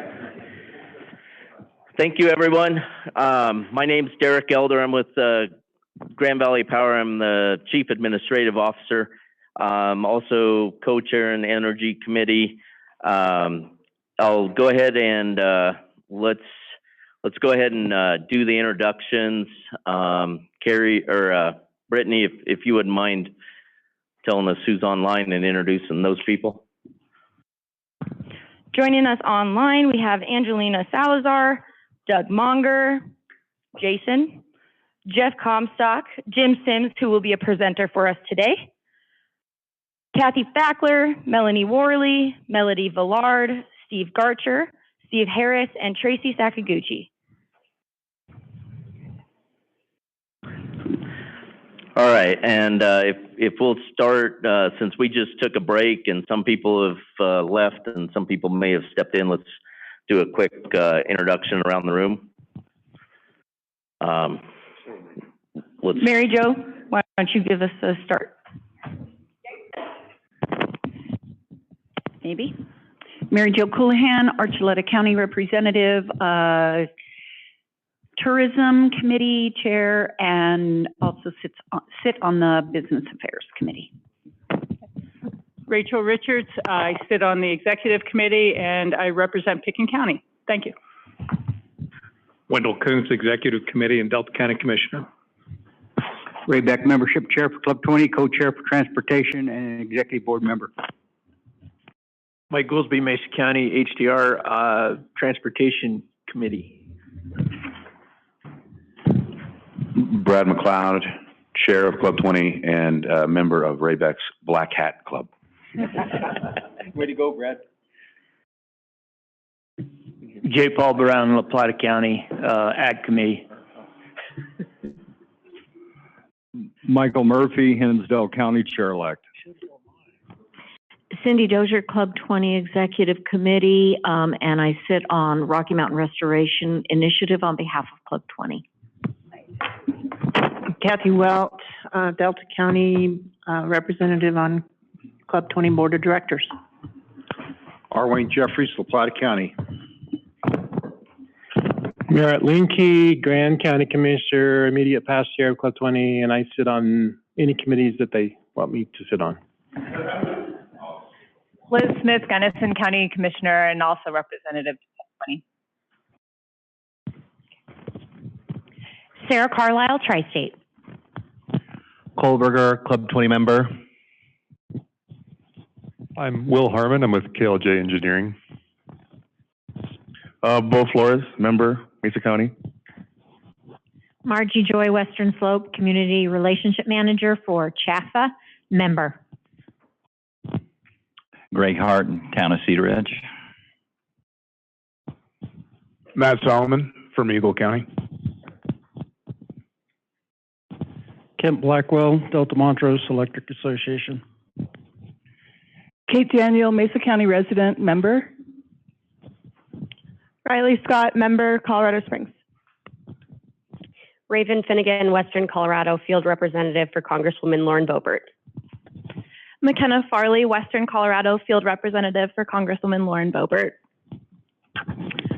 Lois Dunn, Mesa County Board Member. I'm Laura Andrews, just a member, in Mesa County, just visiting. Tom Kleinschnitz, Director of Tourism, Moffat County, City Councilman, City of Craig. I'm Steve Reynolds. I'm a board member from Garfield County. I'm past chair of Club 20 and the current co-chair of the Healthcare Committee. Deborah Kalish, League of Women Voters, Mesa County. Charlie Oswald, member, Montrose County. Steve Dahm, member, Mesa County Planning Commission. Jeff Snedden, trustee, Town of Granby. Annabelle Diaz, Administrative Assistant for Club 20. Brittany Dixon, Interim Executive Director. All right, thank you, everyone. Welcome to Club 20 Policy Committee meetings in accordance with our bylaws. We ask that only current Club 20 members participate and vote on matters of policy development. If you are interested in becoming a Club 20 member, please see a member of the staff for more information. Discussion is open to members and guests and is a critical part of our committee meetings. When asking a question or making a comment, please use a microphone and speak loudly so everyone can hear you. For those seated in front of tabletop microphones, please do not turn on your microphone until the committee chair has acknowledged you, and then turn off your microphone once you are finished speaking. For those in the back of the room, Club 20 staff will be walking around with a microphone for you to use. Thank you to those joining us virtually. Please make sure you are muted. If you have any questions during the meeting, please unmute and proceed with your question. Lastly, we would like to thank our sponsors.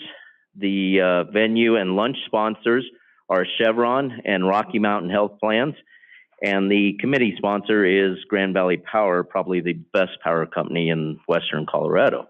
Please go on. Okay, co-op. Sorry, Ken. If you have, if we have no other announcements, we'll go ahead and begin the committee meeting at this time. First on the agenda is we do have a presentation today. We had several suggestions that for a relevant topic is kind of rare earth minerals. And so we were able to, and we thank Jim for joining us, but we were able to coordinate with Jim. And some of you may have seen him at the Grand Junction Chamber Energy Summit. He gave the lunch keynote presentation on the production of critical minerals, including rare earth minerals. And so at this time, I'd like to turn it over to Jim Sims, the Chief Communications Officer with NIACorp Developments. Thank you and good morning to everyone. A big thank you to Brittany and the entire Club 20 team. It's my pleasure to join you and I appreciate that. You know, I will say at the outset, I've worked alongside Club 20 for much of the past 25 or so years in a number of different advocacy efforts, mostly along the lines of campaigns that we all ran that sort of center on all of the above energy policies. Some of those were pretty controversial, and I always was extraordinarily impressed with Club 20's effectiveness as a public policy advocate and the power that you were able to wield in some of those efforts. Very helpful to us. I hope we were helpful to you as well. So anyway, it's good to be here today. I appreciate that. I thought we'd talk today about rare earths, which is something I've been involved in for maybe 12, 13 years now. But do that within the context of what many people talk about today as the EV revolution. So let me go ahead and just quickly share my screen. I say quickly, with my fingers crossed that this works easily. Hang on just one sec. I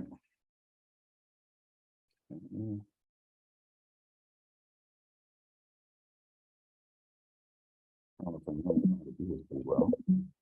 Can everybody hear me, by the way? We can hear you. Okay, sorry. All right, let me, let's see, get to the screen that says share your screen, all right? Here we go.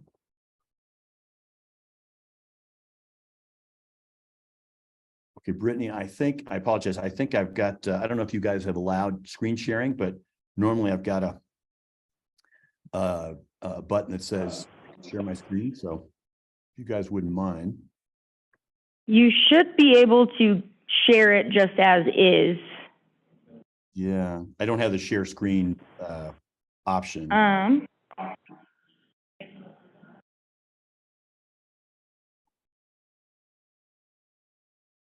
if you did it recently, maybe I should just quickly bump out and come back in.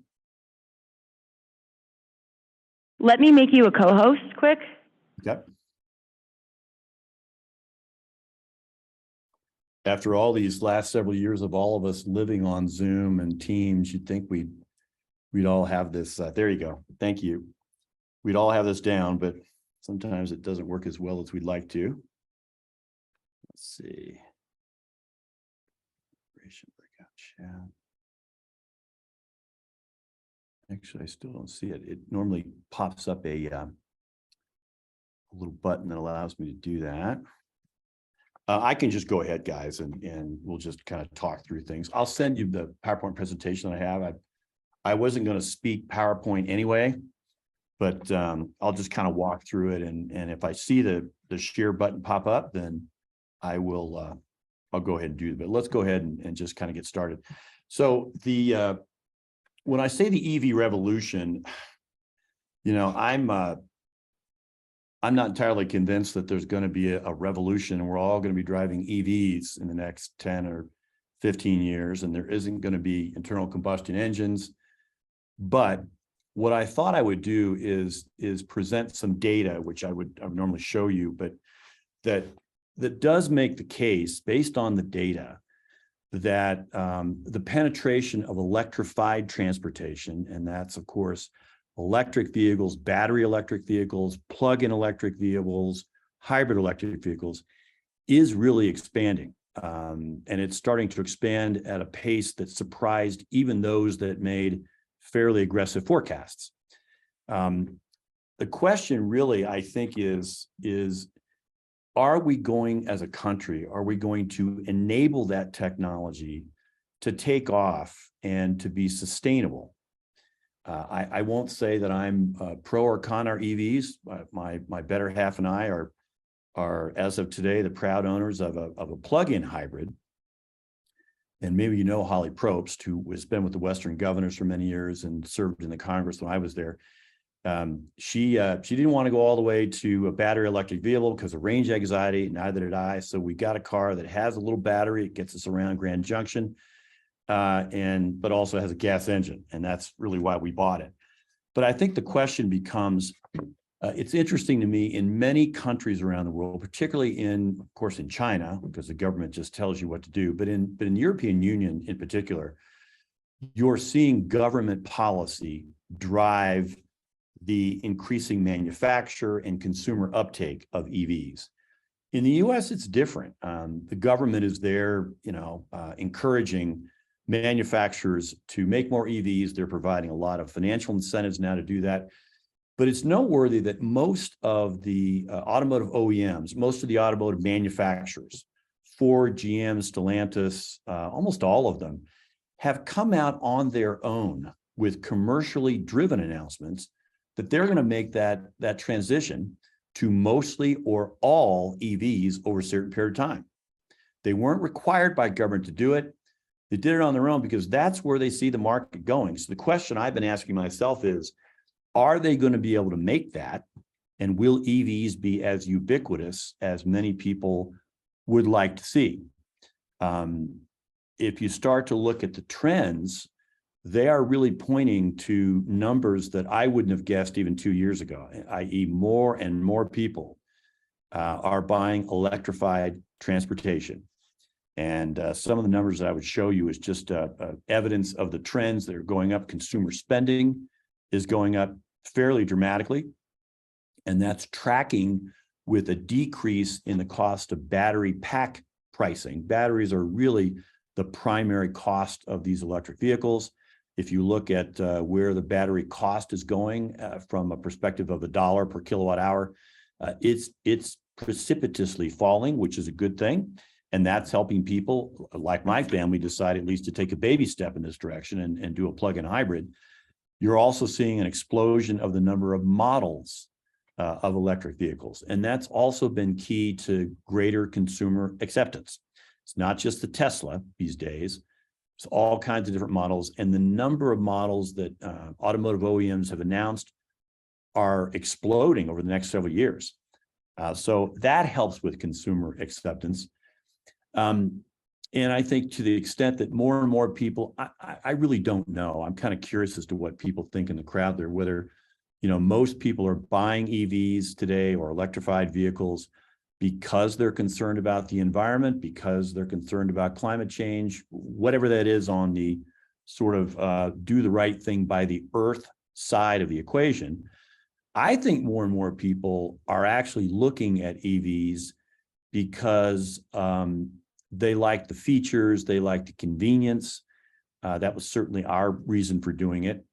You've got a lot of people that are doing it for other reasons, but regardless, a lot of folks are buying them, and they're buying them in the US in greater and greater numbers. So the question that I've been thinking about is, are we on the fast lane to a near ubiquitous EV future? Or are we going to hit some very serious potholes along that road that would effectively prevent that? Will the EV bubble burst in a way? And so I want to talk a little bit more today on those potholes, the challenges that the US and states like Colorado, regions like the West Slope, and utility companies like Grand Valley Power and others. I'm a proud customer of Grand Valley Power, by the way. Are we going to be able to overcome these obstacles to make electrified transportation continue to grow at the pace that we've seen it in the past couple of years? There are, as I see it, a couple of these hurdles are substantial. They're not going to be easy. And one of the biggest of these hurdles is the rapidly growing demand for metals and the materials. You see the periodic table behind me. I use that every day because that's kind of where I live. But the number of minerals, metals, elements, technically, that are used in EVs is substantially higher than the amount of elements that are used in conventional vehicles. It's not just lithium, which we use in batteries, or cobalt, which we also use in batteries, but things like copper, manganese, phosphorus, aluminum, and certainly rare earths. The demand on EV platforms for those and other elements on the periodic table can be 2, 3, and 5 times more, certainly in the case of copper, than you get in a normal conventional automotive platform. And the question is, the Earth has a lot of these elements. And if we did more mining, we have more than enough of all of these to meet those needs. The question is, in my mind, are we, as in the world in general, going to allow more mineral production to proceed in all jurisdictions, particularly in the US, at a pace that can keep up with that demand? Or are we in the US going to continue to rely on other nations, and China is a really big one for most of these, rare earths in particular, so that as our nation starts to produce more and more EVs, we're going to rely more and more on Chinese-made rare earths and Chinese-produced lithium, Chinese-produced nickel, Russia-produced titanium, and other nations. And do we assume that we're always going to have access to the exports from those nations to power our growth for EVs? So I'll set that question aside. The critical minerals is just a huge issue, and I come from the mining industry. And so that's kind of where my focus is. But there are some other issues that I'll touch on first before we get back to the question of rare earths and other mineral uses in EV production. We are seeing lead times in the EV battery chain start to shorten. That's a big issue that has to be solved, because if you're Elon Musk at Tesla, you have to be concerned not just about where you're going to get all the lithium that you need for your gigafactories that he's building left and right. He just announced a new one yesterday. You also need to keep in mind that very complex supply chain that exists between the mine itself and the showroom floor. Now, for lithium, it can be a relatively short supply chain because the lithium gets mined, processed a little bit, oftentimes where it's mined, that goes right to the gigafactory. But for things like rare earths, for example, there are multiple steps in that supply chain. So, and I come out of the rare earth industry. For a number of years, I worked for Molycorp, and that was the company that for many, many years led the world in rare earth production. We all think of China. If you know anything about rare earths, you think of, well, China dominates that market, has dominated for many years, and that's true, including today. But prior to China being the world's leading producer of rares, the state of California and the Mountain Pass mine in Southern California was for many years the world's leading producer. That's the company that I worked for. We raised about $1.8 billion in 2010, 2011 To restart that mine, because it had sort of been left moribund, we built a very sophisticated rare earth chemical processing facility. And we were making and selling rare earths back in those days, back in 2010, 2011, 2013. So you mine rare earths. You then have to do a very intensive and frankly difficult to do chemical separations process to take all of those rare earths that are in this row on the lanthanides and separate them out one another. They like to exist together. So teasing them apart is very simple, or very difficult to do. Then you have to take those rare earths and you have to turn them into metals. That's a separate step. Then you have to take the metal and you turn it to alloys, which would be neodymium, praseodymium, cobalt, iron, and some others. And then finally, you have to take that very hard to make alloy and turn it into the magnets. And the magnets are what are critical for not just EVs, but many, many other technologies. From your refrigerator you probably have in your kitchen, these rare permanent magnets make it more efficient, allow you to use less energy to do what you need to do, and many, many other technologies. I never used to think of magnets as very sexy until I got into the rare space. And it's amazing the number of technologies today, including all of your cell phones, by the way. The little vibrating element of your cell phones is caused by a very small rare earth permanent magnet. And by the way, the rarest in that magnet almost certainly came from China. So the complexity of these supply chains is enormous and difficult. Today, even though we are now mining rare earths in California, they're doing now back up and running, which is good. They're shipping the mined ore to China. China's doing those middle steps, and then some of the magnet manufacturer that then comes back to the States that go in the motors, that turn the wheels, et cetera, in the EV. Most are made in China, some are made in Germany, some are made in Japan. So if you're Elon Musk, you need to manage and be assured that the motor that you're going to put on those in that EV vehicle, that all that stuff works perfectly and all those magnets arrive to your tier one supplier who makes the motors, and that those motors arrive on your supply chain, your supply or your assembly line just in time for your manufacturing. It almost never works that smoothly. So it's not just, are we going to be mining enough to meet our needs and the world's needs? It's, can we bring back to the US these entire supply chains? It's with rare earths today, it's not good enough just to dig it up. We have to encourage these companies to come back and perform those middle supply chain steps. We haven't done a very good job of that, by the way. So mineral dependence and supply chains is a really big deal. The charging infrastructure, in my mind, and what fits behind that charging infrastructure, and that is the grid, is as important, perhaps even more important to any EV future than mineral dependence. My wife's a good example. I said, honey, do you want to get an EV? I'm not a big fan, but if you want a full EV, I'll get you one if you want to go that far. And she said, no, she has range anxiety, particularly when it's really cold. And those of you who either have EVs or know people who have come to realize that when the temperature goes down, especially here in Colorado, the range goes down quite a bit.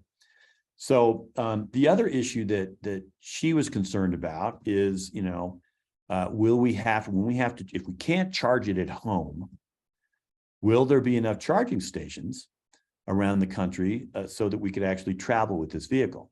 Well, many of you have probably seen the last, 2 years, a lot of stories done in the popular media. Wall Street Journal folks have done it. New York Times have done a piece, many others, where reporters do an experiment. They go rent an EV and then they do a long distance drive coast to coast. And then they write about their experience.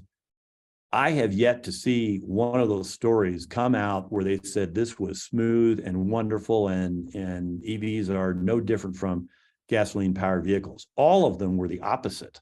And again, I'm not being anti-EV. I'm just saying that charging infrastructure has to go a lot further, I think, for consumers to be comfortable going all the way to all electric or battery electric vehicles. For me, perhaps the biggest pothole or challenge that we have is really more important even than the charging infrastructure. It is this: can the grid sustain that much more electricity demand? If you look at the numbers, even if you're relatively conservative on your assumptions for EV growth and EV usage, our friends at Grand Valley may be able to answer this a little bit more detail than me. And we work with Excel for many years as well. I know they're nervous about being able to, A, produce baseload power, not just wind and solar, but baseload power, which is really required to keep the grid energized to meet that growing demand. And also how they're going to be able to build the electricity transmission lines that are going to be necessary as that grid grows. So our current power system today, just a couple quick numbers to put this a little bit in perspective. Our current power system in the U.S. today is, by the way, the world's most complicated machine ever built by humans. Far more complicated and difficult to build and maintain than, the Apollo program. We put someone on the moon several times. Running the electricity grid and keeping the lights on is enormously difficult. Most of us aren't exposed to those complications. The folks at Grand Valley and Excel and all the other electric utilities and co-ops around the U.S. do amazing work to keep that thing going. We turn the light switch on and the power is almost always there, right? It's very difficult, especially as we start putting onto the grid more and more intermittent renewable generation. Look, I used to work for the geothermal energy industry in DC for a number of years. I'm not anti-renewable. In fact, what we proposed and what we advocated for many years, along with Club 20, was an all of the above energy policy. That just makes sense from a technical perspective. It makes sense from an economic and national security perspective. We need a lot or a little of everything: renewables, nuclear, in my view, fossil fuel generation of all types, more hydro, all of those things. We're going to need all of those things as the grid and the power structure continues to grow, just because of the demand by EVs. But currently, we have in the US about 7,300 power plants of all kinds. We have about 160,000 miles or so of high voltage power lines, and we have millions of miles of lower voltage distribution lines and distribution transformers, and they all connect about 145 million customers. Households is the way to think about it. Then we have, the grid is not a ubiquitous system. There are three primary systems that kind of operate independently. There's the Eastern Interconnection, which is east of the Rocky Mountains. Then there's the Rocky Mountain or the Western Interconnect, and then Texas has his own interconnection. And then within each of those relatively autonomous zones, you've got balancing authorities. And these are sometimes utilities, sometimes they're more regional systems, and they work together to make sure the lights stay on across that entire grid, or certainly within those balancing authority areas. There are 36 balancing authorities in the Eastern Interconnect alone. I think there's 31 in the West. You've got one in ERCOT is in Texas. There are 5 in Canada. They all have to talk to one another. They try to coordinate these things. They share power when you can, which is not easy to do. So my point is that keeping that system on and reliable now is not easy. As we include more wind and solar, which are part of our all the above energy strategy, right? But they're intermittent. So they dump power into, you can think of it as a lake. They put in their buckets of water into the lake when they can. Sometimes they can't. Sometimes managing the frequency of that grid can be a little more difficult because it operates within a very narrow tolerance level. Sometimes interconnection power can mess around with frequency. My point is, we need a lot more of everything. Transmission lines, power generation, distribution systems, in order to meet just the power generation of power demand that we're going to see from EVs. Are we going to be able to do that? We can, but I think it requires a lot bigger lift technologically, financially, certainly politically, than I think the folks in DC understand yet. I'll give you a short story. When I worked at one point, we did a lot of work on the high voltage transmission lines. And as many of you, I think, know intrinsically, those are very unpopular projects, particularly when they're multi-state. Virtually no one wants a high voltage transmission line in their backyard or even near them. And in order to put on more and more energy production, generally, remotely sourced, remotely sited wind and solar facilities, you got to build pretty good transmission lines to connect into the grid. That means plowing transmission lines through a lot of land where there is no transmission line. And in most states, it can come down to, county by county, landowner by landowner negotiation, unless the utilities use eminent domain. It's really hard to do. So will the folks in DC find a way of making it easier for utilities to build and recover the cost of those transmission lines? That's a really big lift. So hope springs eternal for me. I hope we're able to do it, but it's a really big challenge. The last one I'll focus on is a challenge that's related both to the infrastructure that we need to build out, say the grid and charging stations and that whole network. And also it's sort of the intersection between the energy infrastructure and consumer acceptance of this technology. And to me, that comes down to charging times. So for those of you who have an EV, have driven an EV, have ridden an EV and gone on a long distance haul, you probably have experienced, the unfortunate experience of going and going to a public charging station and probably not being first in line. And then once you get through the line, depending upon the charging station, depending upon the battery that you have, it can take a couple of hours to fully charge your vehicle. If you've got a Tesla and you go to a Tesla supercharger, it can be pretty quick, but you have to have a Tesla to use those. So what I think is one of the bigger challenges we have is bringing down charger times for consumers. And one technology, and I'll finish with this, that is rapidly starting to grow. You can't buy these batteries now, but they are starting to be commercialized in South America, in Asia, and they'll probably come to the US pretty quickly, is a new type of lithium-ion battery. It's a lithium-ion niobium battery. And in short, what that battery allows is full charge times, maybe up to 90%, 95% charging in as little as 10 minutes. And they now have versions that go as fast as 6 minutes.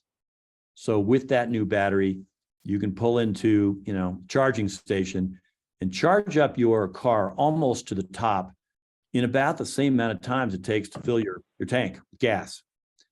I think that will be a game changer if the technology develops like I think it is, and they start to commercialize those. Plus, that battery technology is a solid state, a lithium-ion niobium battery, which means it doesn't have the fire hazard that unfortunately typical lithium-ion batteries still have, and it has a lot of other benefits to it. The reason I'm so excited about that particular battery, though, I'm a little biased on this technology, is that it requires another of the metals here on the periodic table, element number 41, niobium. And the company I work with, NioCorp, is a company that is looking to start making niobium. We're a Colorado company, but we're doing our mine in the southeast part of Nebraska. It's an underground mine that we're going to look to build. It's a $1.2 billion project. It's a very, very, very large mine once we build it and get it up and running.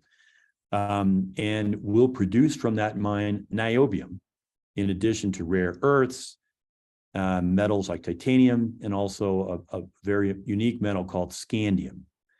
The niobium that we'll make is only made today in Brazil, a little bit in Canada. None is made in the US. So we are completely dependent as a country on other countries for niobium. that will slow down the uptake of this technology. Once we start making more of our own critical minerals here in the States, and again, bring those value-added supply chains back to the U.S., then I think the EV industry and lots of other industries have a much better chance of taking off. And frankly, I'll finish with this final point. I do a lot of work with the U.S. Department of Defense on these sets of issues.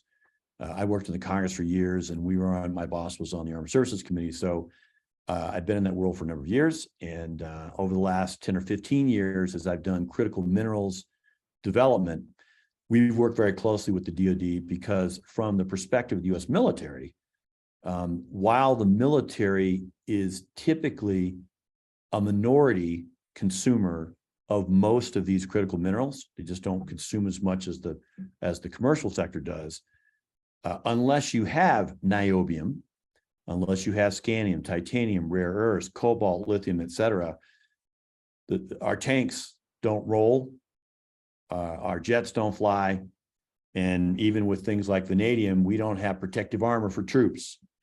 And in all of those minerals that I just mentioned, the U.S. is either 100% or majority dependent on foreign nations for those metals. In fact, if you looked at the periodic table, I could walk you through how much we make, and more importantly, how much we don't make of most of those elements. So what we do with the DoD on an ongoing basis is do a supply chain analysis, and I help them figure out who's making what where, not just of what I know, but other things that I know are being produced in other countries. And at the end of those processes, I will tell you that we're all sitting around the table saying, you know, what the heck are we going to do if the balloon goes up, as they say, and let's say there's a low-level military conflict between China and India, or between China and Taiwan, or between China and Russia, whatever it is, that leads China, for its own reasons, to pretty much block the exports of most of these minerals.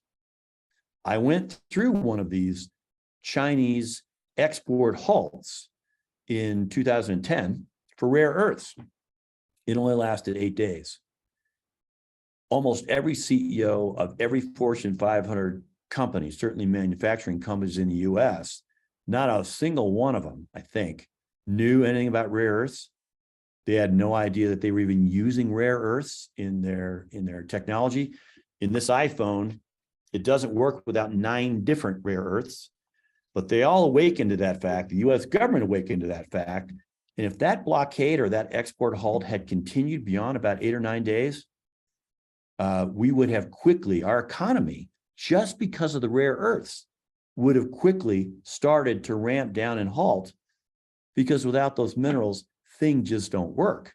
So I'll leave you at this point. Our company is trying to do a mine that will help the U.S. produce for the first time most of those elements that we're looking to make. We're very proud of that. We need a whole lot more niobium made in the U.S. We need more rare earths made in the U.S. We need more cobalt, more lithium. All of that, I'm hopeful that we're going to get there, but without a whole lot more mining and mineral production and value-added processing of those minerals, we're not going to have the EV revolution that so many people are talking about these days. And in my mind, more importantly, our national defense will be at severe risk very, very quickly. So I'll leave it with that. I apologize, I couldn't show you the slides. I have more than enough slides for that talk anyway. So I'll send you these slides. I hope you'll find them informative. There are a lot of some of the more recent trends. They're pretty graph intensive, so you can look at the data. And then if anyone wants any more information on any of this, please ask Brittany and she'll put you in touch. With that, I'm happy to take any questions. All right. Thank you, Jim. I think we have time for about maybe 2 questions at most. So I see a couple hands here. We'll go to, again, Jim, thank you. Great presentation. And I think Cindy has a question for you. Thank you, Jim, so much. Cindy Dozier. I live in Montrose County. I'm going to give you a 4-part since I only get one shot at this. How many REs are there total? Which ones are used in tech? Which ones are mined in Colorado? And where does Australia fit into the equation? Really good questions. You're telling me that you know a little bit about this, which is impressive, by the way, because very few people still know much about the rare earths. But I'll be fast. You can't see it on my periodic table here, but there's a row at the bottom. It's called the lanthanides, and there are 15 rare earths elements, all individual elements in the lanthanide series. There are 2 other elements, scandium and yttrium, that are considered rare earths. So there are 17 total. One of them, promethium, is the only naturally radioactive rare earth. It has a relatively short half-life. It decayed away in the Earth's crust many, many years ago. There really isn't a promethium. We do make it artificially today because we use it in radioactive decay heat batteries for long deep space satellites. But so there's 16 of them that are naturally occurring and still around. Almost every one of them, for better or worse, is used in technologies. Most of them are magnetic, naturally magnetic, and very, very powerfully magnetic. So rare earth magnets, and there are a couple different versions of those, are one of the primary products that are made from the rare earth industry. But as I said, there are 9 of them in your phone. And if you had only 8 of them, the phone wouldn't work the way that it does now. The thing with rare earths is that you rarely know they're there. They're used in very small quantities. On this computer screen that you're seeing, there are about 4 that make the screen colorful. Otherwise, it'd be sort of black and white. They're in almost every electronic application and device that you have. So they're really ubiquitous. No one knows they're there. So that's part of the problem when we talk about rare earths, or people are like, I don't know what those are, and I don't really think I need them. They're almost everywhere. So that's question 1. In terms of give me question 2 again. I was going to skip to Australia, but You already answered. You already got question 2. Which ones are in tech? So which ones are in Colorado and Australia? Got it. Mother Nature, the way the rare earths are produced, almost every deposit of rare earths has almost all the rare earths. They just naturally are made together. It's also why they're really, really hard to pull apart and purify. There are some places in Nebraska, for example, where we have more of a couple different rare earths than others. We have more of the magnetics in Nebraska, which are today the ones that are probably the most sought after. In California, where I used to work, they have more of some of the magnetics, not many of the heavy magnetics. So every deposit's a little different. You always have all the rare earths, but the concentrations of each differ. Australia has a lot of rare earths, thank goodness. And you know what? They're mining them. They're doing more than we are here. And thank goodness they are, because a lot of those Australian rare earths, a lot of them today, regrettably, still go through China and then they come over here. But the Australians are really working hard to do more of those middle processing steps in Australia. And the Australian company, it's a company called Lynas, Lynas, great company. And they're looking now to build a processing facility in the US. It was at the DoD's invitation to take some of what they're mining in Australia, bring that mine material to the States, process it and separate it here, so that at least we have the separated rare earths here in the States. So Australia is a very important partner. And I'll say that, you know, some of the biggest deposits in the world of rare earths outside of China are Australia. The US, we have a lot of rares. We're just not mining them yet. So I hope that helps. Thank you. Welcome.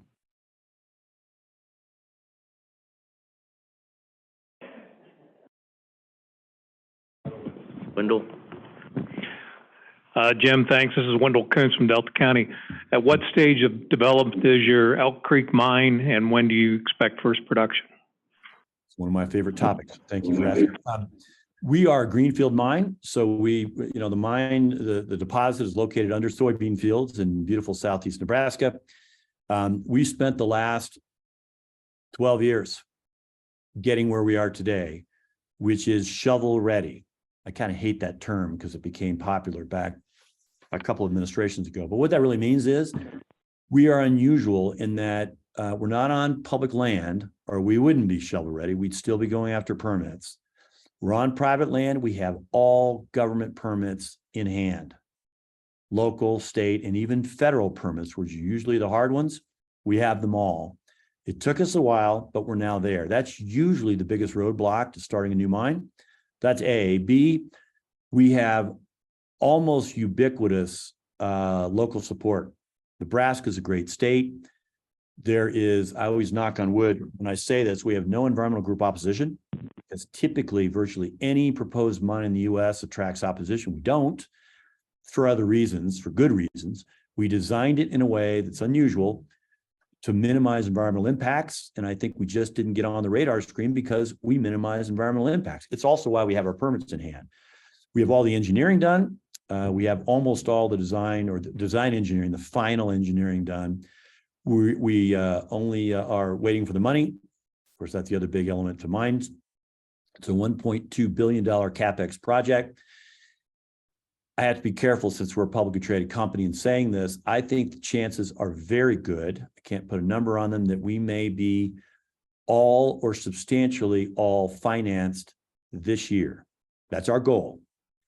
If that's the case, we will start digging this year. It's a 3-year construction project. It is a very, very large underground mine, 1,000 meters eventually in depth. 3-year construction period, 2 months commissioning period for the chemical plant that sits on top, 6-month production ramp-up period, and at that point we'll be in full production. It's a 38-year mine life, but it'll be more than that because we stopped exploratory drilling once we got to 30, 38 years, because it doesn't make a lot of sense financially to have a mine life any more than that. But we've only drilled a small portion of what's down there, so we'll be there for a long time.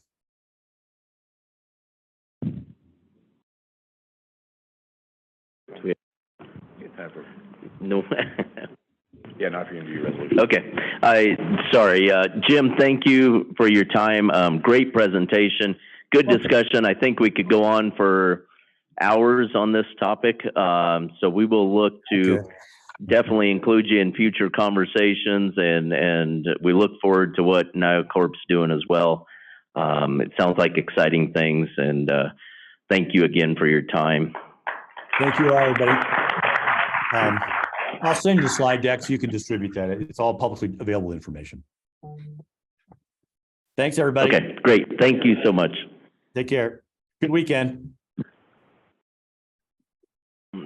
So appreciate the conversation, but in the interest of time, we just want to keep this going. We've got lunch sitting back there and ready. So for resolution discussion, we do have the EN 03-2 Roan Plateau Management Plan.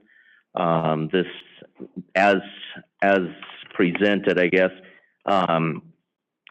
was last updated in 2016, I believe. And what these updates are meant to do is really bring it current, just update some numbers, some facts. So we're looking for a motion on it. I'll move for approval. Okay, we have a motion to approve the amendments as presented, and a second from Ray. Motion by Kathy, second by Ray. Any discussion on the Roan Plateau?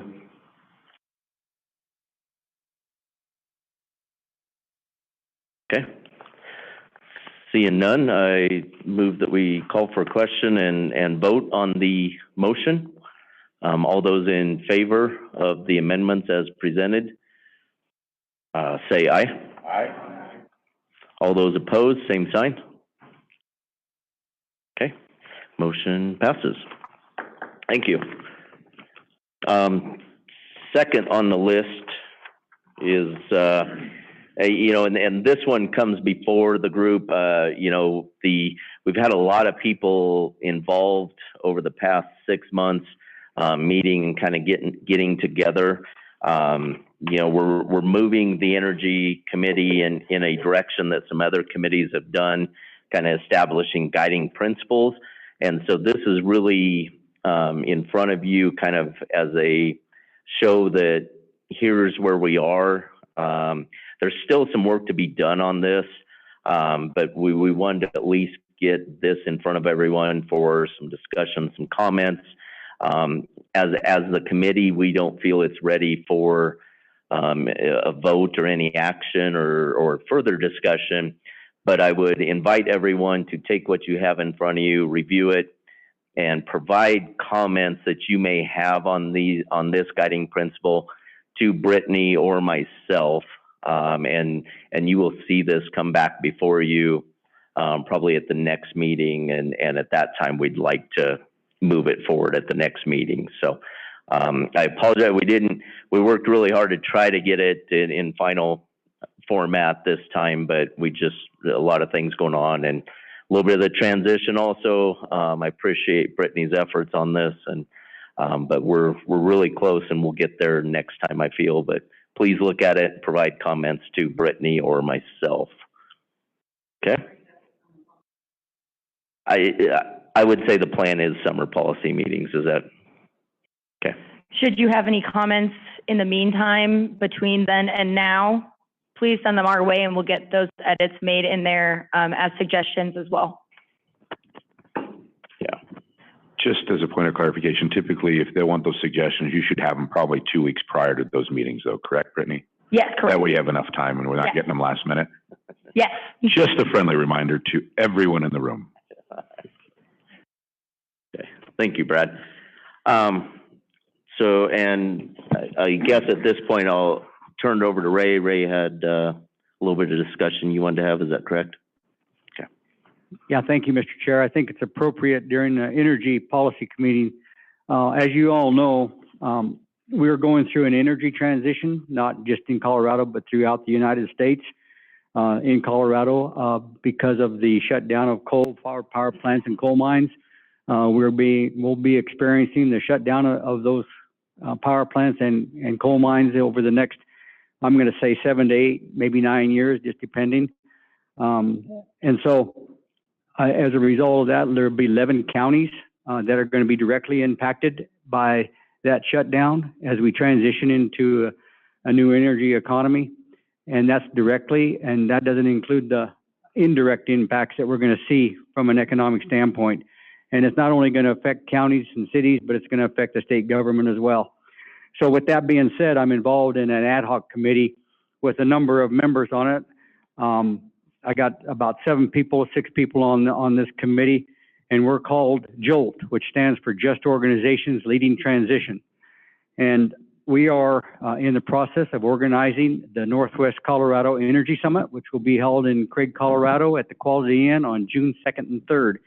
We're not a political party. We're not an organized party. We don't have bylaws. We're just a group of individuals that want to make a difference and an impact in our communities as we transition through this economy.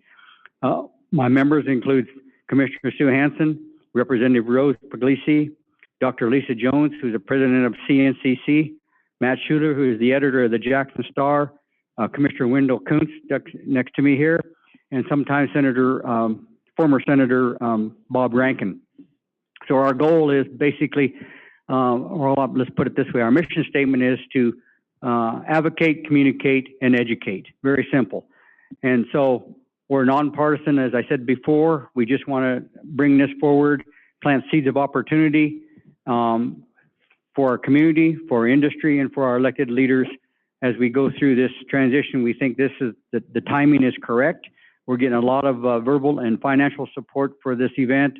We look forward to it. And if you would like to be on that list, we're putting an invite list together because the facility that we're at, which is the Quality Inn, can only hold about 150 to 170 people, which will include our sponsors, which will include the committee, and then our speakers. And we're getting a lot of support in that direction. So if you want to be on the invite list, I need your title, name, number, telephone number, email, address, so we can get those invites out to you. And so as an example, we're going to get, as you all know, David Bernhardt will be one of our speakers, former Department of Interior Secretary.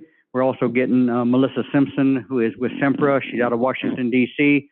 We're also getting Christine King out of California for GAIN.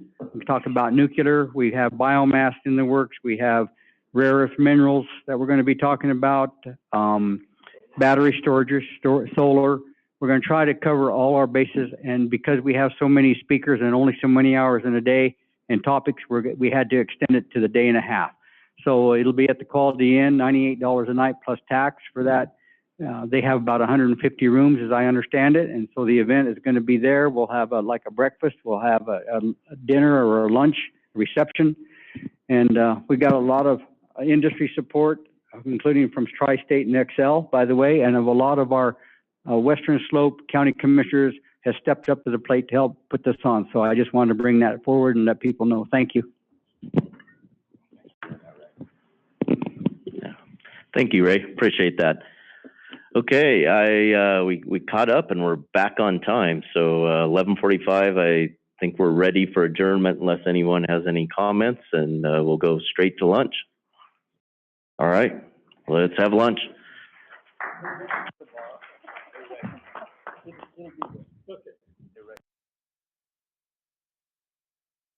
Brad, you know,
All righty, we will go ahead and give Phil a couple more minutes to get himself a little comfortable here, but I do want to go ahead and thank our lunch sponsors again, Rocky Mountain House Plants and Chevron, great partners of ours. Let's give them a hand.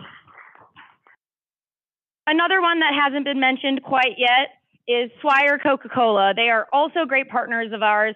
They donated all of the drinks and brought over their nice, awesome fridge for us to use over these meetings. So we can't thank them enough either. So with that, I'll hand it off to Phil whenever he's ready to begin the business affairs meeting. Good afternoon, everyone. Thank you all for attending today. And folks, again, can't tell you all enough how much I appreciate everybody coming together. Sorry for my back to you here, folks, in the back. We'll start off today with, again, the Business Affairs Committee, and we'll start off with introductions today. And Brittany, why don't we start with you, and then we'll work our way around, please. I will also go ahead and do the Zoom as well. Thank you. So I am Brittany Dixon, the Interim Executive Director for Club 20. This is my first meeting with that role. Looking forward to working with Club 20 and ensuring the prosperity during the transition. So joining us online, we have Doug Monger, Jeff Comstock, Melody Villard, and Tracy Sakaguchi. I'm Annabelle Diaz. I'm the Administrative Assistant for Club 20. I'm Rachel Richards, Pickens County Representative, and serve on the Executive Committee. Thank you. Kathy Hall, Club 20 member forever, past chair, also a CDOT commissioner. Okay. Mary Jo Coulihan, Archuleta County Representative, Executive Committee, Tourism Chair, and I sit on Business Affairs. Wendell Coons, Delta County Executive Committee. Ray Beck, Membership Chair for Club 20, Co-Chair for Transportation, and Executive Board Member for Club 20. Mike Goolsby, Mesa County HDR and Policy Group Committee for Transportation. Good job. Brad McLeod, Chair of Club 20 and Vice Chair of the Black Hat Committee with Michael Murphy. Shauna Grieger, Western Colorado Contractors Association, and also on Transportation Policy Committee.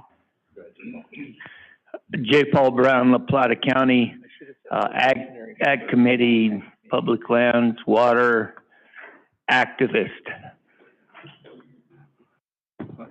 Michael Murphy, Chair-elect, Club 20, Hinsdale County, and I also have a black hat. Cindy Dozier, Club 20 Executive Committee, and on behalf of Club 20, I sit on the Rocky Mountain Restoration Initiative, and I don't have a black hat. Kathy Welt, Club 20 Board of Directors, representing Delta County. R. Wayne Jeffries, La Plata County. Merritt Linky, Grand County Commissioner, immediate past chair of Club 20, serve on the Executive Committee. And Grand Junction is so nice, I have a straw hat. Matt Solomon from Eagle County. I have a black baseball hat. Greg Hart, trustee, town of Cedar Edge. Good afternoon, Margie Joy with Colorado Housing and Finance Authority member. Janice Stansel, Senator Hickenlooper's office, based in Glenwood Springs. Hi, I'm Sarah McCarthy, State Outreach Director for Senator Hickenlooper. Hello, I'm Kat Pappenbrock, the Director of the Rural Opportunity Office with the Office of Economic Development and International Trade. Hi, Lois Dunn, Grand Junction Realtors, Government Affairs, and representative for Mesa County at Club 20. McKenna Farley, Western Colorado Field Representative for Representative Lauren Boebert. Raven Finnegan, Western Colorado Field Representative for Representative Lauren Boebert's office. Riley Scott, member in Colorado Springs. Kate Daniel, Mesa County resident, Club 20 member. Denise Vaughn, Garfield County, Club 20 forever. And Phil Vaughn's driver. Jeff Snedden, trustee, Town of Granby. Steve Dom, member, and I've got this black hat. I just don't know what to do with it. Charlie Oswald, member, Montrose County. Deborah Kalish, League of Women Voters of Mesa County, and I do have a black hat also. I'm Steve Reynolds. I'm the current co-chair for the Healthcare Committee, Board of Directors, member for Garfield County, and past chair of Club 20. Tom Kleinschnitz, Director of Moffett County Tourism, and Craig City Councilman. Thanks. Thank you, everybody, for introducing yourselves. Greatly appreciate that. Folks, first item on the agenda today is an item that we always try to start our meetings off with, and not try to, we always start our meetings off. The lifeblood of Club 20 is membership, and that's ultimately what it comes down to. And so us, especially as business people and involved in business here in Colorado and Western Colorado, it's incredibly important that we identify and locate other members to come in and join us in this effort. I know that each one of you, I'm sure, have friends like I do, like, hey, Phil, how's everything going at Club 20? Why don't you guys deal with this, this, and this? I've got a business to run. I don't have time for that. Well, the fact of the matter is Les Mergelman had a great quote on this. If you're not at the table, you're on the menu. And that is, in fact, how this world works. And so I think it's important for us to identify those fellow business people and, of course, others in government, nonprofits, et cetera, to join us in this effort. So this is why we have this discussion each and every Club 20 Business Affairs Committee meeting about membership. And with that, we'll start with Ray Beck, and then we'll move from there to Margie Joy. Ray.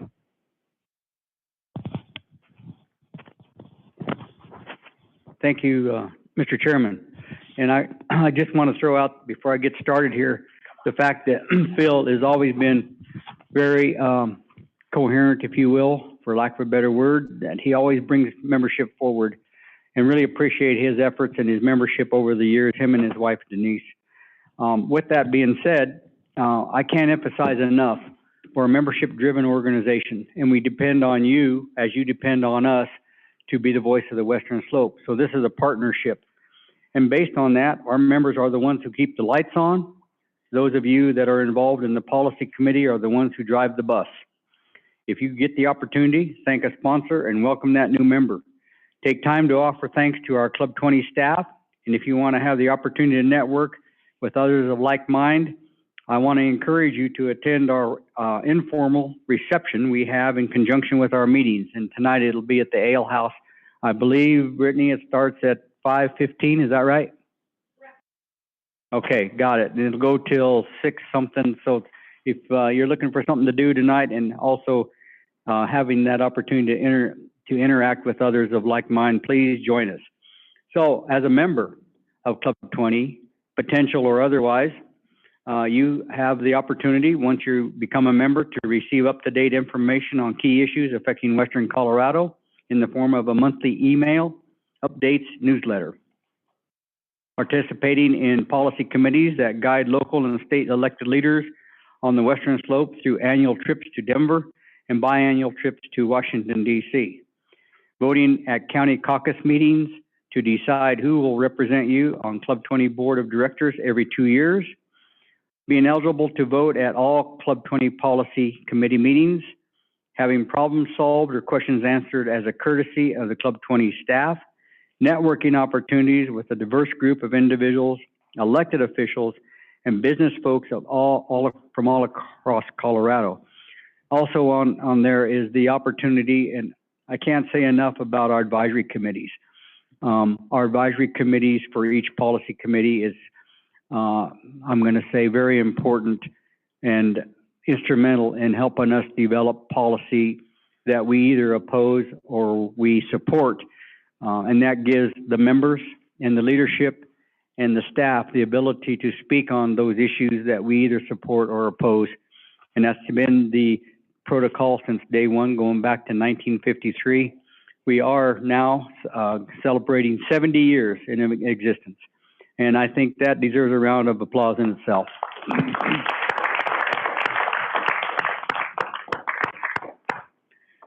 So with that, Mr. Chair, I'll turn it back over to you. Thank you. Great. Thank you, Ray. Appreciate Gray's wonderful work as membership chair, and thank you again, Ray. Well, today, what Ray and I had spoken about was an opportunity to have members speak about why they choose to have a Club 20 membership. And so I did contacted Jerry Lynn Francis today to ask her to speak. She's having a little flight problem today. And so Margie indicated that, Margie Joy from Rio Blanco County indicated that she would speak in her stead. But again, the purpose being about why do we have membership in Club 20? It's great to get together and discuss issues. It's great to see one another and the like. But again, to try to come up with different ideas and strategies about how we talk to fellow business people and others in our communities about why Club 20 membership is important. And Margie, thank you for attending today. Let's have a round of applause for Margie. Thank you. Very glad to be here. And yes, Jerry Lynn sends her regrets, but a little flight delays and just sometimes things are out of our control. So for those of you that I haven't met in my role as the Community Relationship Manager for the Western Slope with Colorado Housing and Finance Authority, I'm very glad to be here. I've been in this role about 2 years, which means I've learned a lot and means I have a lot to learn. I have been a resident of Rio Blanco County up in Meeker for, somewhere under, more than 15, under 20, something like that. But, and that's why I love Club 20 and what it brings to our communities and why CHAFA itself is a member. For those of you who aren't super familiar with CHAFA, you know, our mission is that we believe everybody should have affordable housing and economic prosperity. We are a statewide agency, but we are not funded through the state. We're self-funded. So we participate in organizations like Club 20 so we can hear what the issues are. What are the opportunities and how does that align and how can CHAFA better serve its customers, which all of you here in this room are our customers and community partners. So we really like organizations like this because it gives us a lens into what's happening within the region.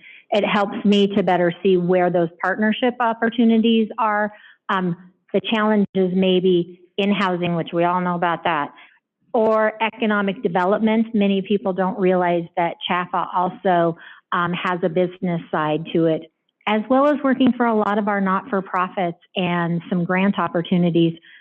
So organizations like yours really help us better do our job. And that's one of the reasons we continue to be a member and appreciate the opportunity to speak today. Thank you, Margie.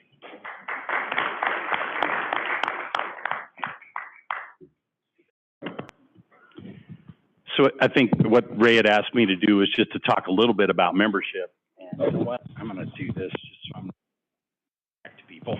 Everybody hear this okay? Okay, just so I'm not talking back to folks.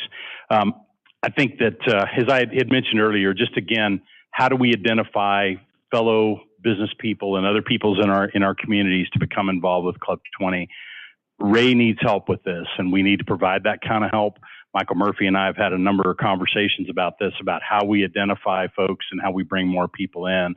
What I have found, I think, in my experience with Club 20, and I've been attending here at Club 20 since 1986, since I was 19 years old and became a member in 1988. So I've been here a couple of years along the way. What I have found during the years, and I think everybody sees this in your civic organizations, no matter what you're involved with, is an aging of Club 20, an aging of the Kiwanis Club, the Rotary Club, whatever it might be. And I think there's some importance behind identifying other members and bringing in younger people into our organization. And how do we do that? I think is trying to bring some perspective to folks to understand exactly what I talked about earlier. If you're not at the table, you're on the menu. It's easy to stay home. It's easy to be involved in the snowmobile club and the bowling club and with your kids at school and like. Those are all very important things. But when it comes down to it, you need to spend some time working with Club 20 and understanding the issues of the day, whether that's on a local level, state level, or federal level, and how that impacts you and how you can positively impact that. So I'm looking for ideas as we all work together, and please feel free to see me after the meeting to have discussions about who you would like to bring into Club 20.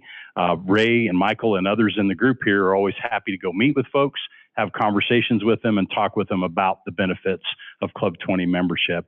The financial aspect of this probably is the smallest aspect of it. A membership for an individual or a business, I think, is very reasonably priced. And it's certainly that entry level of getting in from a membership standpoint is not out of control.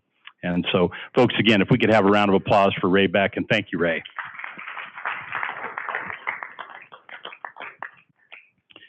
So, folks, we're going to got one other announcement item before we move into our first agenda item today, and that is to thank my advisory panel. The advisory panel, you'll see that on the final page of your agenda today, are a very important group of people from around the state of Colorado, all Club 20 members who assist me and work with me in what we set forth on the agendas and what we set forth on how we support or oppose legislation from a state or federal level. And so today I want to thank Kyle Alpha, United Companies, Julie Baca, Western Colorado University, Mary Jo Coulihan, Executive Director, Pagosa Springs Chamber of Commerce, Jerry Lynn Francis with Chaffa, Michael Murphy with Team Murphy Realty, Joe Rice with Lockheed Martin Space, Cameron Reese with Grand Junction Regional Airport, Tamara Ward with Taloma Partners, Jasper Welch with Durango Space. We can have a round of applause for these folks. Thank you. Later on in our agenda, folks, just go over the agenda today. Kat has graciously come to speak today, and we greatly appreciate that. We're going to talk a little bit. I don't have any resolutions for today. There were none submitted 7 days prior to our meeting. So we're going to talk about preparation for our July 27 meeting in Walden. And so we'll have that discussion, then we'll adjourn. We have a fairly quick timeline today, as you all know, during our winter meetings. And so, Kat, I would like to invite you to come forward. Folks, Kat is well, obviously, number one, with the with Colorado Office of Economic Development and International Trade. And please come forward, Kat. And folks, let's please thank Kat for her attendance today. Is that okay? Yeah. Where should I speak?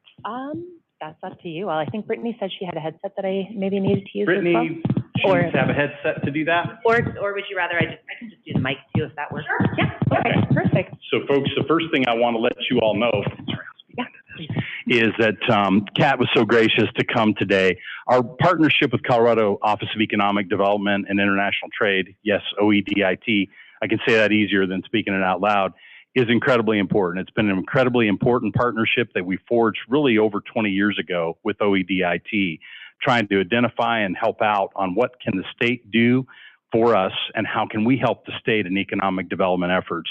As we all know, especially in the times we're seeing in rural Colorado right now, this is a time definitely to understand the importance of economic development. But I think all of us agree, whether it's 2003 or whether it's 2008 at the bust, or again, from a standpoint today, economic development remains important in rural areas, and we've got to focus on that. That's the reason for Kat being here today. Let's have a warm welcome for Kat in attending today. Thank you. Thanks so much, Phil. And I think I'm going to come to the front here. That way I can see everybody as well. Well, it's such a pleasure to be able to engage with Club 20 on this side. Oh, here we go. Thank you for the clicker. And I don't think I need my phone up here either. Great. So my name is Kat Pappenbrock. I am the director of the newly minted Rural Opportunity Office, which is the newest division within the Office of Economic Development and International Trade. I'm going to kind of go into what we do and kind of talk about rural opportunities, but also just personally, prior to joining OEDIT in 2019, I've been a Western Slope resident for the past 14 years. My home is Urace, Colorado, still live there. Our entire rural team is actually rural. And actually at that time, I was the director of the Urace Chamber Resort Association and Tourism Office, so engaged with Club 20 around some of those tourism pieces. So really excited to be here in this capacity today. So let's talk a little bit about OEDIT. And let me see if I can get this to work correctly. Yep. Okay, just go next slide. Yeah, thanks. So OEDIT, I mean, ultimately our mission is to achieve and sustain a healthy Colorado economy that works for everyone and protects what makes Colorado the best state in the country to live, work, start a business, raise a family, and retire. We are an office of the governor, so unlike Department of Local Affairs, you know, we do sort of sit under the governor's office. But really, one of the unique things is that we can really do a public-private approach. We're not limited to only working with municipalities. We do a lot of work directly with businesses, nonprofit organizations, all of those entities that really support the economic development across the state. We do have some data capacities where we monitor economic conditions, of course, primarily supporting entrepreneurs and small businesses, which, as we all know, make up 99% of our Colorado workforce in terms of employment, increasing quality job creation, maintaining a diverse economic base, which of course is always something that we deal with in rural Colorado as we're all moving through various transitions, but also playing on a global scale, positioning Colorado as a global leader around export, advanced industries, and then tourism, aerospace, bioscience, and renewable energy. And again, then going back to that state economy. I'll also say I'm probably not going to go through everything in this presentation, but I've made it available really just as a resource guide for all of you if you need quick links to various divisions or programs. So let's go to the next slide. So in an overview, generally we do work primarily around small business support, whether that's through technical assistance like small business consulting through our Small Business Development Center network, certain grant programs. Really, we play a lot in the access to capital space, ensuring that our small businesses, whether they're in a startup phase, a maintenance or support phase, a growth phase, or even now, you'd mentioned the aging of all of our various committees. It's happening in our business space as well. 80% of our small businesses are owned by baby boomers who are planning on transitioning out. So what does that look like for the state? And then, of course, incentives, being able, whether it's a competitive incentive to make sure that a business locates in Colorado, or certain tax credits and incentives that allow businesses to really, save a little bit of money throughout the year. Community support, this is really kind of where my office comes into play a little bit more, as well as divisions like the Office of Outdoor Recreation or the Tourism Office or Colorado Creative Industries. We really play with some technical assistance around specific industries or general economic diversification through training programs, sometimes grants, depending on what we have either in statute or certain programs. We also work really closely with our other state agencies and federal strategic partners. I know since COVID, we've worked really closely with the Economic Development Administration, of course, Treasury right now, as all of this, all of the various funding packages are coming down from the federal government. And then in-state, really closely with the Department of Local Affairs, Colorado Energy Office, Colorado Department of Ag, CDOT, any of those where business sort of intersects with our economy. All right, next slide, please. This is our organization. We're kind of a unique office and we can be a little complex, which is again why I'm really happy to be here, because we can be your navigators. So our executive director is Eve Lieberman. She has actually just taken over as of the beginning of this year. As you can see, we've also, since the pandemic, assumed the recovery office to help monitor a lot of that federal funding that is coming down to the state. So our prior executive director is still Pat Myers, the chief recovery officer, with Hannah Saeed working. Our largest division is probably business funding and incentives.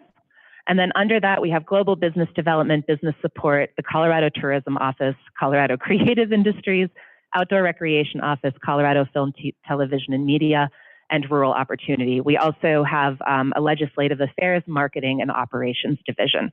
And I'll kind of go through these as it sort of relates to rural as we move through, but just kind of wanted to give you an oversight of that structure. Again, some of these are either business focused or export global development focused, and then the rest of them are really either specific industry or specific economic sectors.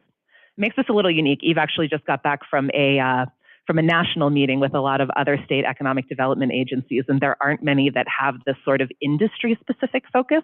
So makes us unique, but also I totally understand it's sometimes difficult to navigate. So let's go to the next slide. Every year we set wildly important goals. And these are really the overarching themes that kind of drive our programs and our work for the year. This year, we're in the second of 3 years of a long-term goal to attract and retain rural jobs. We know that especially with the pandemic, our rural communities were hit hard, and through a variety of programs, whether through the Small Business Development Council or our incentives, we're really trying to ensure that we hit that number of retaining or creating new jobs from 3,000 to 6,100 by the end of this year. We're right on track. We're at about 3,500 jobs halfway through the fiscal year. So that seems to be working pretty well. The other one is also access to capital for small businesses. And I'd say small businesses as well as communities, because this goes over all of our funding. As we kind of came through the pandemic, we realized, again, that a majority of our funding was still being pushed into our metro areas. And this is a really concerted effort by OEDIT through all of our programs to ensure that 50% of the funding is going either to rural or other disadvantaged communities and businesses. It kind of was a sea change in the way that different programs are marketed. Yeah, thank you. We're certainly pushing for that as well. And it's been really great. Our office has sort of been at the intersection of a lot of those, ensuring that connections are being made, and that those communities and those businesses that generally have not had easy access to those programs start becoming more aware of them. In the coming year, this is actually, for those of you who have been on our website and have seen that like program page of 150 programs that can be sometimes tricky to navigate, that's going to get a whole overhaul. We've actually done a lot of work with small businesses saying, you know, what does this mean to you and how would it actually make more sense? And so we'll really be working on easing the language, the access to apply, those types of things that maybe have been difficult in the past. And then again, these goals also link kind of to the governor's overarching dashboard with, you know, the larger statewide goals, but these are sort of the specific overarching goals that we deal with at OEDIT. Next slide. So our office, for those of you who have worked with OEDIT over the past 20 years, you know that, you know, rural has been a part of it, but not really statutorily in place. It's always been kind of a small program or a single person or a program that's been based out of Denver. In 2019, when I and two of my original colleagues were hired, we were then under the Business Support Division. They decided that it was really, really important, not just for rural to have a stronger presence within OEDIT, but that those people who were working for rural needed to live in rural. So our original three colleagues, myself, Greg Thomason, who's still our Eastern Colorado representative, and at that point, Tom Monaco, who lived in Alamosa, were hired on to basically form this new office. Of course, 4 months into our work, the pandemic hit, everything changed. We really shifted to small business support. And the other thing that happened was the small amount of funding that we had at the beginning was kind of pulled back as the entire state and everybody kind of looked at their budgets. We shifted and we're currently funded by 2 federal grants. One, which many of you actually in the room we're still working on, is the Rural Roadmaps program, where we're working with regional groups of communities to really look at long-term resiliency. This is in partnership with the Department of Local Affairs. We're kind of wrapping up the planning process of that and moving into implementation with a lot of them. And then the other one is looking at a statewide comprehensive economic development strategy. For those of you who are around for the blueprint era of 2011, that's really the last time that we took a comprehensive look at the state. And what we're doing from this one is we're starting with all of our regions. So, you know, region 9, 10, 11, 12, in this area, their comprehensive economic development strategies, bringing those up to the state level, seeing how we can better coordinate state departments to recognize both statewide economic development issues, but also those regional differences that maybe got lost in the past. So from our office, we're really that centralized touch point. If you've never worked with OEDIT before, our regional reps or myself are there to connect small businesses, economic development organizations, chambers, business support organizations, municipalities, and county governments, if you play in the economic development space, our entrepreneurship incubators and accelerators around the region, other state agencies, and then our ecosystem partners, which might be statewide or local. These are like your Economic Development Council of Colorado, Startup Colorado, Manufacturers Edge, those types of folks. So we're kind of like your curators to access either OEDIT programs or other state agency programs based on what your economic development needs might be. Next slide. So I think I just went through this. One of the things that that's unique, though, again, coming out of Blueprint, some of your communities may have engaged in the first round of the Rural Technical Assistance Program. At that time, it was really based on specific programs or industries aligned with different divisions within OEDIT. It offered maybe 15 opportunities a year for rural communities to engage in some sort of strategic activity. Coming out of COVID, we realized, you know, what we're really missing is just a baseline of economic development knowledge and that true connection between your economic development entity, your municipality, or your local government that you're working with. So what we've done is redone the program so that it's accessible to everybody. There's a baseline, what we're calling Rural Technical Assistance Economic Development Foundations, where you learn about OEDIT, the state partners, what is Economic Development 101, and how do you work within your community just to kind of understand what your key issues are. And from that, we're going to bring out modules every quarter that deal with specific issues that are of interest that our rural partners are giving us.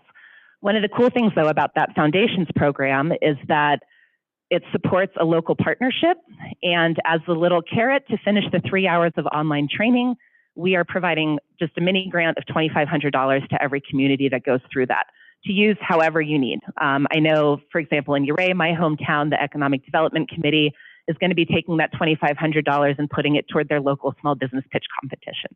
So it's not a ton of money, but it's just a little thank you to say thanks for becoming educated and working and getting in. Another thing that we set up as well is that we realized that, yes, we have incredible councils of government and economic development districts that have some great access to data, but sometimes on the day-to-day, you don't really know exactly what's happening, or now in this era where we're all writing grants, right, to access this federal funding, there's a key baseline of data that might be missing. So we've set up a data dashboard and have a data analyst on our team as well who's available to answer specific questions, whether it's about your local job market, what industry clusters you might have. The dashboard is available to everyone, but again, if you have specific questions, Bryce is there to answer them. We've been dealing, for example, in one of our roadmap teams that's between Region 9 and 10, they were looking at their outdoor recreation economy and how that links with overuse in the backcountry and the type of, kind of sustainability and enforcement that they need. And what does that look like from a job market side? Bryce was actually able to look at that data and give them some specific numbers to move forward with. Some of our strategic partnerships. So we work really closely with Manufacturers Edge, who's our state manufacturing extension partnership. This year, we're actually going to be rolling out a program to support small rural manufacturers that may normally not have access to the level of programming that they have, and also work with rural economic development organizations to kind of create a cohort. We know that small-scale manufacturing is huge in the state of Colorado, and it's something that needs to be supported and is also a really great diversification strategy if we can help shore that up a little bit. Startup Colorado is a great partner for us to connect those early stage small businesses in rural Colorado. They're rurally focused. They've got team members all over the state. They have some, baseline education, networking, also some scholarship and learning opportunities, and probably one of the best funding databases for small businesses. EDCC, of course, is our big education and advocacy partner. They actually partnered with us on that Economic Development 101 curriculum that we're rolling out through the RTAP program.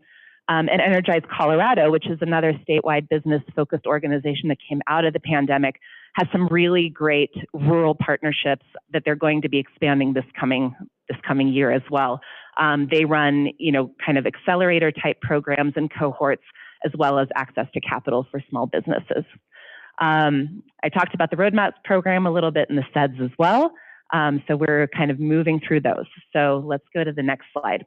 So this is just kind of the overview of where we play between partnerships, the roadmaps, SEDS, and direct rural engagement. One of the things that's interesting is our paradigm right now, we kind of fall off the fiscal cliff at the end of June 30th, 2024. So our state legislature has actually taken on a bill to put our office into statute. And I have to say thank you to our Club 20 legislators. Senate Bill 006 is actually sponsored by Senator Roberts and Rich and Representatives McLaughlin and Catlin. We passed through the first Senate Business Committee with a unanimous vote, so we're on to appropriations at this point. But really excited to hopefully be able to continue the work that we've started doing and really see what that looks like in the future. Let's go to the next one. So your local contacts. This is kind of what our state looks like in terms of representation. So Keely Ellis is our rep. She lives in Rangeley, Colorado. She covers kind of the western slope of the state, almost all the way down with the exception of Region 9. Wendy Stewart Martinez is going to be your rep for the Region 9, Dolores, Montezuma, La Plata, San Juan, and Archuleta counties. She's based out of Salida. Greg Thomason, just recently, we almost revoked his rural status because he moved to Greeley from Fort Morgan, but he has really, really great contacts with the Eastern Plains, so he represents them. And then our data analyst, Bryce Jones, he lives in Denver, but comes out of rural Idaho with some really, really incredible experience, and he's just a brilliant data analyst. And then Karen Wainscott, who's our program manager, is also based out of Greeley. So while maybe geographically we may not all be technically rural, we have strong roots. We've all been small business owners. We've all had rural nonprofit experience and really, really understand and care about what's happening on the ground. But just wanted to make sure you knew for Club 20 who your two folks were. Keely, unfortunately, was traveling today. Otherwise, she would have come down to join us. And Wendy's over in Gunnison at another meeting. So we spend a lot of time on the road. All right, let's go on. So I just wanted to kind of go through the other divisions and some of the exciting things for rural communities that are coming out of new programs. So business support kind of encompasses the Colorado Small Business Development Center Network, the Minority Business Office of Colorado, the Employee Ownership Office, and the New Cannabis Business Office. The three programs I want to highlight here, the Minority Business Office of Colorado has a program that's called Business Foundations. It's a free online program that also comes at the end of it with a potential for some grant funding for businesses who maybe have been operating off the books and just need to become legal or just need general understanding of like how to set up your baseline accounts, right? Like just how to run a business in Colorado. That's a free program. They've had over 500 people go through that so far. The Small Business Development Center Network, in addition to all of their one-on-one consulting that they do and all of the centers that they run regionally, has a whole new slew of online programming as well. The one that they're just rolling out right now is really targeted to marketing your business and understanding what that means, and also has the opportunity for a technical assistance grant at the end of it to really implement maybe what you've learned or what your greatest need is. The Colorado Employee Ownership Office is a really exciting office in that succession planning stage, maybe moving some of those businesses that are looking to sell or the owners looking to retire into an employee ownership model, or if nothing else, they're going to start rolling out a whole series of programming of what succession looks like if you are ready to exit. It's something that we've heard across the state. I know our roadmaps team in Eagle and Garfield County, kind of centered out of Glenwood Springs, this is their big project, and we're actually using what they're doing in this incredible business survey that they've done to kind of model for other communities how you start to address that to make sure that your main streets and some of your core businesses don't hollow out as people retire. Okay, so that's those three. So let's cruise on to the next one. Next slide. I think we're into business funding and incentives. Another place where we play really closely in rural Colorado is with the transition from our coal communities. So we work closely with the Colorado Department of Labor and the Office of Just Transition. OEDIT just got $5 million out of the strategic fund to support economic development efforts in our Just Transition communities. So that link will kind of outline that program. I know that a big team of them just got back out of the Northwest, meeting with Moffett County, and really trying to help move those priorities forward. Another piece that, kind of gets underutilized and that we're working with business funding and incentives is our enterprise zone program.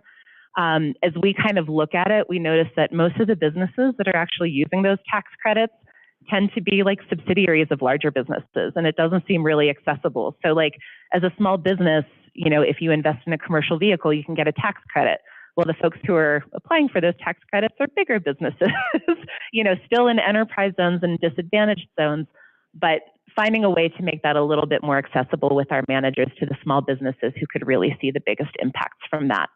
One of the other pieces that for us is really interesting are the enterprise zone contribution tax credits, which is where locally, if you have an enterprise zone, and I know a lot of the folks in the room use these locally as well, but you can set up a project that is economic development focused, whether it's a capital project or a job creation project, that then anybody who contributes to it gets a tax credit back. Just finding a way to kind of utilize those a little bit better. And then this year, again, for the second year, we did actually have a grant open for economic development organizations. I know EDCC has been a huge proponent of that. The first one was really in response to COVID. This year, it's really to advance specific action projects up to $40,000 in our economic development organizations. And I think EDCC is actually working on a late bill right now to hopefully continue that funding in the future. And again, we'll keep you updated if that continues. But it's always on our project to know that, yes, we have all of these business-focused programs, but we also need to look at our economic development organizations and help them keep their work moving forward. Next slide. Tax credits. Rural Jumpstart is one of the ones that I know has gotten a lot of attention. I mean, love being in Mesa County because they're the ones who proved that Rural Jumpstart can work and have been just amazing advocates for it and spreading it out through the region. In the Club 20 region, most of the counties that are eligible for it have activated it, and we're starting to see companies coming out of those. The only three that I think haven't yet are Hinsdale, Jackson, and Lake counties. So super happy to make those connections if the county commissioners want to start those. But this is really for new businesses that are not, speaking of economic diversification, they're not competing with any other businesses in their county or surrounding economically disadvantaged counties. In the past, this was only a tax credit, but last year, they actually added a grant component to it. So a new business starting could potentially access up to $20,000 in grant funding and $2,500 for each employee if they're accepted into this program.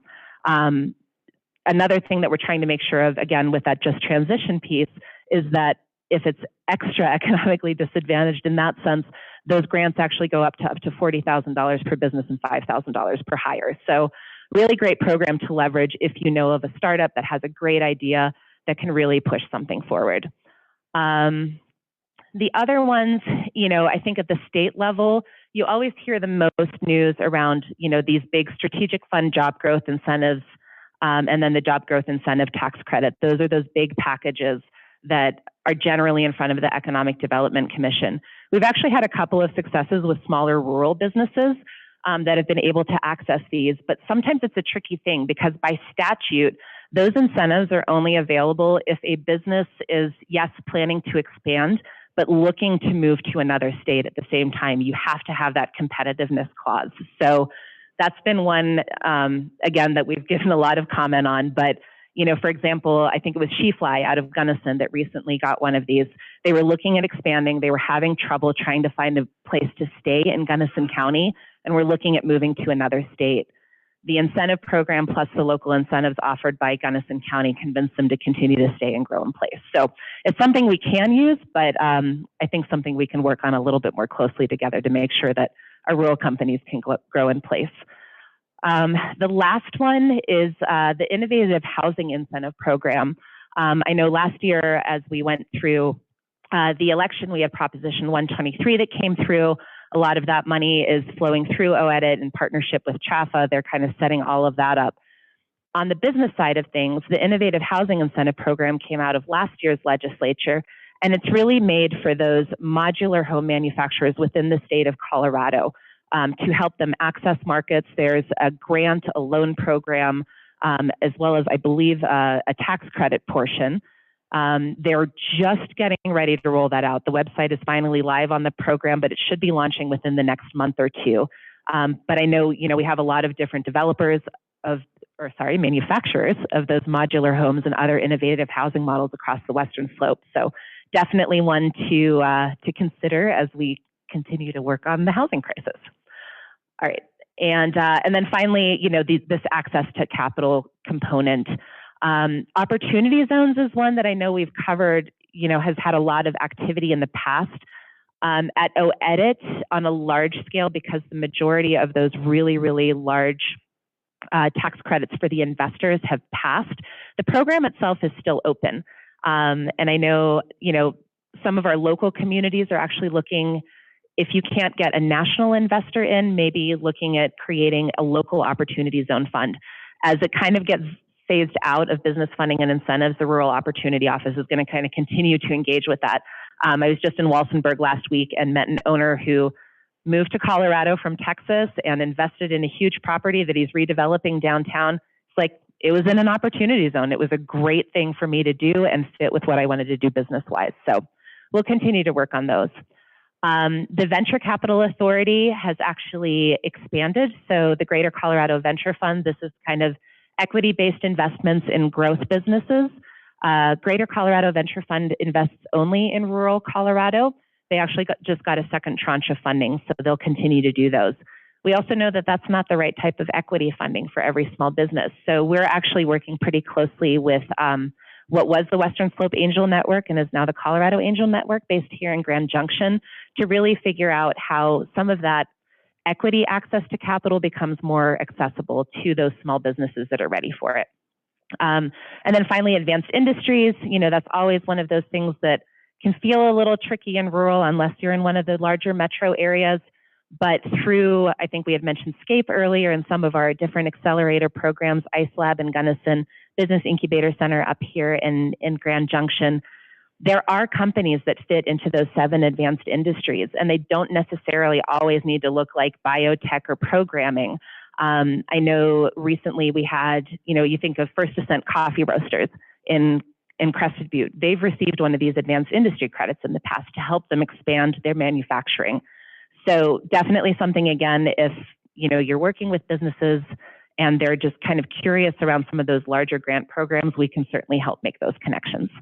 All right, next one. And last new one, other than the general loan funds, these are all your sort of various debt programs. The Colorado Startup Loan Fund has been the newest member of the Access to Capital Club that was really designed for startup businesses or businesses that are needing to shift their model to either adjust to changing economic conditions or industry pressures. So again, low interest loan, we have a number of nonprofit partners throughout the state that administer this for us, but another interesting model. One thing that we do, again, I know this is a huge list of programs, but something that our office just put together, and this was why we were in Walsenburg last week, was trying to make sense of all of these programs and what businesses can access. So what we've actually put together with our partners from CHAFA and like the Small Business Administration and other OEDIT divisions is actually an access to capital training program. First for the community, whether that's your economic developers, your local lenders to understand the programs.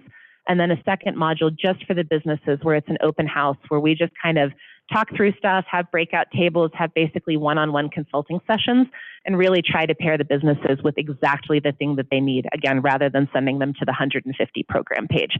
So if that's something that's of interest to you in your community, we're happy to bring the whole team out and kind of talk with you over the course of either a long day or 2 separate sessions. All right. Global business development, I know we had talked about aerospace earlier. This is sort of where that falls for us. They run that Advanced Industries Grant Program, but they're also, especially for rural Colorado, we have some great opportunities for our companies to grow or even our communities to promote themselves internationally to some of our markets. I know Grand Junction is partnering again in the Select USA Summit, which is a foreign direct investment summit in Washington, D.C., but we have various different trade shows and individual programs throughout the year that local communities can participate in if it fits with kind of what some of your goals are. Or for companies, there are export grants that are available if it's a manufacturer or somebody that has a product that's ready to kind of grow. And again, that's something that we can help match make. All right, next. So then kind of going into our industry offices, I know on the Western Slope, it's all about outdoor recreation, and the team has been out here meeting with a lot of your communities as they work with their strategic plan. They're working through the last phase of a big economic development administration grant. They've got one more phase open that closes March 31st. So, you know, if your communities or economic development organizations are looking at either an industry type expansion program, little bit of capital, federal money makes that a little tricky if you're looking at trail building. So it's probably better around like workforce or outdoor recreation strategy, but that opportunity is still open through the end of the month. Another one that's really strong are their regional alliances, where again, they kind of bring together a lot of those stakeholders. Colorado Parks and Wildlife provides them with some funding and some opportunities to really work strategically on what that outdoor recreation industry looks like, not just from like access to the outdoors, but potentially your local manufacturers and businesses as well. They just closed their first round. I just realized this. I should have taken it out of the slide deck. But I know this is something that they're hoping to continue in the future. They had some funding for outdoor recreation businesses to actually help with payroll, to help grow jobs.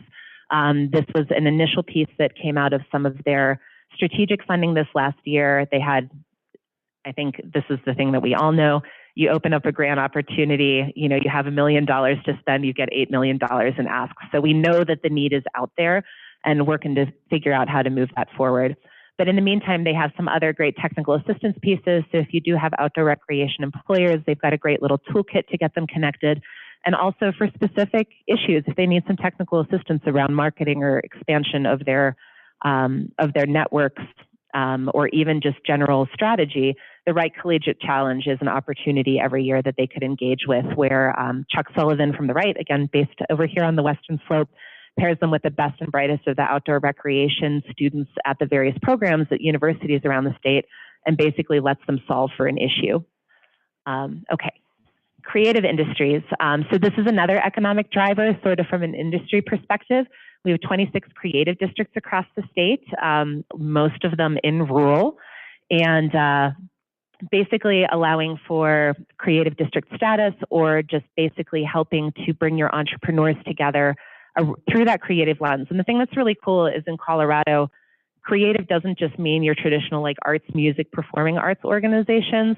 It expands this into culinary arts, your brewers, your distillers, your marketing professionals, your graphic designers. It's really a broad-based industry.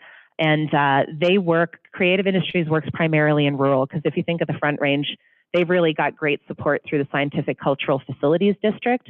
So this is meant to kind of even that back and forth between the urban and rural divide.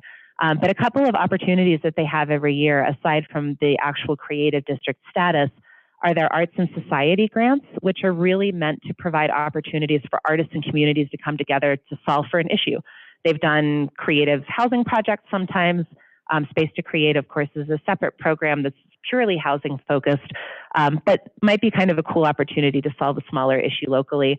And then succession planning again, right? I mean, we all know that we need leadership development. And so they offer a program every year for it's called the Colorado Change Leader Program, really great professional economic development opportunity through that creative lens to help hopefully keep people in their places and move up into broader positions of leadership.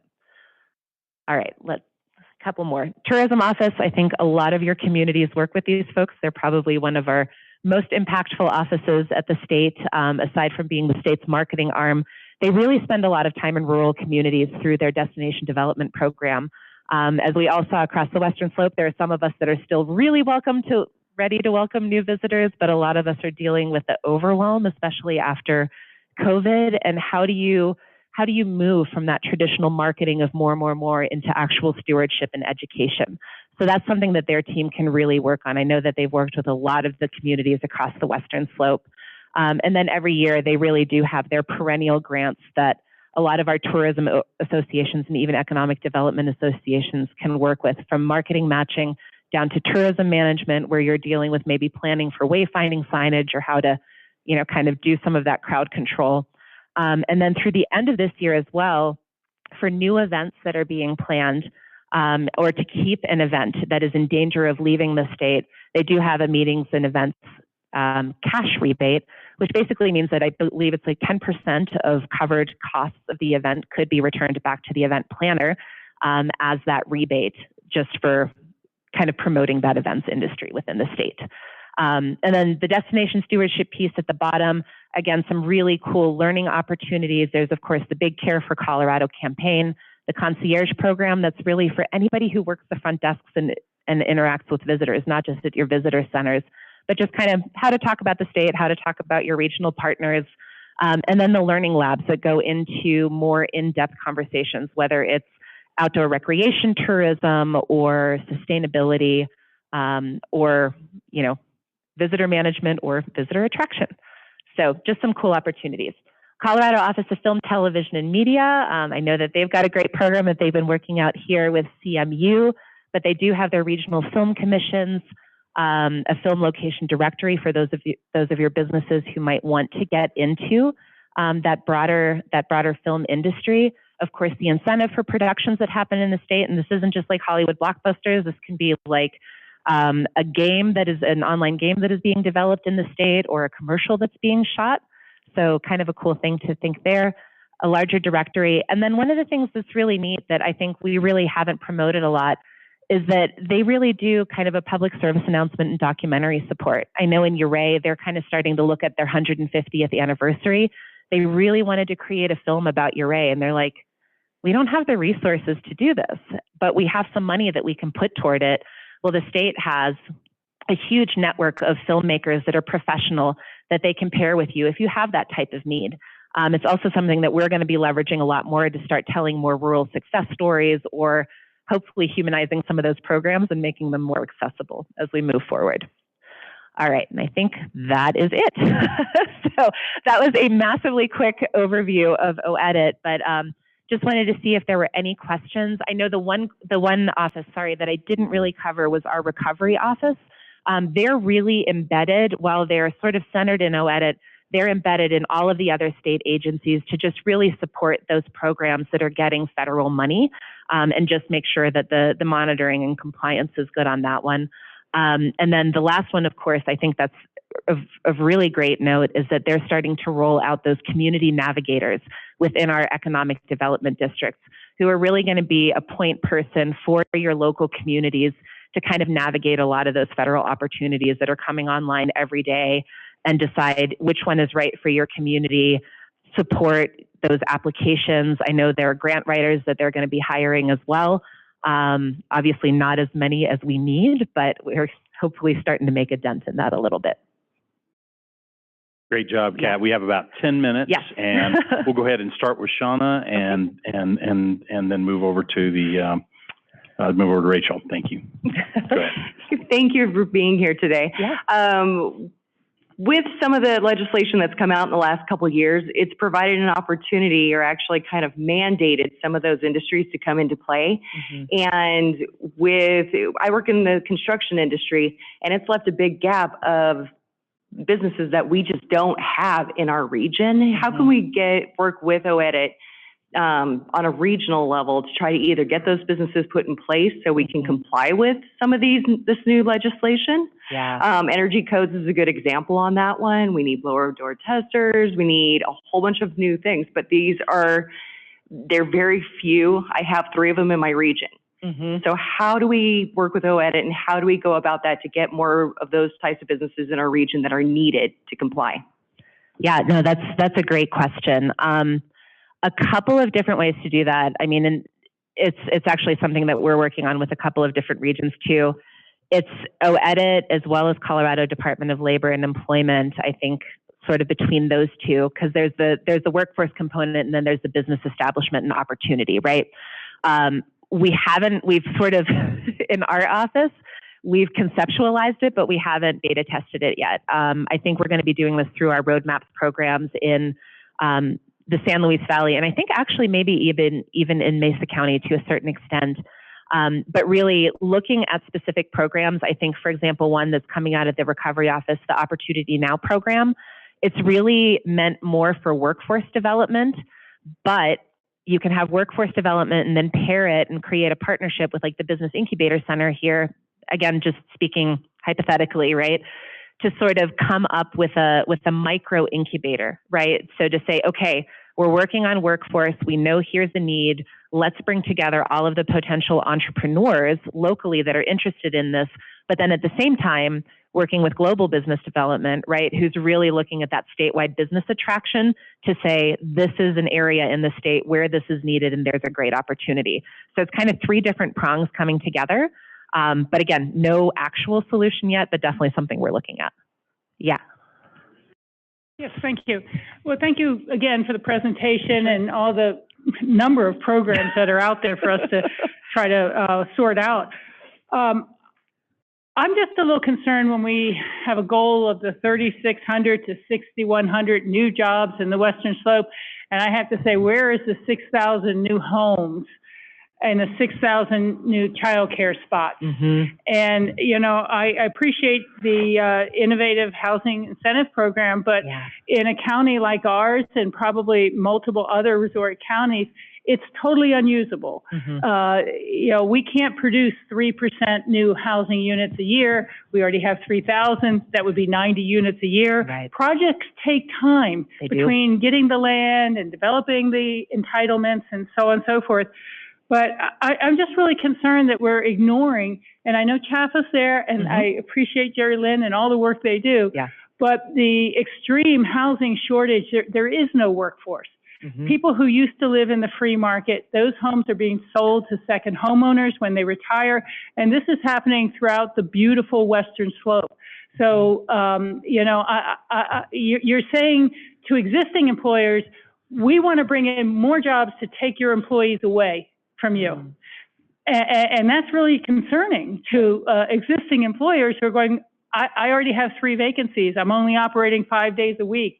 I'm closing at 9 o'clock. Our grocery store closes at 9 o'clock at night.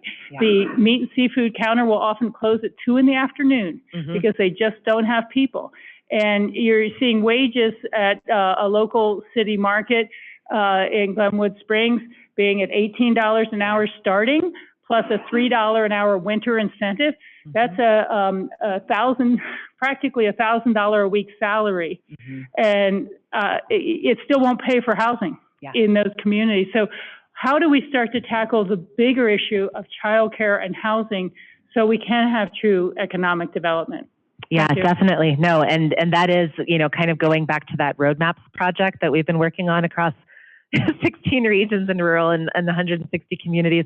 Housing is number one. It's housing and workforce, right? I mean, that's just sort of the situation we're in. And yes, totally acknowledge any new housing program is going to take time to actually have an impact. And then just to clarify, our jobs number 2 is not just new jobs, it's retaining as well. So, you know, and especially when it comes to rural, we totally understand that distinction. Like, we're not wanting to steal from one employer to create something new, right? You know, I kind of think of, you know, some of the work that it's now the Rural Homes Project, but it came out of the Telluride Foundation originally, where, and I'm going to speak sort of really specifically to my community. Again, it's 2 or 3 years out, but their new development that they're planning in Uray, they're holding aside 3 to 5 of those units to incentivize in-home childcare so that childcare is available to that community, right? It's really kind of pinpointing those innovative programs. Energize Colorado has actually brought out a whole program to encourage entrepreneurship in childcare, understanding that landscape, right, regulated. I mean, there's the burnout factor. Existing childcare facilities or providers are like, I can't do it anymore, right? But hopefully to encourage new people to get into that space. So is it a holistic solution? No, but we're really trying to like identify what's working there. And then from our side, at least elevate it up, right? To hopefully have some like broader scale policies, but it's not, in all honesty, it's not a short-term solution, right? It's going to be a long-term kind of systemic change. So I wish I had a silver bullet for you, but you know, we are tracking and trying to figure out what does work. And there's some really, that's the one thing that rural, I will say, is good at is innovation, right? And figuring out how to make it work. Yeah. Yes, sir. And then Mr. Chairman, go ahead. I'm going to echo the thanks there. The astounding number of programs and your working knowledge of it is amazing. One of the programs on one of your slides was the cannabis business enterprise. What is the function of that office? Sure, absolutely. So one of the things that that Colorado, of course, has been a leader in has been the cannabis space, and it's recognizing that on the one side, you know, we have this like huge industry in the state, and yet that industry does not have access to funding or a lot of the things that usually come down from the federal level. So, you know, since state funding and in this case, some partner funding, they're really working on technical assistance to get new cannabis office, not just cannabis businesses, but maybe support offices, testing labs, those types of things established, but also to help them become a little bit more financially stable over time. It also has a social equity piece to it as well. So if you have people who have been kind of cut out of the workforce because of, you know, maybe offenses prior to cannabis being legalized, that this is actually a pathway to kind of move into that landscape.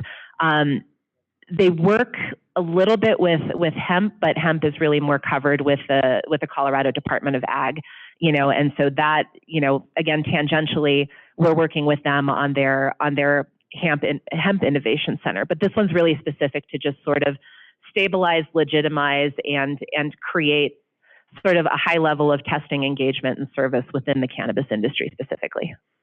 So is this office helping cannabis operators circumvent federal law? No. That sounds pretty suspect to me. No, I'll be honest. Yeah. I mean, and I'm happy to connect you with Tristan if you want to kind of chat with him exactly about, yeah. I just hate to see a state agency trying to circumvent, Schedule I federal drug here. Right. So, thank you. Kat, thank you. I really appreciate your time. And I think we can all appreciate the fact that your office really is focused on having individuals that are all residing in rural parts of the state. Prior to moving to this side of the state, I'm born and raised in Morgan County, and we work a lot with Pro 15 over there. So by some definitions, I've never lived in Colorado because I've never actually been on the I-25 corridor, thank God. But out of that is a question, and I think would be good for everybody else's edification here as well. The numerous number of programs and departments that you have and grants and other programs as they're coordinated. When we were over in Denver at our legislative trip, one of the best quotes I think that came out of it was actually from somebody who's heavily involved in our ag department, or our ag committee. And she asked our legislators, do us a favor, before you help us the next time, ask us. Yes. For our sake, can you let us know how many of the programs, departments, ideas, and the things that are coming out of your office are legislative, administrative, and bureaucratic top-down, or is the priority and the programs and ideas for solutions bottom-up versus solutions looking for a problem? Are we, for efficiency's sake, where's the priority and how is that created? Sure, absolutely. So I'd say it's about 50-50, right? So OEdit itself is primarily, and it's kind of why we're splintered into so many different divisions, because there are a number of pieces of legislative items that have set up programs, right? And so that's sort of more of that top-down.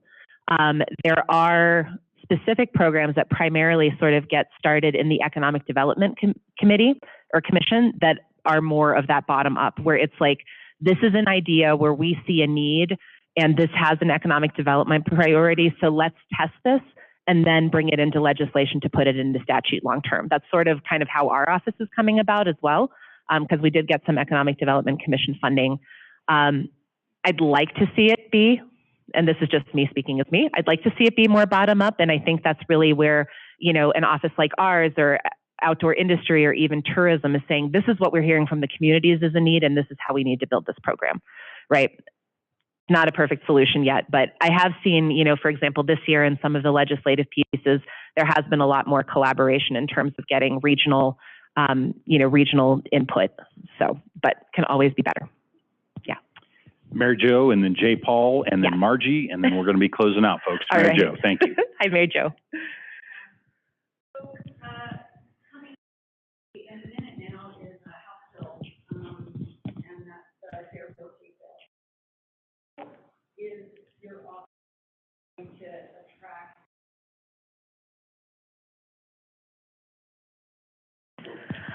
That is a great question. I don't know that I have an answer for that. I'd probably have to bring in, and actually the person you've talked with in the past, Michelle Hadwiger from our Global Business Development Office, she's really the one that kind of works on that strategy piece.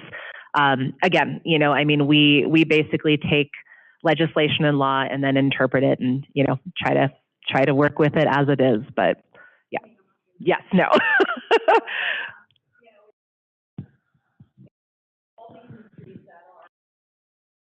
Mm-hmm. Yeah.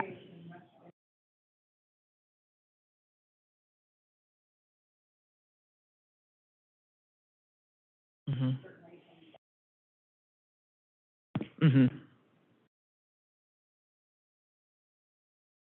Sure.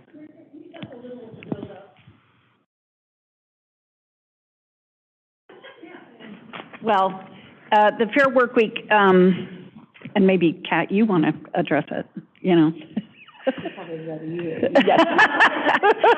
So this is a bill that restricts scheduling, and Tom, I know you're in the corner, so please jump in as well, my fellow tourism board member subcommittee. But it restricts businesses in altering scheduling and imposes fines as well as different pay scales up to a certain period of time. It affects lodging, restaurants, recreation, almost every industry. And so this is coming before committee, I believe, today. And there's certainly an op-ed, I think a couple days ago in the Denver Post, but if when major corporations or businesses are thinking of doing business in Colorado, why would they? Because there are just so many rules and regulations now imposed on the employer. And I think it would just be disastrous for our state. Well, thank you for the heads up on that. And I've made note of that as well as SB 6. And I'll have a discussion with staff and executive committee on those items as well. Not trying to hurry us along, but I'm trying to hurry us along. J. Paul. Well, thank you for being here. And you know, I didn't hear you mention agriculture. And we're a $40 billion industry in Colorado. And maybe that's not part of the mission and goals of ODIT, but you know, that's that's something that I think that we need to think about. And you know, I mentioned at our meeting in Denver that our fuel costs went from $20,000 in 2021 to $45,000 in 2022, and we just use a lot of energy, and this is and I'm in agriculture 100%, and I'm asking my son to come take over the operation. I'm 70 years old as a couple of days ago, and and you know, he and his wife are sitting there. You know, why would I want to come to Colorado, and why would I want to do that when, you know, the margins are so thin? So that, you know, that's just something. I think it's an important an important industry in Colorado. And then we just had a presentation on minerals and mining. You know, I think forestry. You know, there's just all kinds of economic development that I think that we could have here. And you're mentioning these regulations. You know, why come to Colorado? And so it seems like your office ought to be more involved in, you know, doing away with the restrictions, the things that, you know, make people think, you know, why would I come to Colorado? And that might help on economic development more than anything else you could do. Sure. Yeah. No, thanks for that. And apologies that I didn't go into like our major industries for rural during my presentation. But no, I mean, ag specifically, you know, in terms of how that interplays with our programs, it kind of plays into some of the incentives. So if we have agricultural producers, you know, we can sort of help them.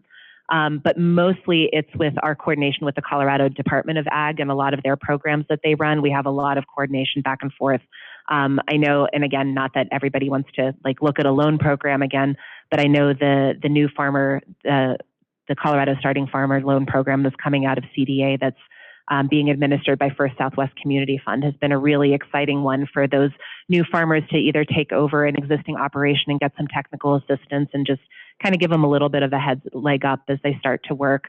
And then, of course, yes, forestry. I mean, I know down in Montezuma County and Dolores, that's one of the pieces that we're working on them, you know, as we are looking at a lot of this, you know, beetle kill timber. How can you actually utilize that? You have a sawmill, but they're over capacity. How do you expand that? And really trying to be creative within the programs that we have. And then if we need to, set up something new.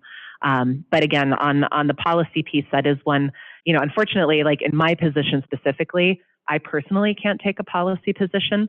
Right. So that would really be, you know, I mean, Xander Martin in our office is our policy director and can certainly speak to that probably a little bit better, but appreciated. And happy belated birthday, by the way. Yeah. Do item Yeah. here for us, and then we're going to wrap up. Perfect. Well, thank you, and I will be fast.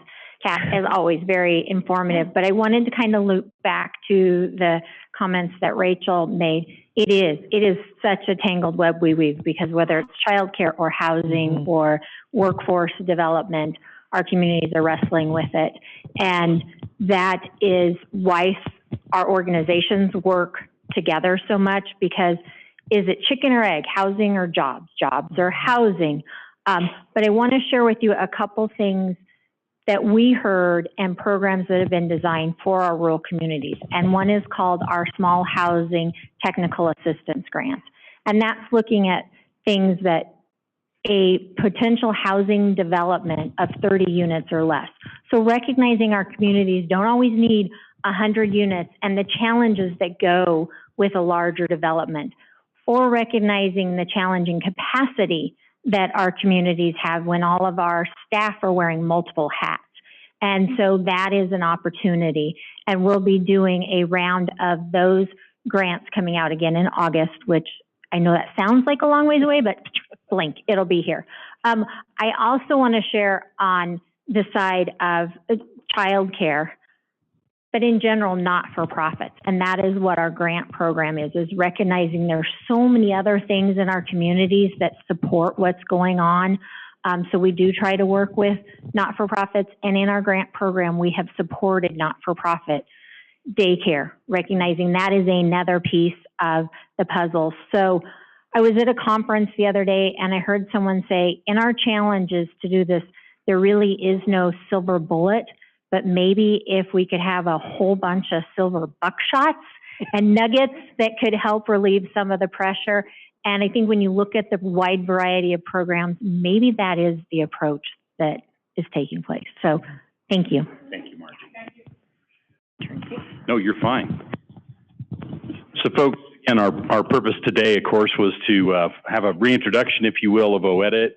And just want to, let's have a warm thank you for Kat for coming today. Thank you.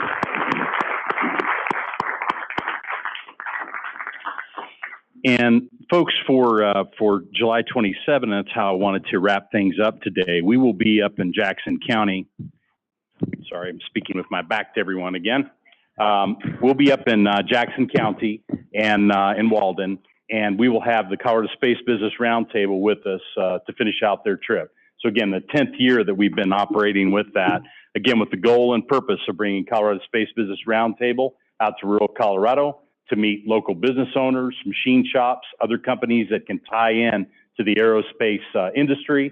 As the Space Business Roundtable will tell you, and the individual manufacturers, having a supplier manufacturer in the state of Colorado versus having them in California or Oklahoma or Texas makes a big difference in how they do work. We have a lot of opportunity there. We as well, and I will make sure and coordinate with staff on this, we have the Colorado Space Business Roundtable internship program, of which we have sponsored students from rural Colorado over the past 10 years. Please go online. We'll get that information out to everyone. Recommend a rural student to attend this. It's 2 weeks. It's life-changing. I think it's really important. This is not only for aerospace. Folks are going into aerospace engineering. Space is a big business, whether that be the medical aspect of it, agricultural aspect of it, psychological, engineering, et cetera. It's a large industry, and I think our young people can benefit from this. Every young person we have sent, they talk about the tremendous changes in their lives after attending this Space Business Roundtable for 2 weeks. Not only have they gone to work for aerospace industry, they also have come back into Western Colorado and are starting businesses back here. So this is not just let's have a student go over to Denver and then travel to Georgia and never come back to Western Colorado. There's some benefits to this. So folks, I just want to thank everybody for attending today. We look forward to seeing you on July 27 in Walden. We are adjourned, and have a wonderful afternoon.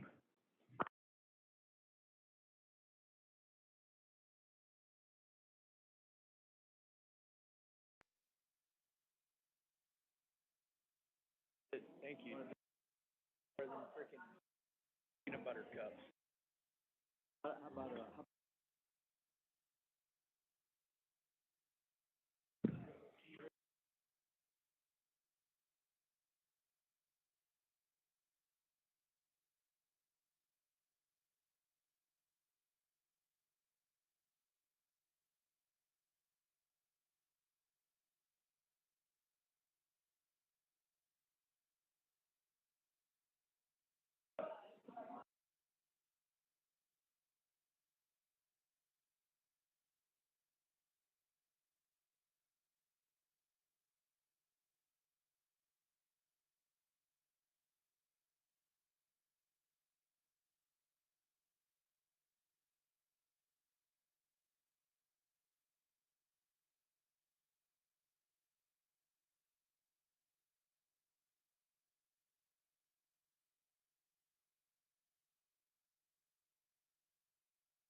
All right, let's go ahead and keep the ball rolling.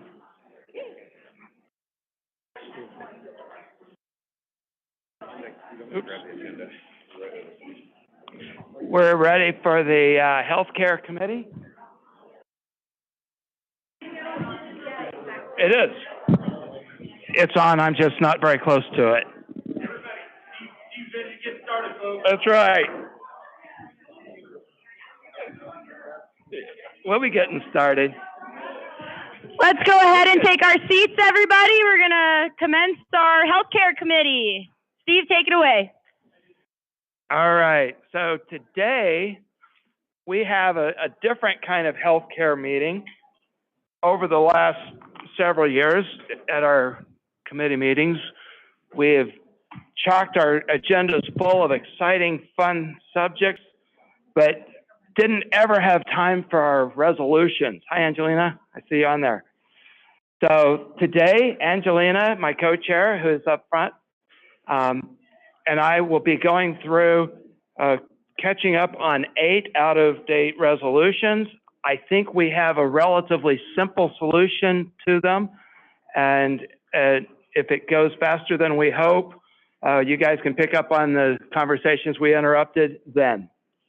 Otherwise, we'll be going into the break. Just as a reminder, in case anybody came in, I'm going to go ahead and go through the committee meeting guidelines. According to the bylaws, all Club 20 members can participate and vote in any subjects that we will be coming across, and all of today's meeting is about that. Members and guests are invited to speak. Please use a microphone and speak loudly and up close to it so that everyone can hear you and it gets on the recording. For those seated in front of a tabletop microphone, do not turn your microphone on until I acknowledge you, because we'll end up with all sorts of feedback, and then turn it off when you're done. For those in the back of the room, a staff person will be walking around with another microphone. We are going to be introducing the folks who are online. If you are joining us online, make sure that you're muted. And if you want to speak, send a chat to Brittany, and then when I acknowledge you, go ahead and unmute yourself. Finally, and as important as anything, we'd like to thank our sponsors. Our venue and lunch sponsors today are Chevron and Rocky Mountain Health Plans. And as all of you know, without our great sponsors, we could not do nearly the job that we do. So, at this point, Brittany, would you like to go through and introduce the people who are online? Yes, I will go ahead and do that. I will let Angelina introduce herself, though, as the co-chair. So you go ahead, Angelina. Thank you. Good afternoon, everybody. Can you hear me okay? Yes, we can. All right. Okay. Angelina Salazar. I'm the CEO of Western Healthcare Alliance. It's an organization, or collaboration rather, of 30 healthcare and hospital organizations, mostly in rural areas, but also including Grand Junction hospitals. And I'm the co-chair of the Healthcare Committee with Steve. Thank you.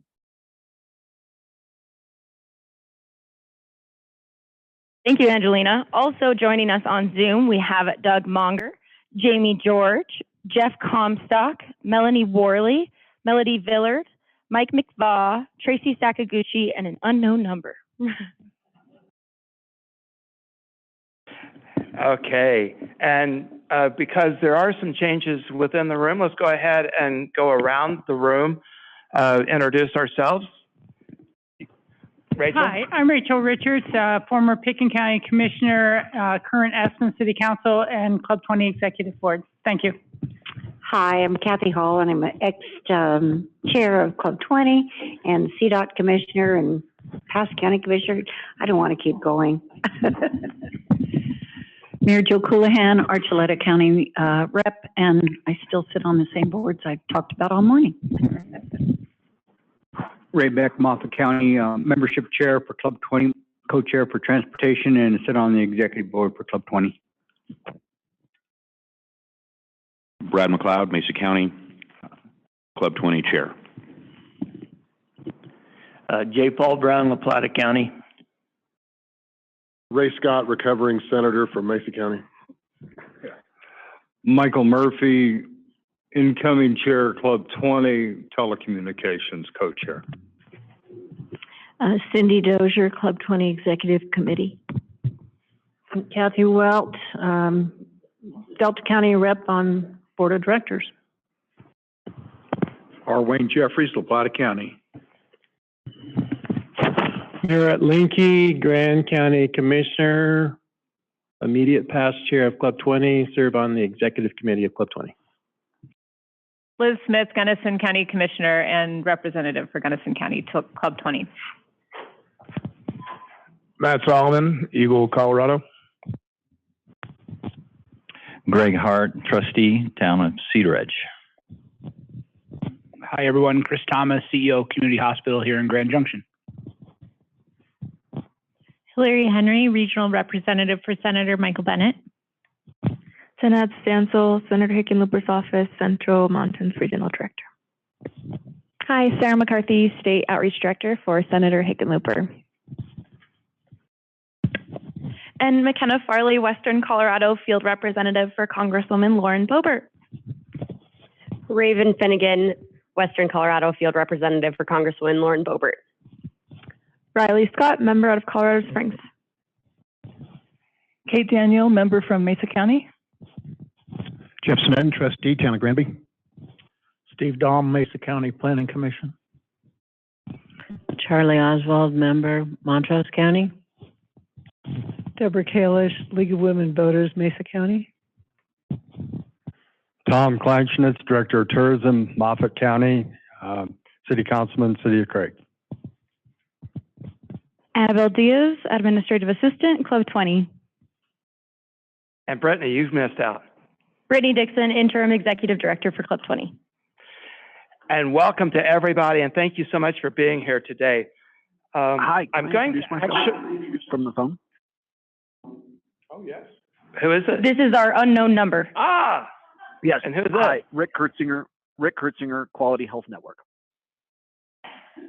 Oh, hi, Rick. All right. So, as I kind of indicated, we're going to be going through 8 resolutions today. And as much as that's a big load, it might sound like, as we read through these, I think we have a really good solution. And Brittany has kind of helped me put together a format. And Brittany, do you want to explain it? So it should be simple-ish.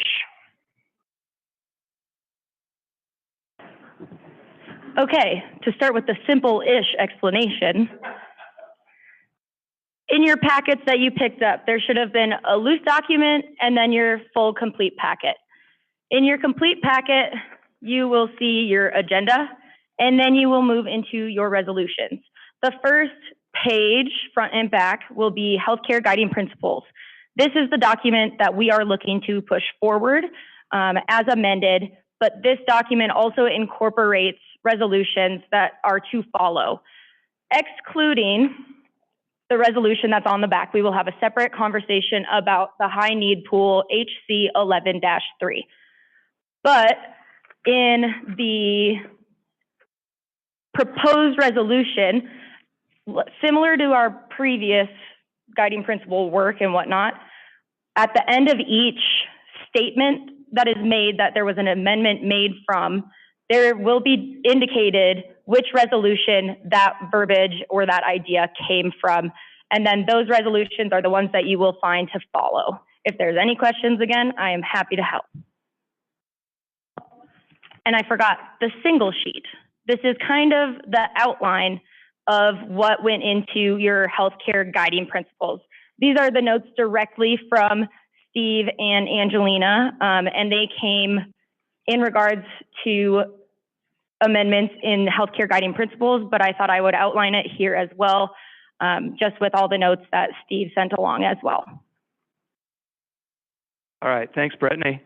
So what I suggest we're going to start with is to go through the actual agenda items on the agenda and then see where they ended up in the guiding principles. That's what the purpose of this is to ultimately to either just renew or delete these particular resolutions as their intent is now included in the guiding principles. So the first item is HC-14-2, the Club 20 resolution on aging. And if you look, this one we actually added number 11 on the guiding principles. The purpose for this is a couple of different things have happened since this resolution was written. First of all, the specific details that are referred to in it are talking about organizations at the state level that no longer exist.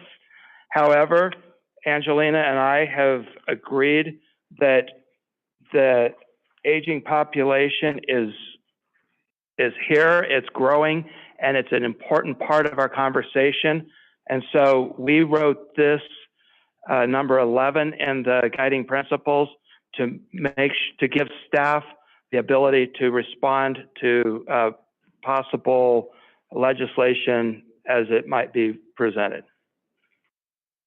Any questions or suggestions of change on number 11? Cindy. First of all, is there a motion on the table for this discussion? If not, I'll move to recommend on the guiding principles. Okay. Okay.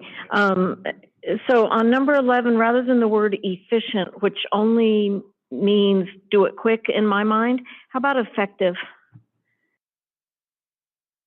Who is the second on the floor? Arwin? Arwin. I have no problem with that. It doesn't change the intent. It might make it a little bit clearer. Efficient means, in my mind, that it gets it done quickly. Effective means it also produces a really good result. Right. And so if you're good with that. Oh, absolutely.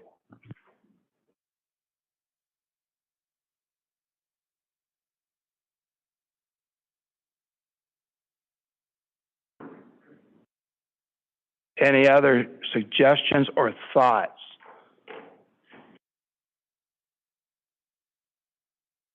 Hearing none, I guess I would need a motion for this particular. No, I don't think I do. We'll just do that at the end, right? Okay. All right. The second item is HC-12-1, healthcare integration. And that goes up to number 5. There we are.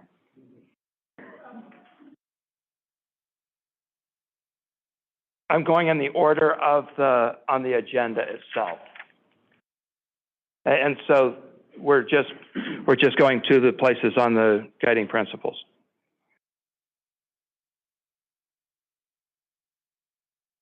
So,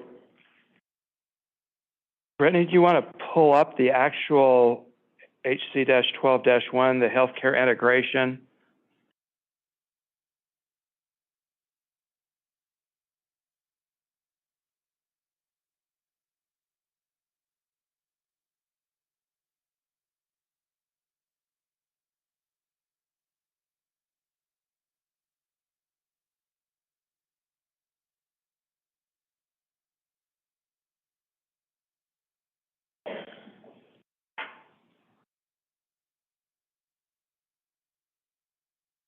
This resolution is something that was intended initially to simplify a patient's management of their own health care, and without having to go all over town to get different pieces of it taken care of.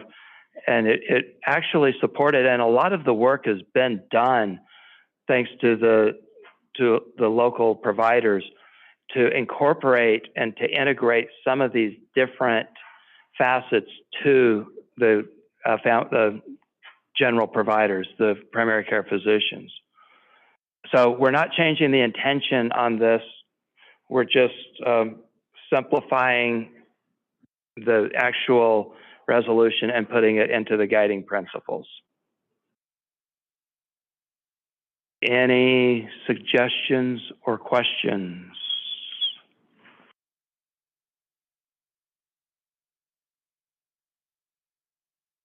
Oh, yes, right. Yeah, so just to be clear here, this is just added verbiage, or you're changing the verbiage. You're not taking it from another resolution and inserting in the principles. So for clarification, we're not taking direct language and inputting it in there. We are summarizing the intent of the resolutions that are being incorporated. Yeah, I didn't know if there was a reference to an existing resolution that needed to be referenced. The guiding principles already included this, and we just made just a couple verbiage changes to it. So does that answer your question? Yeah.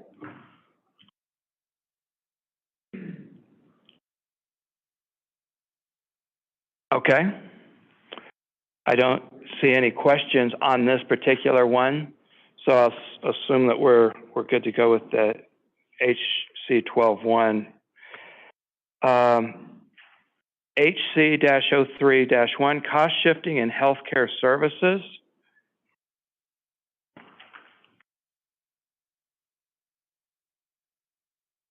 And that will, if you look at the guiding principles, it's number 4.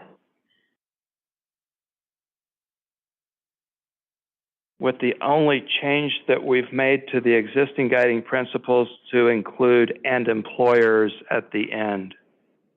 Rachel. First, I want to say thank you to the committee for the work on this, condensing this down. The only thing I find in number 4 is that there's kind of an assumption that people understand that cost shift and who's paying more and who's not.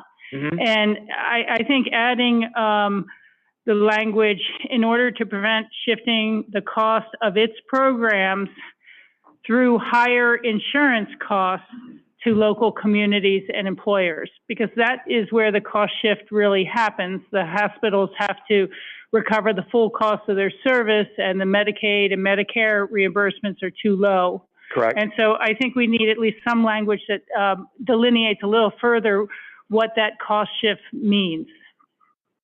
And so I was thinking that, again, just something shifting the cost of its program, through the higher group and individual insurance costs to local communities and employers.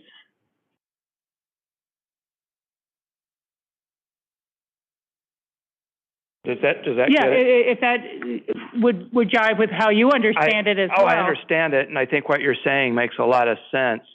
One of the realities is that this is probably never going to happen, that Medicare and Medicaid is going to be fully funded. Yeah. Or their reimbursement rate would be sufficient. I mean, that should be a something we're looking for. Right. But I'll leave it as it is. But that's fine. Yeah. That's fine. That's one of the things, that's one of the dangers, I think, in doing what we're doing. When we take those resolutions that have a whole list of whereases and then 1 or 2, therefore be it resolves, we get a lot of detail in there. Mm-hmm. And part of the purpose of doing it this way is to somewhat streamline it, but to Cindy's point, making it more efficient does not make it effective. And so we want to be careful not to skip over some of that. So this is the kind of thing that we want. Okay. We want to make sure that somebody who's not a healthcare groupie can understand as well. Thank you. Any other? Oh, yes. Yeah, just to build on Rachel's comment, which I think is very good. I think that there's also certainly costs passed on to people without insurance through higher cost of service as well. That actually is a later one that we probably need a home for. And So we might actually add in this number 4 here to reduce uninsured or underinsured citizens.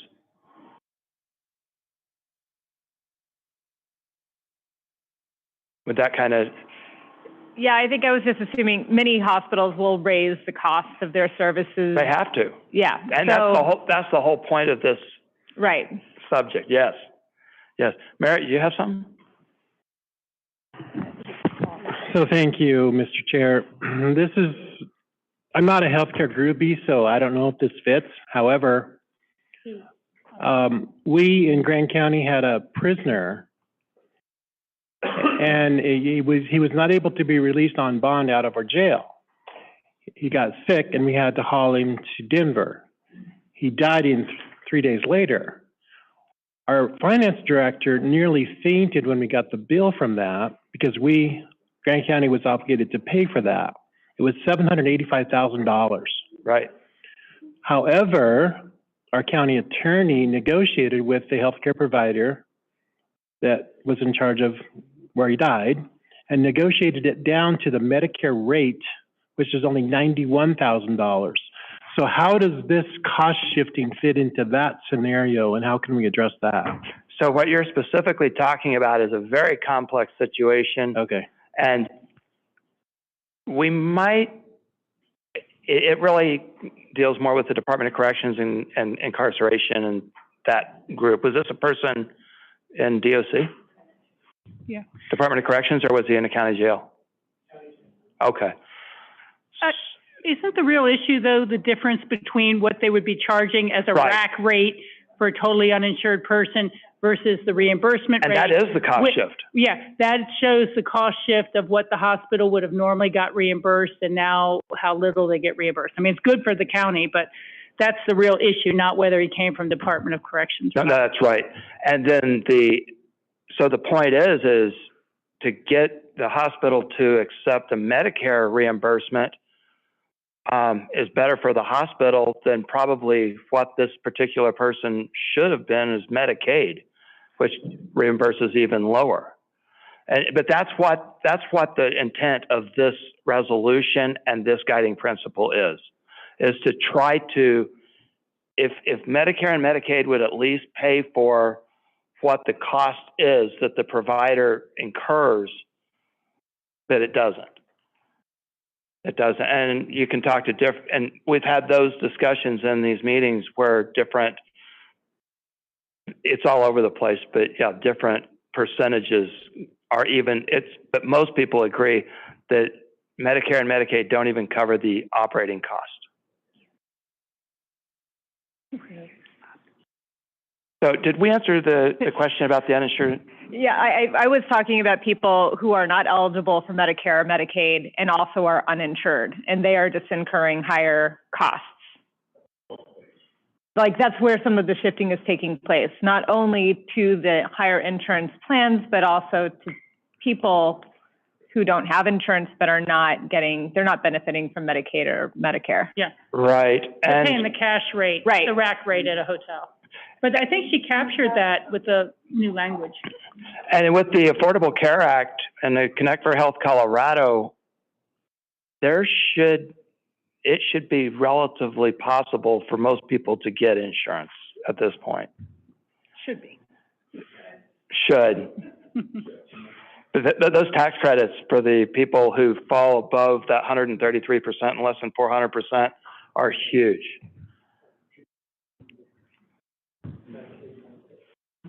Any other discussion on number 4? All right. Steve? Steve, I got a question. Oh, I see. Yeah. So, again, I'd thank your committee and you guys for doing all your due diligence and your work here. I just got to ask the question, where do seniors fit into this? Is this the right discussion for this, or is that on down the road on the agenda? I mean, seniors with fixed incomes. Number 11. It was kind of the first one that we talked about, Ray. Okay. I was looking for it and maybe I missed it. Sorry about that.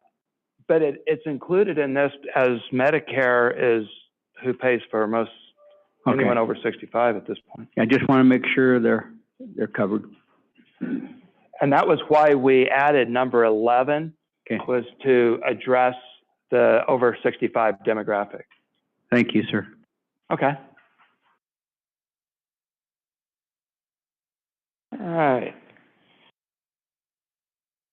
Healthcare 05-1, healthcare legislation assessing impacts.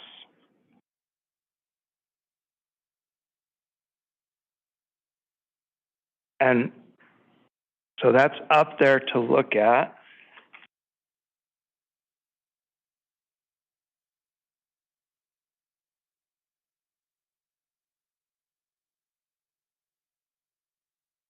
And then we added verbiage in number 7 on the guiding principles.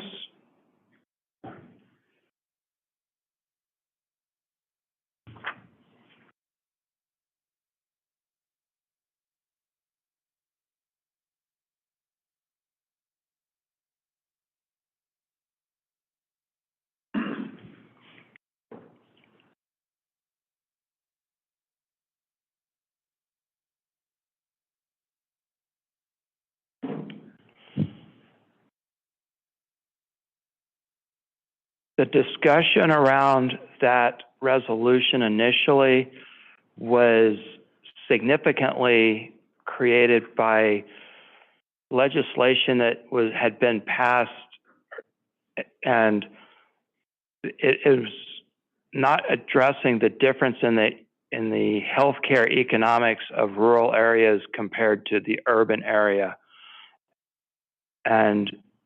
And that, of course, is a big part of Club 20's mission in the first place. And it is something we absolutely want to try to keep at the forefront, is how these laws impact our communities.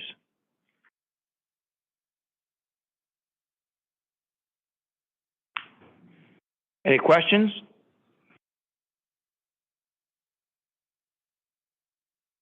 Okay. So the next is the health insurance exchange principles, HC-11-2.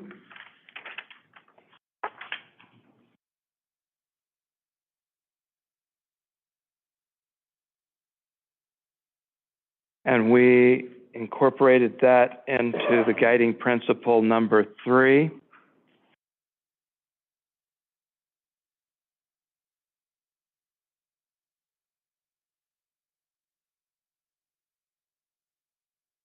Yes, Rachel. Perhaps this is the spot on number 3 to add a new sentence to say, and all Coloradans should be encouraged to purchase their own health insurance, or to have health insurance. I mean, is this where you say take advantage of the exchange? You know, there always is a small number, whether it's 10 or 15% in every county, who still doesn't have insurance, even though there's exchanges. And I know. but this is, you know, it's just like, and all Colorado citizens should be encouraged to maintain health insurance. Something fairly simple here, because we are talking about the exchanges.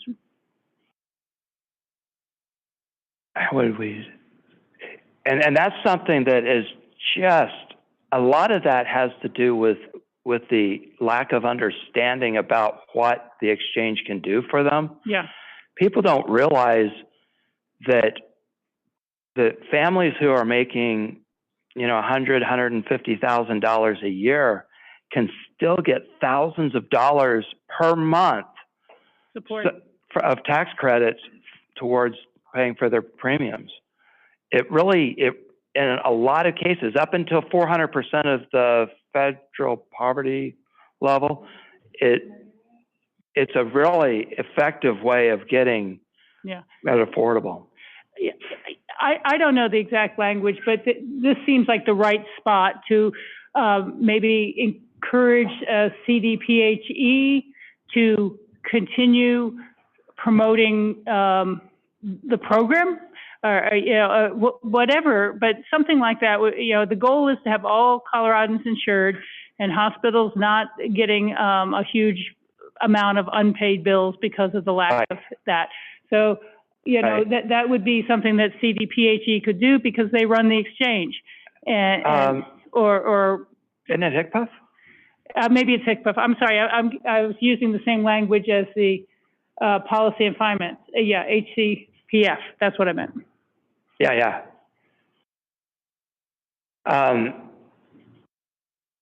And actually, when people go through the process to try to get insurance on the exchange, they have to go through the Medicaid process and get denied first, and that's what HCPF runs, is Medicaid. And so the point is that this truly has provided an opportunity for people who do fit between that 133% of poverty, which is where they get Medicaid, up to 400% of poverty, which is where they no longer get a tax credit, to get a pretty good break. Yeah. Club 20, yeah.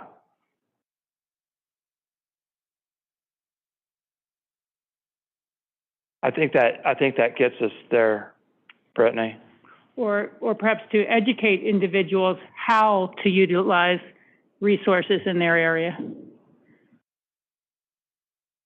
To educate and encourage. Yeah, that makes sense. Yeah, that's...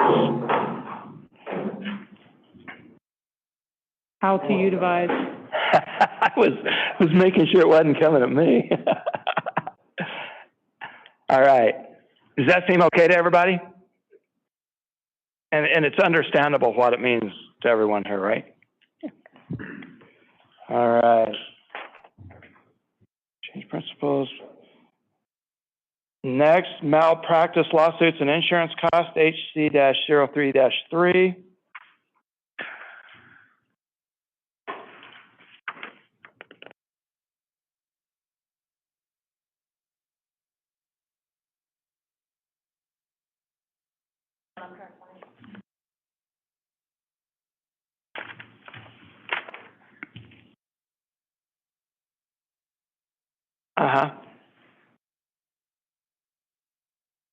And we just changed that. We changed quite a bit of wording on that one.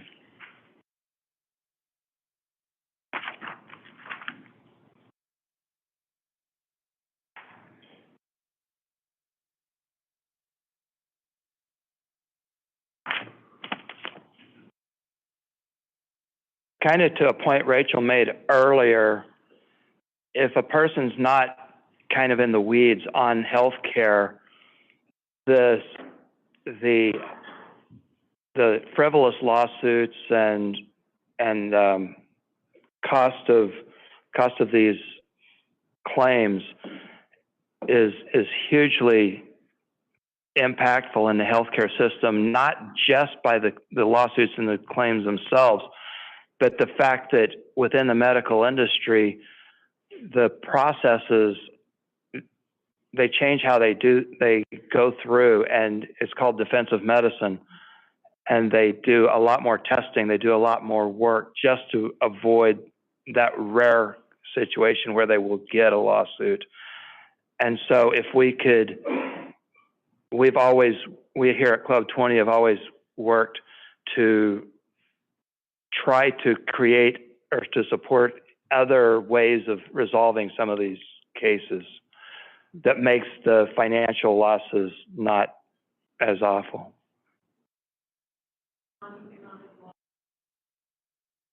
Loss of life. Suffering. Loss of life, suffering.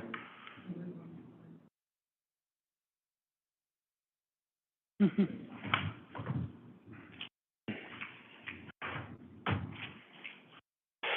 So that's where a lot of those lawsuits get into the really big numbers. Yeah. Any questions on the changing of the words there? Okay. Now, HC-03-8, uninsured and underinsured persons, reducing the number of, we kind of already addressed that I think it was up in number 3.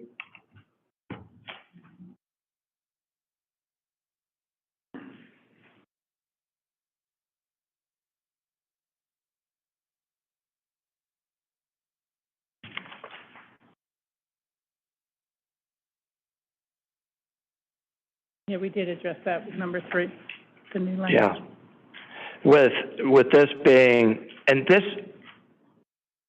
when it was written, was a huge number. That number has come down a lot. And like Rachel says, there still is that. I think Pitkin probably has 10. I think Garfield has a little bit less than that, but most of the reason for that, when you talk to the individuals that don't have insurance, they don't understand what's available to them through either Medicaid or the exchange programs. Oh, I'm sorry, Cindy.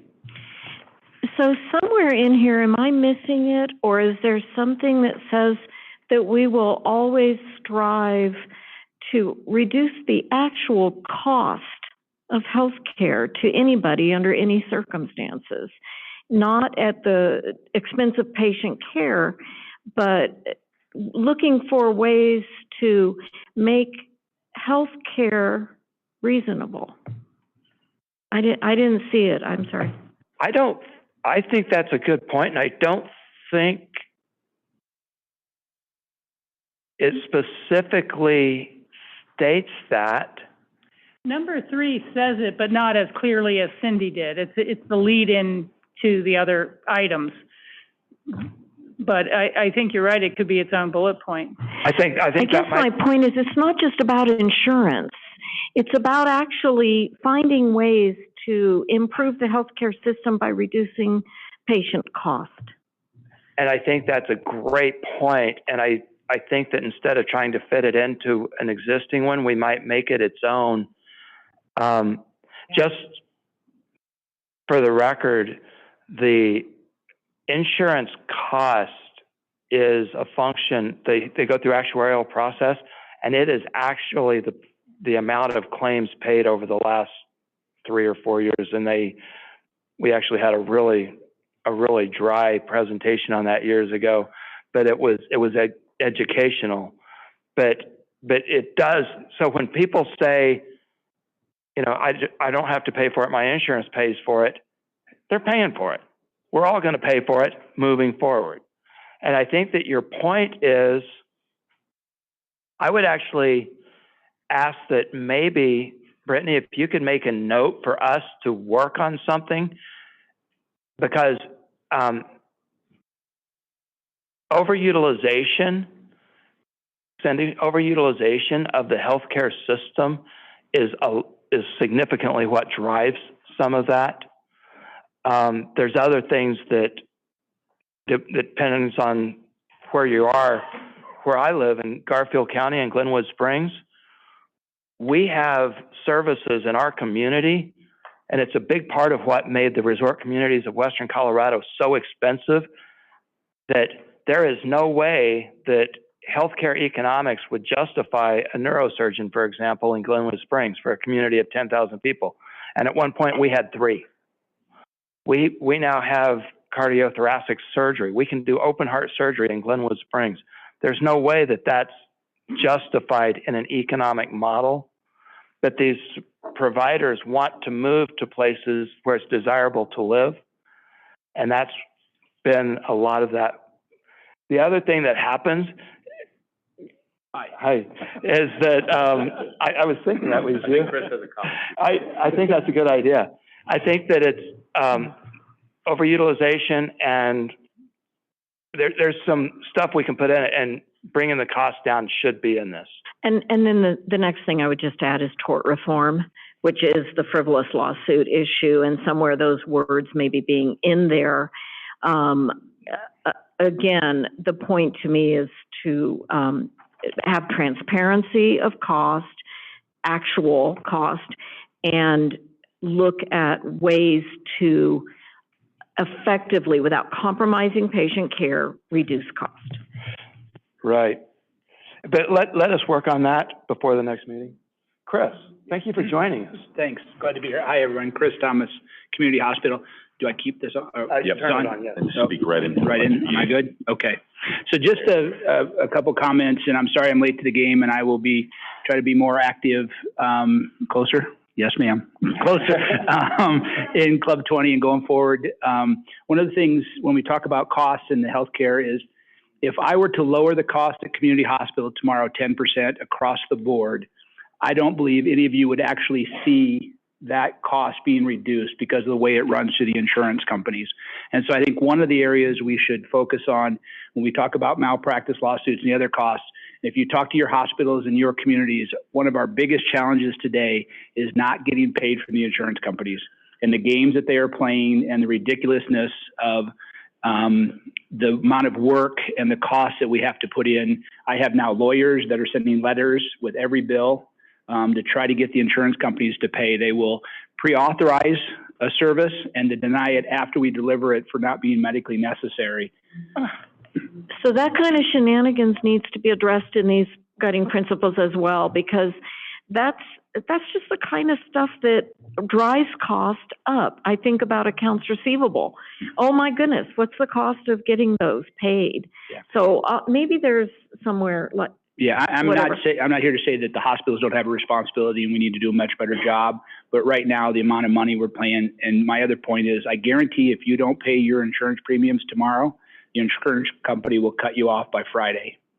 And yet we can't get paid. Cigna, for example, we have 5 levels of code to send a bill out for an emergency room.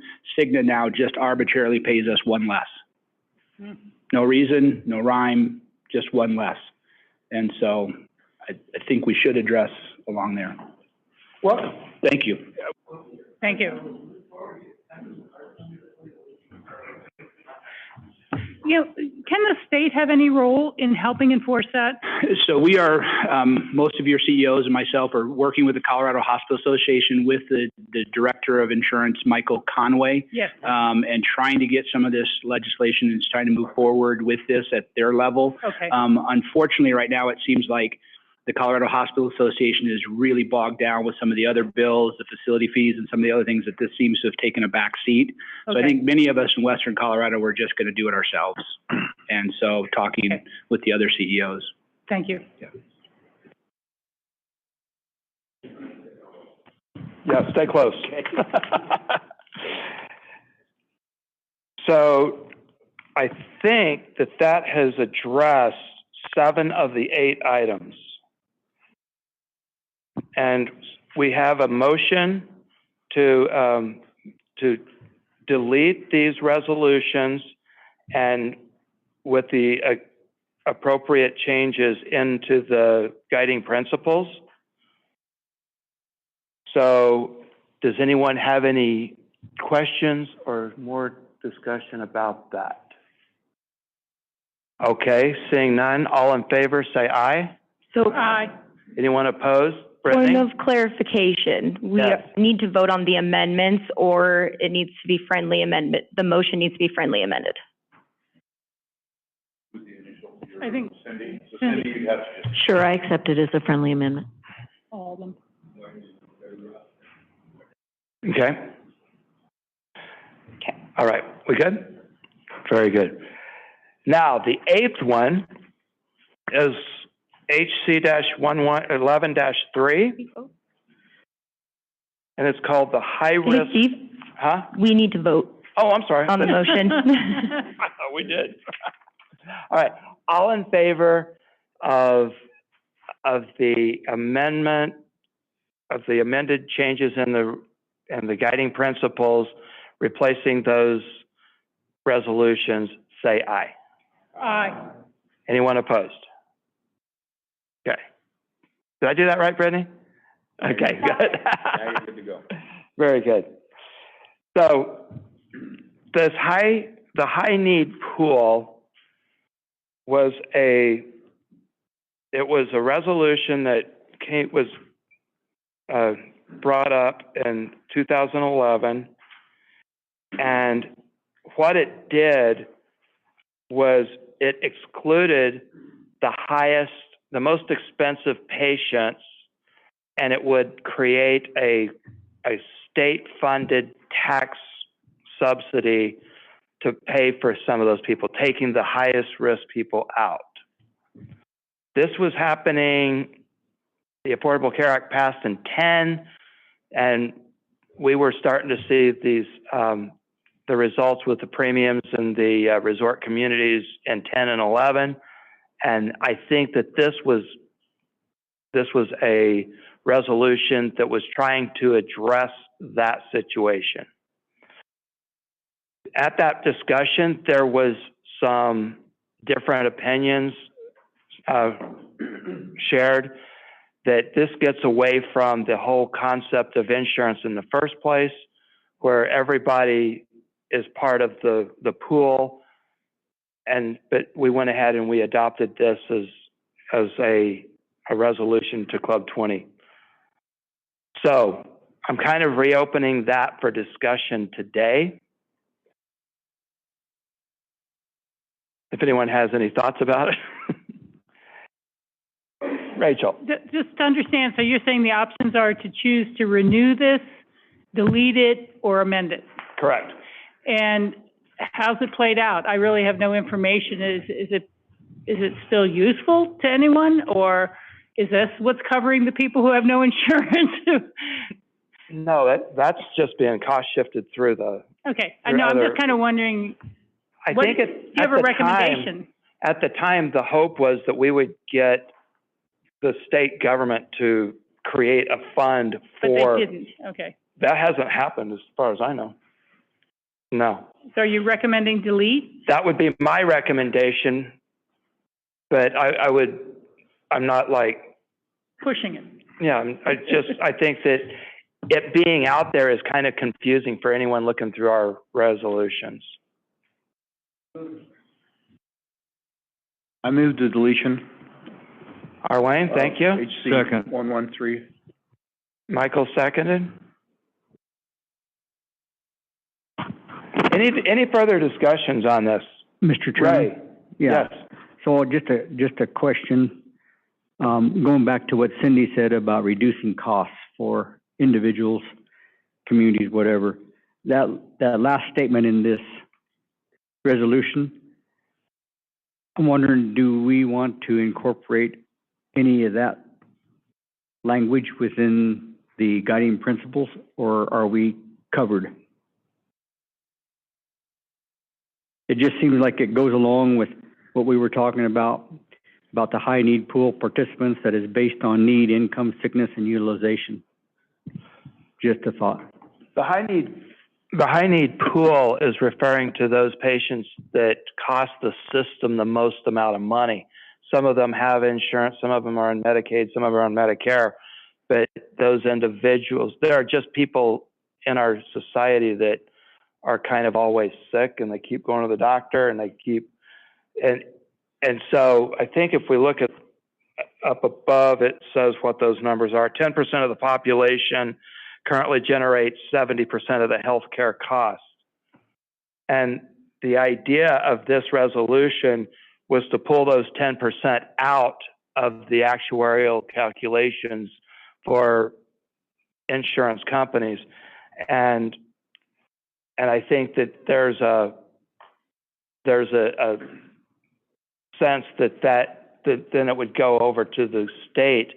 But, you know, all you're doing then is you're taking it out of the premiums and putting it into the tax base. I mean, it's. I guess if we're going to delete this, then we don't have anything in our policies that's going to defend what you just talked about. Setting up a high need pool? Not setting up a high need pool, but based on that first statement in the first whereas, I mean, do we not support that anymore? I mean, I'm just asking the question. Those people are still getting coverage or they're uninsured. Yeah, through the exchange. I mean, this is the point. This came out before there was the exchange. Okay. And So so now it's trying to get everyone on the exchange rather than a separate pool. So I think we kind of do address that by the verbiage that we put in for the exchange. So we have a motion and a second to delete. Do we have any further discussion or thoughts about this?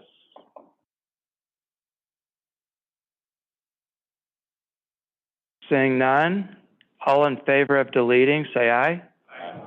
Anyone opposed? Okay.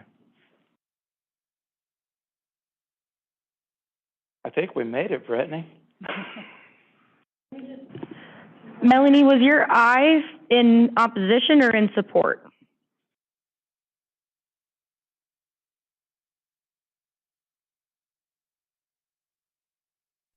Couldn't find my mute in support. Perfect, thank you. I just saw it come in a little later, so I just wanted to make sure.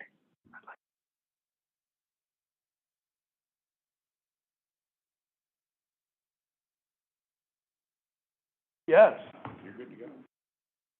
Brad? I think I have a, yeah.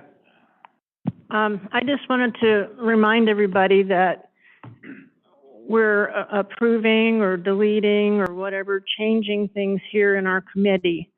But everything that we do goes to the full Board of board Directors. during the spring meeting. So it's not a done deal yet. No, thank you, But Kathy. it's, and that's along the way. But that's a really good point, and that's something that is good to articulate every once in a while, because not everybody's been doing this as long as we have, right? But so yeah, these recommendations will be passed to the general board of directors at the spring meeting. All right. Brad, was that a motion? No. To adjourn? Sure. All right. All in favor can leave, all opposed can stay. Thank you, everybody. I really appreciate the discussion and getting that through. Hi, Angeline. Thanks for joining us. Thank you, Steve.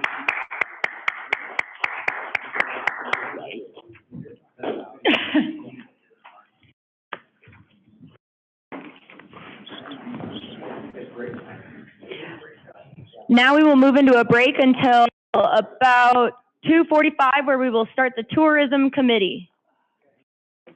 Where did I put that?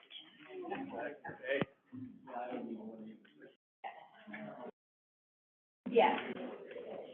I was speaking of the other on it. Yes. Yeah.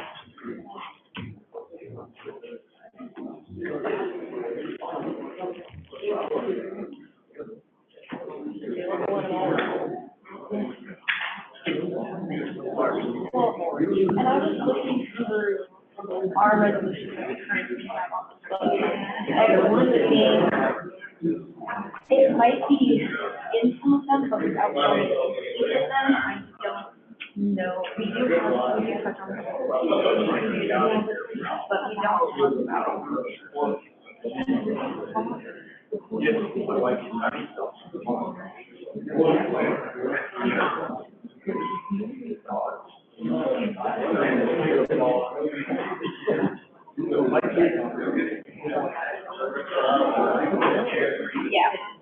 Oh, yeah.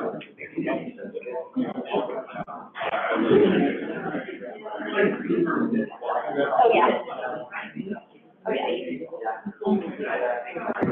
Yeah. Yeah, that's the one that I was.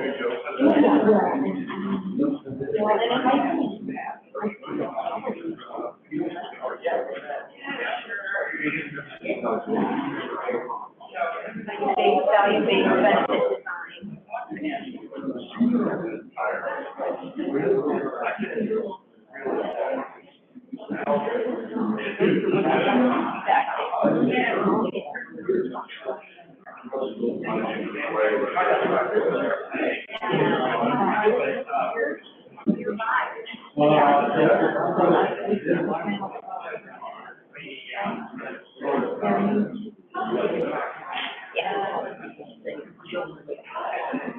Yeah, absolutely, yeah.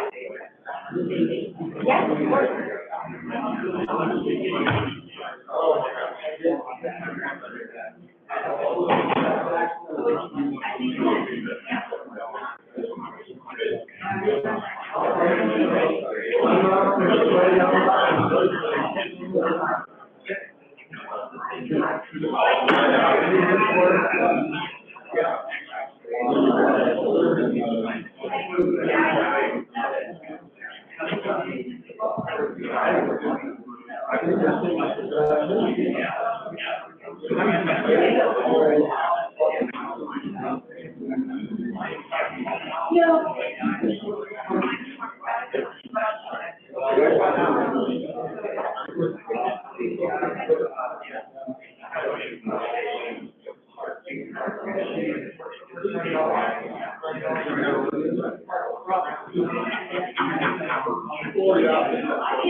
Hi, Chris. Thank you.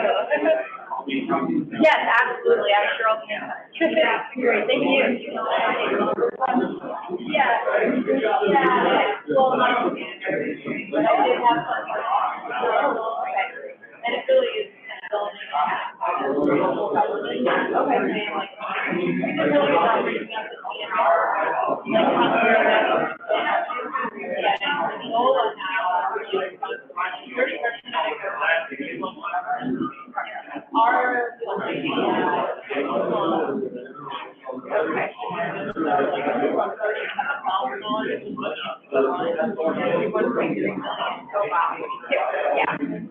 that's not because right. So I tried to reword really indicate that and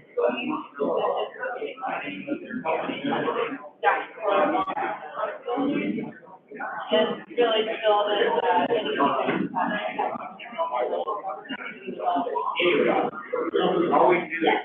I think that those are great.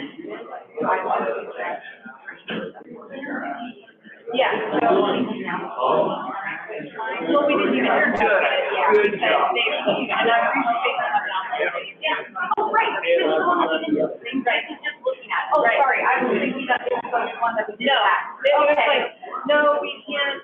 We would like, we're not going to do it. I want to track that.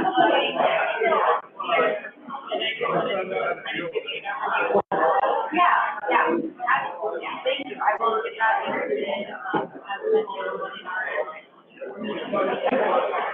and are you on it? No, I'm not in it. Okay. Maybe. Whatever if I do.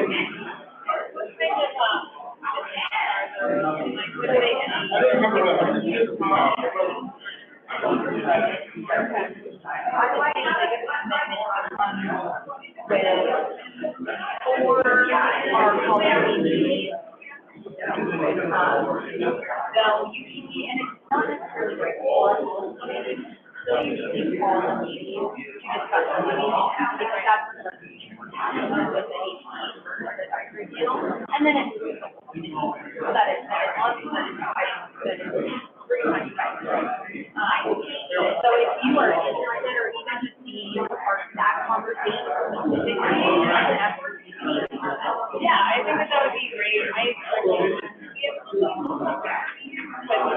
Yeah, and usually, I would say usually, but I will say that there's typically a hybrid format. Should you not want to write a program regarding user else for those meetings, right? That's what we did when we did all of this work. We spent an hour or something in the boardroom at AMC. Some people were virtual, some people were in the room, and all of the we wanted to see in all of our conversations. Okay. And it was, yeah, I might be interested. I think I'd be at least conversation about commitment. Yeah. I think it's more of your yeah. Yeah. Well, and I would say that you are so great at representing.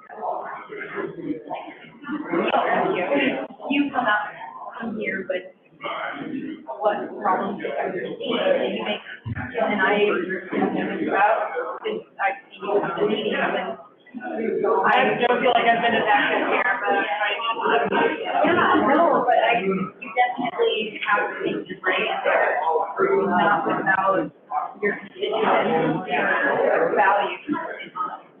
It's very apparent that it's always, this is what we're experiencing, and that's different than a lot of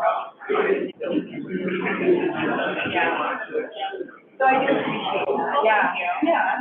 Sorry, like you said, maybe technical. All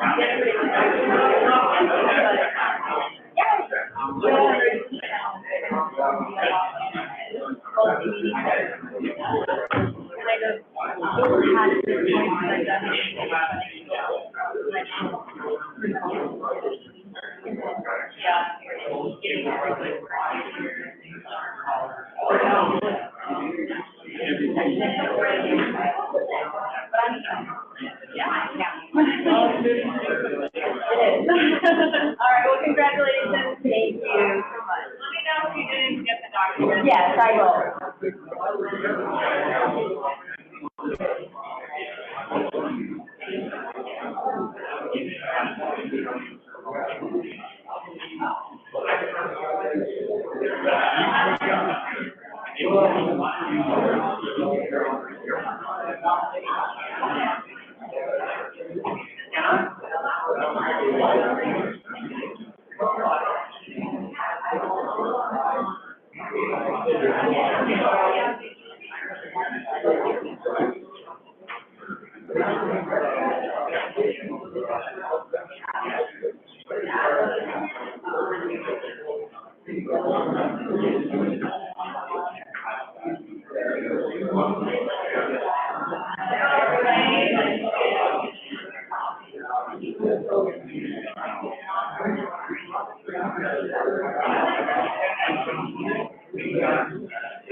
Everything that really needs to be done.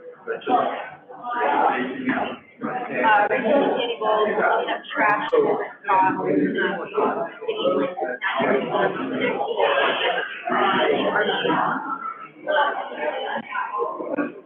Can you tell us what speakers are on?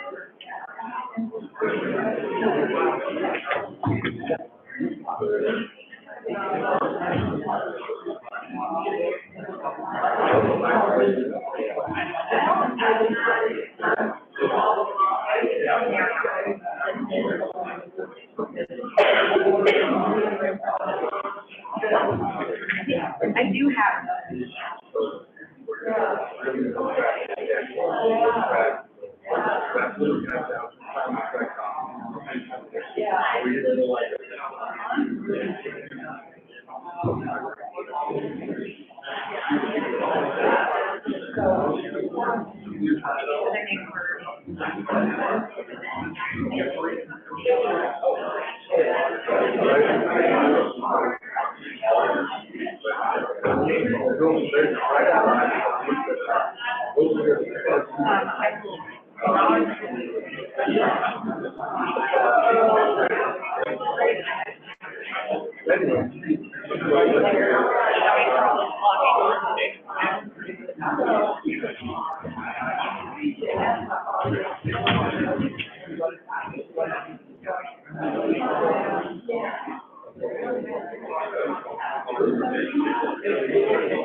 He says he's on.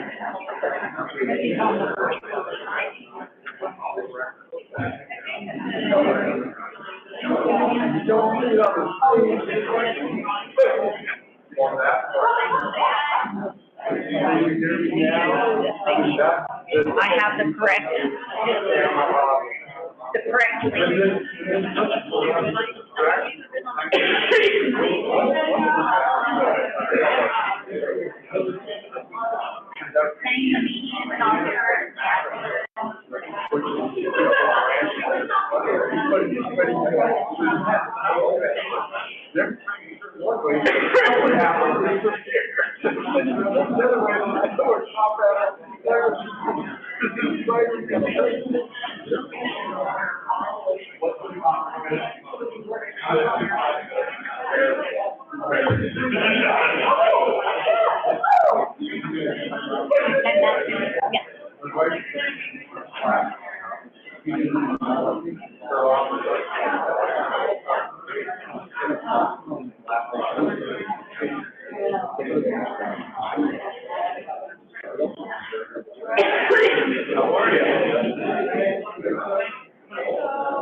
You're the boss, or she's the boss. And you are, yes.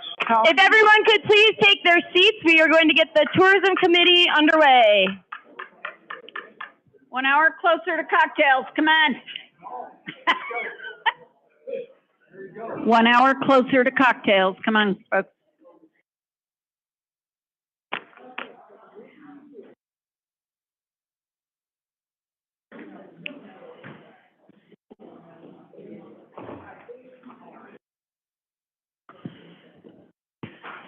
Okay, we just have the right side of the room that just can't quit conversing. That's what I love about this organization is the networking opportunities that you get to engage in when you come to Club 20. So that's a precursor to the membership spiel. Welcome to everybody. Obviously, once more, I'm going to review some of the policy guidelines that we have. So we ask that only current Club 20 members participate and vote on matters of policy development.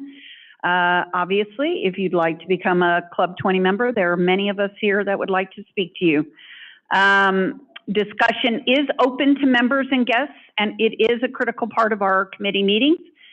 So please use the microphone and speak out loudly so everyone can hear you. In front of you in the lime green is the instructions for the microphone. And please make sure that you turn that on. And you do not turn it on until you are recognized. Now, Brittany, do we want to do who is online with us today? Online, we have Angelina Salazar, Doug Monger, Jamie George, Jeff Comstock, Jordan Williams, one of our speakers, Kate Hobson, Liz Schmidt, another one of our speakers, Melanie Worley, Melody Villard, Meredith Badler, Tracy Sakaguchi, and Veronica Medina. Perfect. Those of you who are online, if you would please be so kind as to mute your self so that we don't hear any background music, noise, conversations, etc. And so now, one more time, let's go around the room. I'm going to move it around, and we're going to start over on the right-hand side with Liz this time. How about? Thank you. Liz Smith, Gunnison County Commissioner and voting member on behalf of Gunnison County for Club 20. Merritt Linke, Grand County, past chair of Club 20, serve on the executive committee. R. Wayne Jeffries, La Plata County. Kathy Welch, representative for Delta County on the Club 20 Board of Directors. Cindy Dozier, executive committee. Michael Murphy, Hinsdale County Chair-elect. J. Paul Brown, La Plata County. I wear a gray hat because I don't know. I can't make up my mind on a lot of issues. I'm going to have to bring some hats. Clearly, that's a prerequisite. Tom Kleinschnitz, I'm Director of Tourism for Moffett County. I serve the people of Craig, Colorado, and on City Council. And he also sits on the tourism.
Did your mic go out? We can't hear you.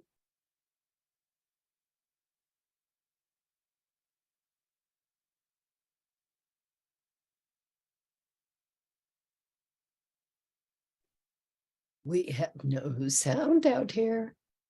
Help us. Mary Jo, can you hear us?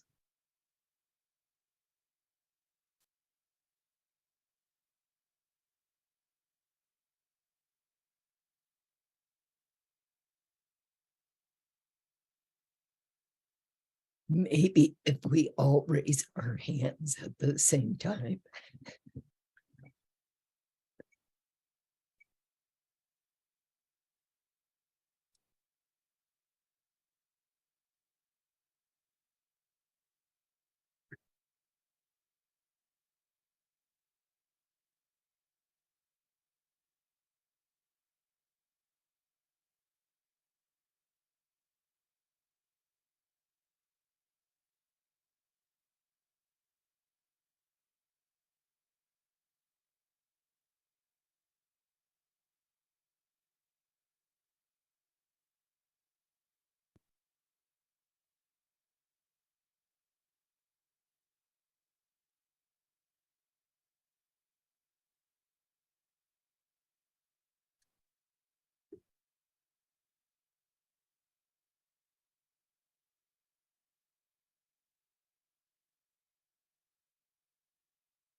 Are the folks online able to hear us now? Yes. Yes. They can hear. We will resume the tourism committee meeting. All right. Give you water, round of applause. Technology, love it and hate it. Okay. So again, I'm going to wrap this up quickly, but with membership, as you go into your communities, look for businesses and individuals that have an interest in one of our subcommittees. There's something out there for everybody. And I can't tell you how much I've learned from all of the subcommittees. So thank you, everybody, for hanging out to the very end. Tourism impacts all of us. There are so many of our communities that have a tourism-based economy. And one of the things that, excuse me, I also believe is the nexus is what I've heard from my peers as chairs and co-chairs on other subcommittees is, excuse me, everything kind of rolls back into tourism. So public lands, tourism affects our public lands, tourism affects our water, tourism affects our business affairs. Excuse me, there's so much that ties into this. And that's what we're trying to do with tourism is kind of get a lot of those other industries that impact us all included also in tourism and give them a voice from a tourism perspective. One of those perspectives today, which I'm kind of building on for the rest of the year, excuse me, thanks, is stewardship. And so we have with us today representatives from the Continental Divide Trail Coalition, and that would be Jordan Williams as well as Liz Schmidt. And many of you may not know this Continental Divide Trail, which is a backbone here in North America. There are a number of gateway communities here in Colorado. And so I would like to welcome both Jordan and Liz. I think they have a great presentation for us. And they're going to kick off kind of our stewardship theme as well as tourism and the great outdoors here in our great state of Colorado. Thank you both for joining us today. Awesome. You're good. We're good to go. All right. Thank you so much for having us today. We really appreciate the opportunity to present with you all at Club 20 here.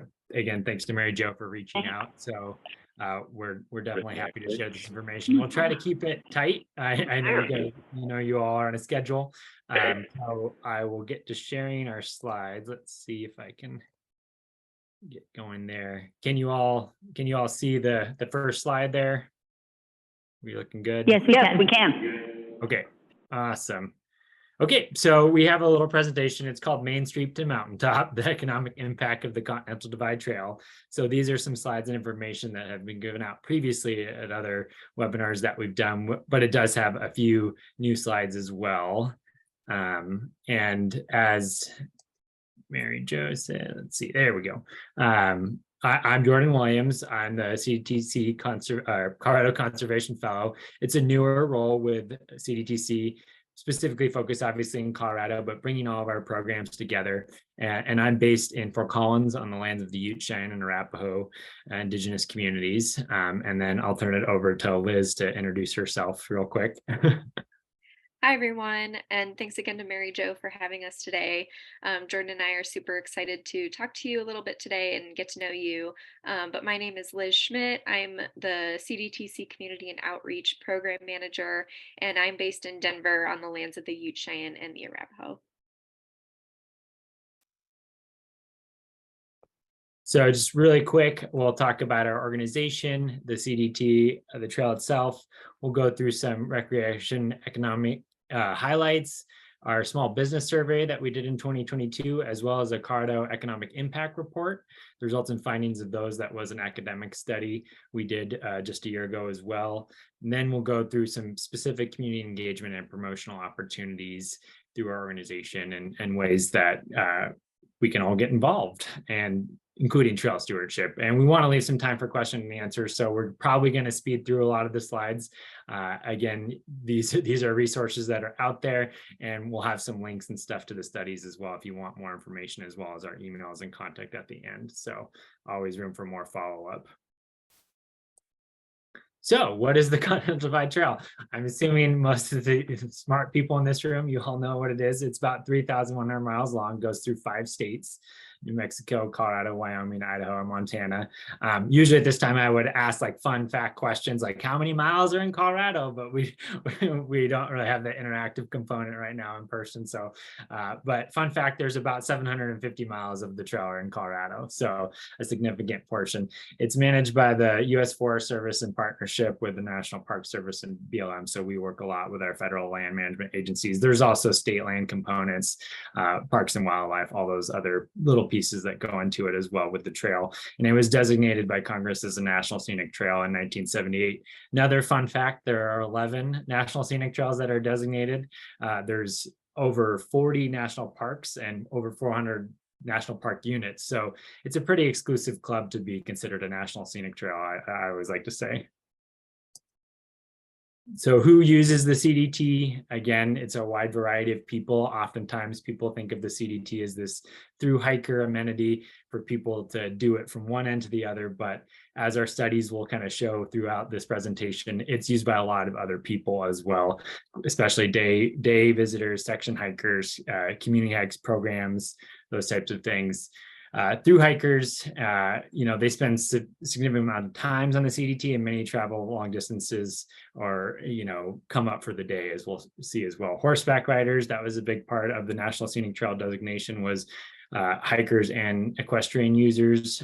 That's the purpose and nature behind why it was designated, because it provides that beautiful backcountry experience for those traveling. Quite a bit of the CDT is still open to mountain bikes outside of wilderness areas, of course, and there is some motorized travel use and some co-location there with where it's appropriate in connection with towns. Additionally, it's accessible in the winter for people who like to cross-country ski. We actually have an event coming up in Salida on April 1st that's specifically for cross-country skiing near the Divide and snowshoeing as well. We've done events like that before. So it is really all seasons. And new users are, of course, one of the fastest growing populations. People getting outside a lot more these days. Who's the Continental Divide Trail Coalition? So we were founded in 2012, and just last year we celebrated 10 years as a nonprofit organization. We have about 15 staff members right now, and we are the official nonprofit partner that has an MOU with the Forest Service and those other agencies to steward the CDT. And in general, in a brief, short explanation of us, our mission is to promote, complete, and protect the CDT. And now I'll turn it over to Liz to talk about our Gateway Community Program. Yeah, so part of our mission in completing, promoting, protecting the trail is our Gateway Community Program. And this program recognizes towns along the CDT that are friendly to trail users and dedicated to completing and promoting the trail. We have 7 gateway communities in Colorado and 20 total. And the CDT Gateway Community Program is designed in part as a tool for economic development, but this is only one benefit. The program is an opportunity to build support for and pride in the CDT and aims to help communities see the trail as a resource. Benefits include connection and training opportunities, working in partnership with the CDT to promote your community, connection to a network of similar communities, access to new funding opportunities, and more.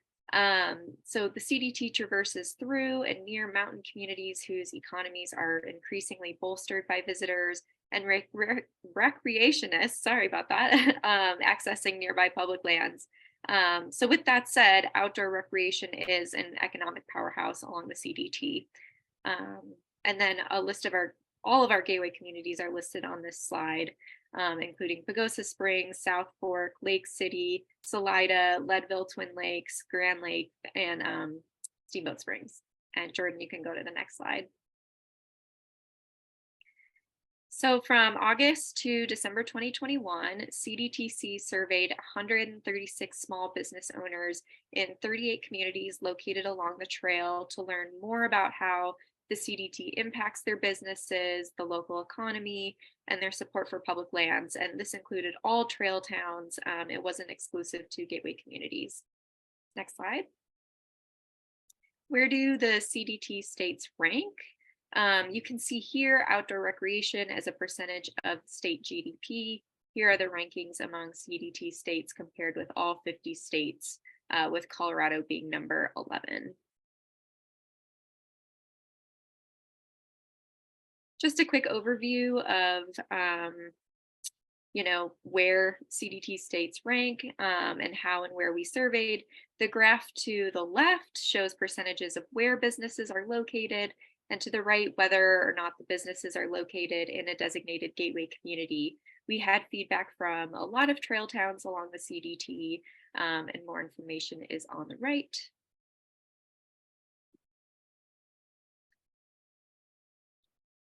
And who we surveyed, as you can see here, 28% of respondents being new small business owners, and we surveyed sex, gender, race, ethnicity, and revenue.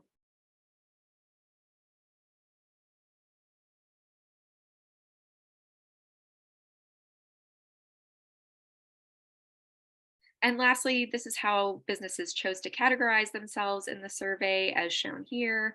Outdoor clothing or gear store, 30 respondents, restaurant, bar, dispensary, hotel, motel, hostel, Airbnb, short-term rental, guest house, RV park or campground, grocery or convenience store, and other.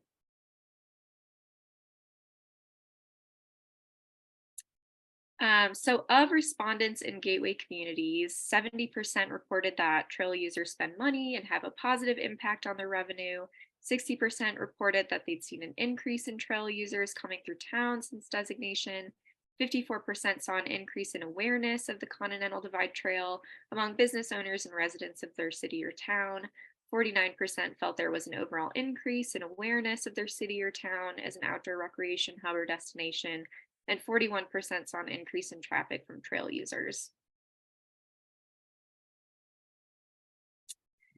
Overwhelmingly, business owners and CDT communities have experienced a positive impact from the CDT and support enhancing and protecting the trail and the surrounding landscape.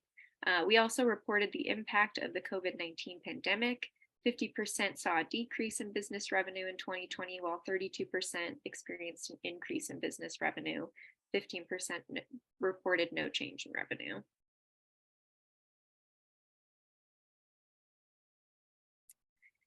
So with that said, the CDT is more than just the tread of the trail. It's just one piece of the Continental Divide landscape, a way to recognize communities which act as advocates for the protection of the trail and its resources and encouraged economic development through outdoor recreation. And as you can see here, 90% of all respondents in the small business survey believe protecting, promoting, and enhancing public lands is important to the well-being of businesses, jobs, and their community's economy. And with that, I'll pass it back over to you, Jordan. Awesome. So that was kind of obviously a survey that went across all the CDT areas and states. This specific Colorado impact report was released around the same time in 2022, and it is a little bit different in obviously its means and methods here. It was an online survey, and it was distributed in, to groups that CDT is affiliated with, CDTC, as well as our partner organization. So we had about 700 respondents, and it came at the Colorado level, regional and national responses for people that were connected to Colorado along those lines.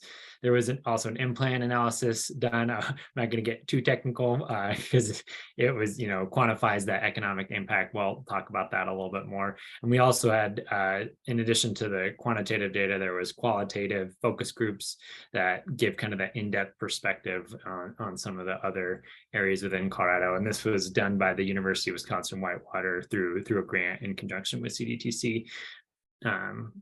So overall, looking at the Colorado Economic Impact Report, most frequent type of visits to Colorado in the last 2 years, 40% are traveling part of the trail in a season or a year. And then it kind of goes down from there, where 23 traveled for a day, 60%, used the CDT to get somewhere else. 12% hadn't been there yet, but, it was on their list of things to do when they were surveyed. And only 7% of the people that were surveyed in this economic impact report actually traveled the whole trail in the season. And so, when you look at through hikers and people that complete the trail in one push, you're looking in the hundreds every year now, versus, these larger proportions of people that are using the trail outside of just those through hikers. And I really like this because it kind of shows the CDT gateway communities in conjunction with the heat map of the passes in Colorado. So obviously a lot of our popular passes, bisect or intersect with the CDT.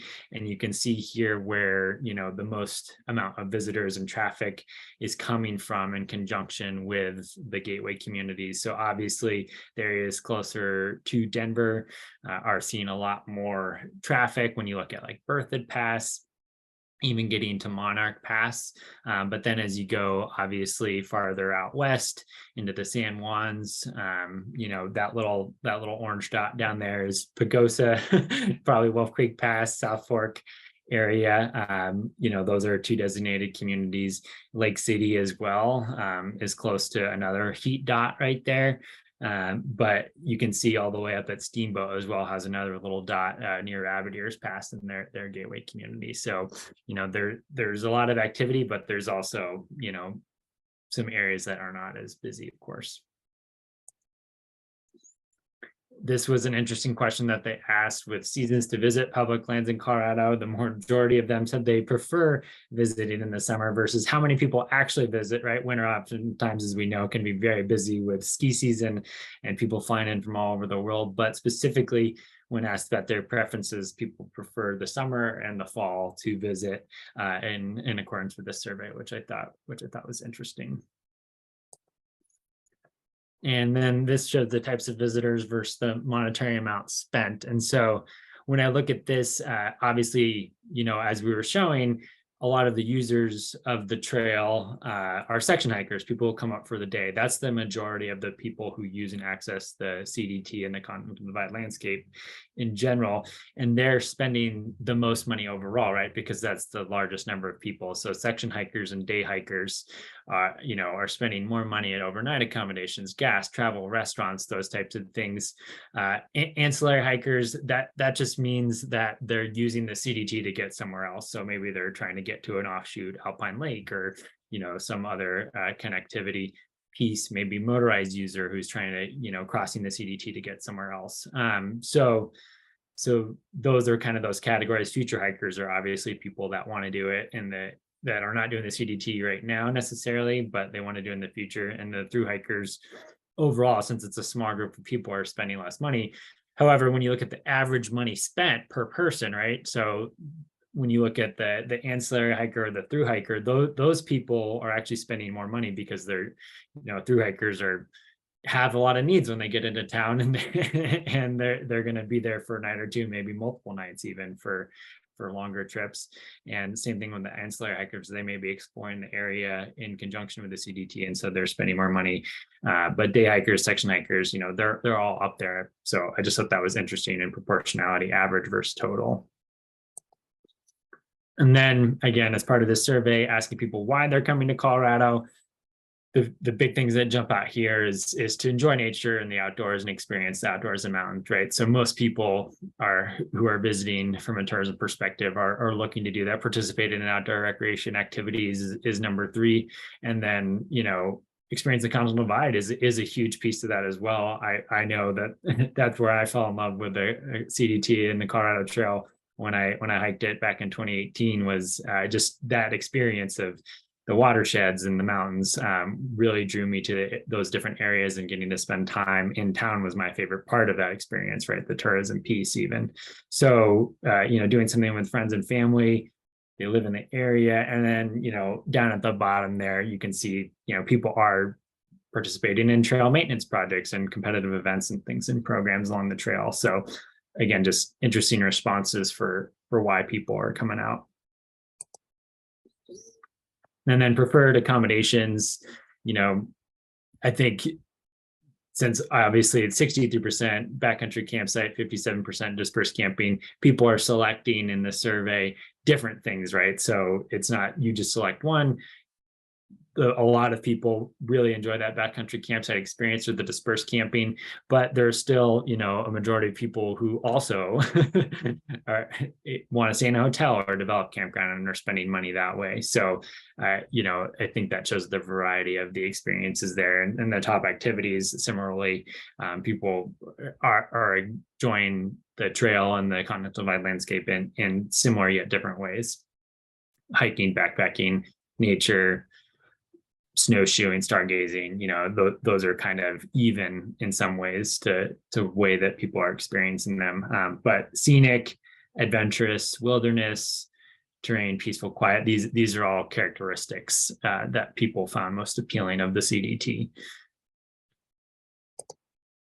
And then, just as I mentioned, this survey went through an in-plan analysis to show that true economic impact, those impacts of tourism. And so the direct effect being, what people are actually spending, the indirect effect, what happens after someone spends that money, and the inputs and outputs that are affected, and then the induced effect over time. Those two things change people's behaviors and can overall, impact programs at a level that's beyond just the individual person spending the money.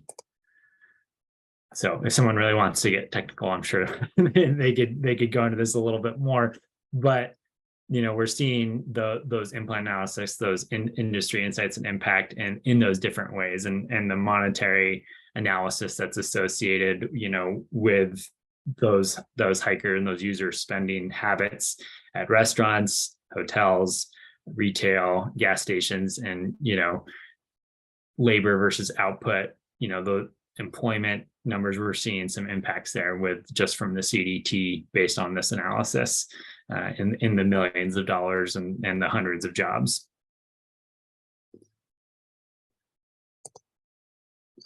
And then I think this is the last one for the Colorado survey, but protecting public lands as part of the survey, it became overwhelmingly obvious that was one of the most important things that people really cared about. They think it's extremely important to protect public lands in Colorado in the CDT through the legislation and through those activities, keeping them public lands, of course. How important is protecting landscapes with historical significance?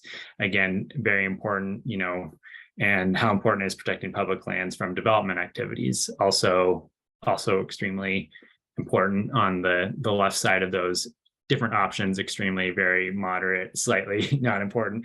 Most people did not select not important or slightly important. It was overwhelmingly important to them to protect these landscapes and the historical areas associated with that. All right, turn it over to you, Liz. Thank you. So just going back to the small business survey and kind of how it relates to the tourism aspect. So we use the small survey through several avenues, through promotion, education, development, because I think there's a lot of ways that your community can benefit from knowing how people are feeling towards outdoor recreation, and how trail users are coming through. And so, I'll kind of elaborate on the different avenues, but like I said, promotion, share on socials, education, and development. So you can go to the next slide, Jordan. So social media toolkits are a great way to promote your town by sharing on socials. Be sure to share your own story, things like that. When you post pictures and images relevant for you and your business, your community will respond.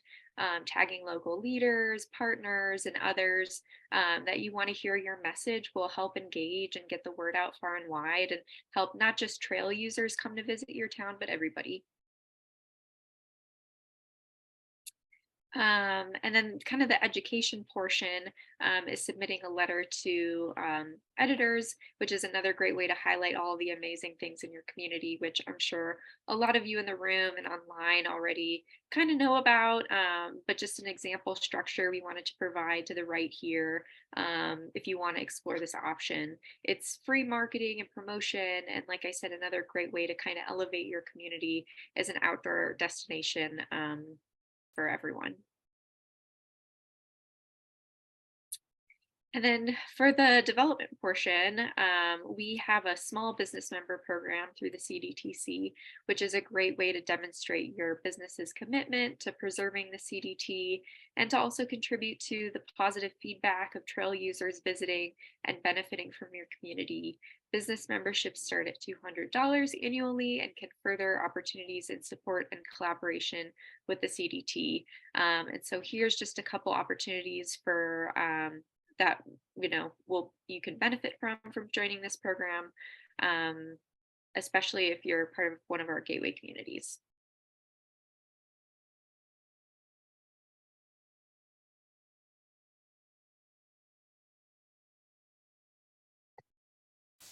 All right, and I'll jump in with other ways to get involved.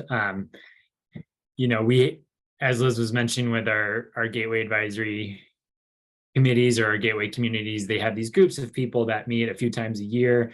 I know that I think some people on this call today have participated or are part of these, but as part of a gateway community designation, there's a group of people that come together, and it's usually made up of Forest Service or federal partners, the town, local communities, the county folks, small businesses, like Liz was saying, trail ambassadors, people in the community who are real outdoorsy, as well as, trail-based organizations, conservation-based organizations that are interested in keeping up with the natural resources in the area.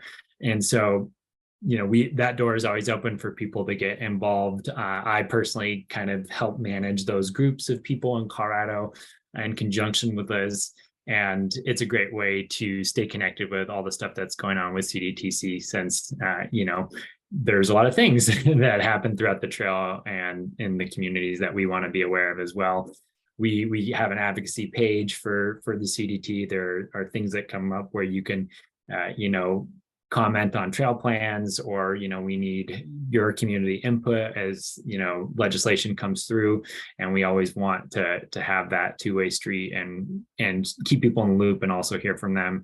We also have a robust volunteer program specifically for the trail with field programs and different things that I'll talk about a little bit more, but there's a page for that, obviously, of different ways to get involved, including adopting a trail. And then we have the ambassadors that lead events, and we have our trail adopters who are trained to go out and fix issues with the trail, kind of that stewardship piece of getting out there and signing the trail, clearing the trail, working with the Forest Service, and really taking ownership for it. And those kind of all connect through our Gateway Community Program. To that end, here is a trail adopter map of Colorado, and we work with a lot of great organizations, again, just focusing on that stewardship conservation piece, because with more recreation comes the need to really protect these areas. And so thankfully in Colorado, we have a robust group of trail adopters, including, of course, we work with the Colorado Trail Foundation, and they do great work. We also work with Headwaters Trail Alliance in Grand County. Big Degas out of Steamboat adopts that northern section. And then we have some great groups as well down in the San Juans, individuals and other organizations that are supportive there. So it's really a great community when it comes to helping out. We do support a handful of volunteer projects. Like I was saying, this year we'll be up in Grand County with Headwaters Trail Alliance. We'll be up at Gray's Peak. And then we'll also be going to some community stewardship type events in Southern Colorado in May. So we really try to hit the entire span of the trail and those surrounding communities at least once or twice a year, and have projects and associated things with volunteers in the interim. So we have a lot of great resources for people who, you know, may not want to get involved in those official capacity, but are just visiting the trail. We have day and section hiking resources, recommendations on good places to go so that people are recreating responsibly. There are map sets, information, interactive pieces on our website as well. Safety tips, you know, the leave no trace kind of ethic, responsible recreation, as well as through hiking planning guides. So, you know, as through hiking does become more and more popular, even though it's still a small portion of the overall usage of the CDT, we really want to keep up with that with our communities who are seeing increases there and give the through hikers the information that they need. So it's a good relationship in those trail towns. And we also have trail management best practices. So working again with the Forest Service and the other land management agencies to help maintain the trail and create policies around conservation that are going to outlast all of us, hopefully, in terms of the trail itself. So with that, Liz, you want to talk about what's next? Yeah, what is next? We'll be conducting another small business survey in the late summer, early fall of this year, releasing results at the beginning of 2024. More to come on that. And certainly if you're interested in getting involved, we'll get our contact information up on the board at the end. And we're also hoping to conduct economic development and business roundtables as early as spring of this year, which is now. So we had a great piloted kind of program of that in Salida last year. And it was just a kind of a great way to get local businesses excited about and involved with the CDT, and just get folks kind of learning about each other and kind of opportunities to work together in that regard. And then community connections, of course, we will have community-led events throughout the remainder of the year. So if you are a trail town or in one of our gateway communities and interested in getting involved in that way, please let us know. We're happy to set up some community-led events. And as Jordan mentioned in the last slide, we of course have our volunteer projects to get involved with in that capacity as well. So more resources to come. And with that, thanks for joining us today. Jordan and I, if time allows, we'll open it up for questions with the remaining time that we have. But thank you so much for having us. It's just been great to be here today. Okay, thank you. Okay, any questions for Jordan or Liz? We need a microphone in the back. Okay. J. Paul.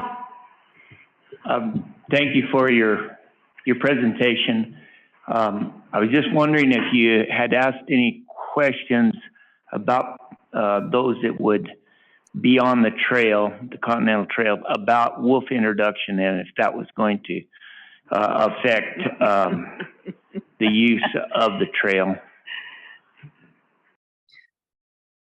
That's a really good question. We have not been super involved with the wolf reintroduction stuff that's been going on in Colorado. So that really has not come into our purview quite yet, although I know it's a really important issue to tons of communities throughout the state. So definitely keeping our eyes on it, but not anticipating huge impacts to the CDT one way or the other. Obviously, the trail goes through, you know, Wyoming and Montana, where wolves are, you know, currently their populations have taken hold, and we don't see huge impacts to the hiking community in that regard from my knowledge, unless Liz, you have gateway communities up there that have run into stuff with wolves and whatnot. No, I think that pretty much answers it. But you know, if of course, if we hear anything, we'll do our best to address it. Okay, thank you. Michael. Hello, folks. Thanks for your presentation. Michael Murphy, Hinsdale County. And I've got more of a comment than a question. I probably pick up between 20 and 30 groups of hikers and bring them from the top of Slumgullion Pass down into our beautiful little town of Lake City. The diversity and the intelligence that a lot of your hikers bring, one of my favorite, I'm always looking if somebody's on that trail looking to come down, because I always have such a great 20-minute conversation, and I always learn something from your hikers. So it's it's an absolute blessing for our little town of Lake City, and we appreciate what you guys do. So thank you. Thank you, Michael. That's very kind, and that's a really good point. That a lot of what we do in these communities is education around through hiking. We're working on a kiosk kind of access map program so that people can start to become more familiar with that culture, because it just like any recreation or culture, it has its own little niche with through hikers, and we want to amplify those benefits and fix any of the issues that come up. So yeah, thank you, Michael. That's very kind. Well, they've threatened to give me my trail name because I've picked up so many, but I've decided against that. But thanks again. Merritt? So this is Merritt Linky, Grand County. I just have a comment also. Thank you for the shout out to the Grand County mentions that you guys did, Berthoud Pass and Grand Lake and Headwaters Trails Alliance. So thank you for that, and thank you for being here. Thank you for what you do. Just a comment. Thanks. Okay. Tim's not here from Steamboat Route County. Anybody behind me? Sorry, I have my back to you. Thank you all so much.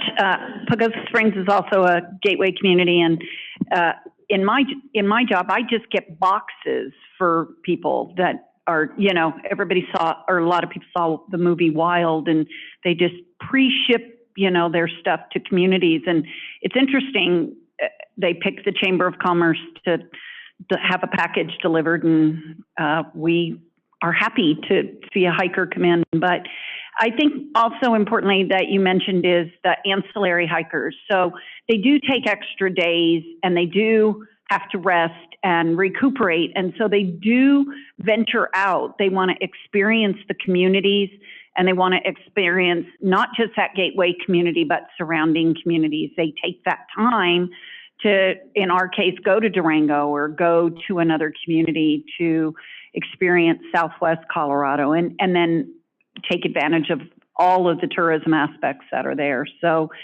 thank you all so much. It is an important, I think when the governor during COVID said, go out and experience the great outdoors, many communities like mine were absolutely inundated. And so that is the one good thing that came about from the COVID years. Any last comments, Jordan or Liz? Well, I was just going to add that I know a lot of the areas that you represent aren't directly connected to the CDT. There's not a specific trail. Well, if it is a trail, it's probably a long trail that connects to some of your communities. But there is also no limit of miles. Liz could correct me if I'm wrong, but there's no technical limit to what it means to be a gateway community for the CDT or for trails in general, and outdoor recreation. So just kind of keep that in mind, that when we talk about gateway communities for the CDT, it is kind of a larger concept as well, and would be happy to work with any of your communities in that kind of model going forward when it comes to community stewardship. So Yeah, you hit the nail right on the head, Jordan. There is no proximity in which a town can be a designated gateway community. All of our trail towns we, are super grateful for, and we're just glad that all of the communities are kind of intertwined in terms of recreation and welcoming destinations for everybody, whether or not they're on the trail or just kind of coming through town. And it's been so great working for the CDTC and getting to experience these communities in just a deeper way. So thank you. All right. Thank you both so much for your presentation. We appreciate it. Okay. Okay, I'm going to keep us on schedule. So one of the last pieces of business that I would like to address, I'd mentioned it previously, but I'd really like to highlight it this time, and that is the development of the tourism subcommittee. As I mentioned at the beginning, there's so many things that affect tourism affects your communities, and there's so many other things such as public lands, business affairs, water, energy that affect tourism. Water There's recreational uses for water. Public lands, what did we hear before? We know how to protect, but the visitors come in and they leave a campfire burning, or they're the ones that are impacting our public lands. What I am asking you, again, I look around the room and there are so many of us that already sit on a number of subcommittees. I would like to highlight both Tom, who represents our outdoor recreation, as well as Meredith Badler, who is with the committee for the Colorado Business Committee for the Arts. Once again, arts in the state of Colorado is another huge industry and a really big economic driver.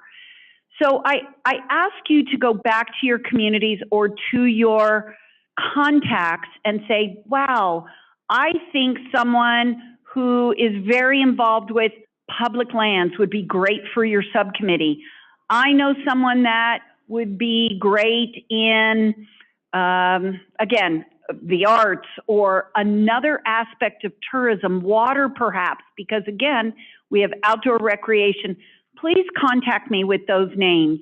I would love to get them engaged in the tourism subcommittee because I think it is just an all-encompassing group and we want to really bring forth issues and concerns and also successes and economic drivers that are here in our community. Not all of them are easy. I've been asked to bring forth short-term vacation rentals and how that affects our communities. That's a big elephant in the room. There's a number of communities that are doing different things, housing.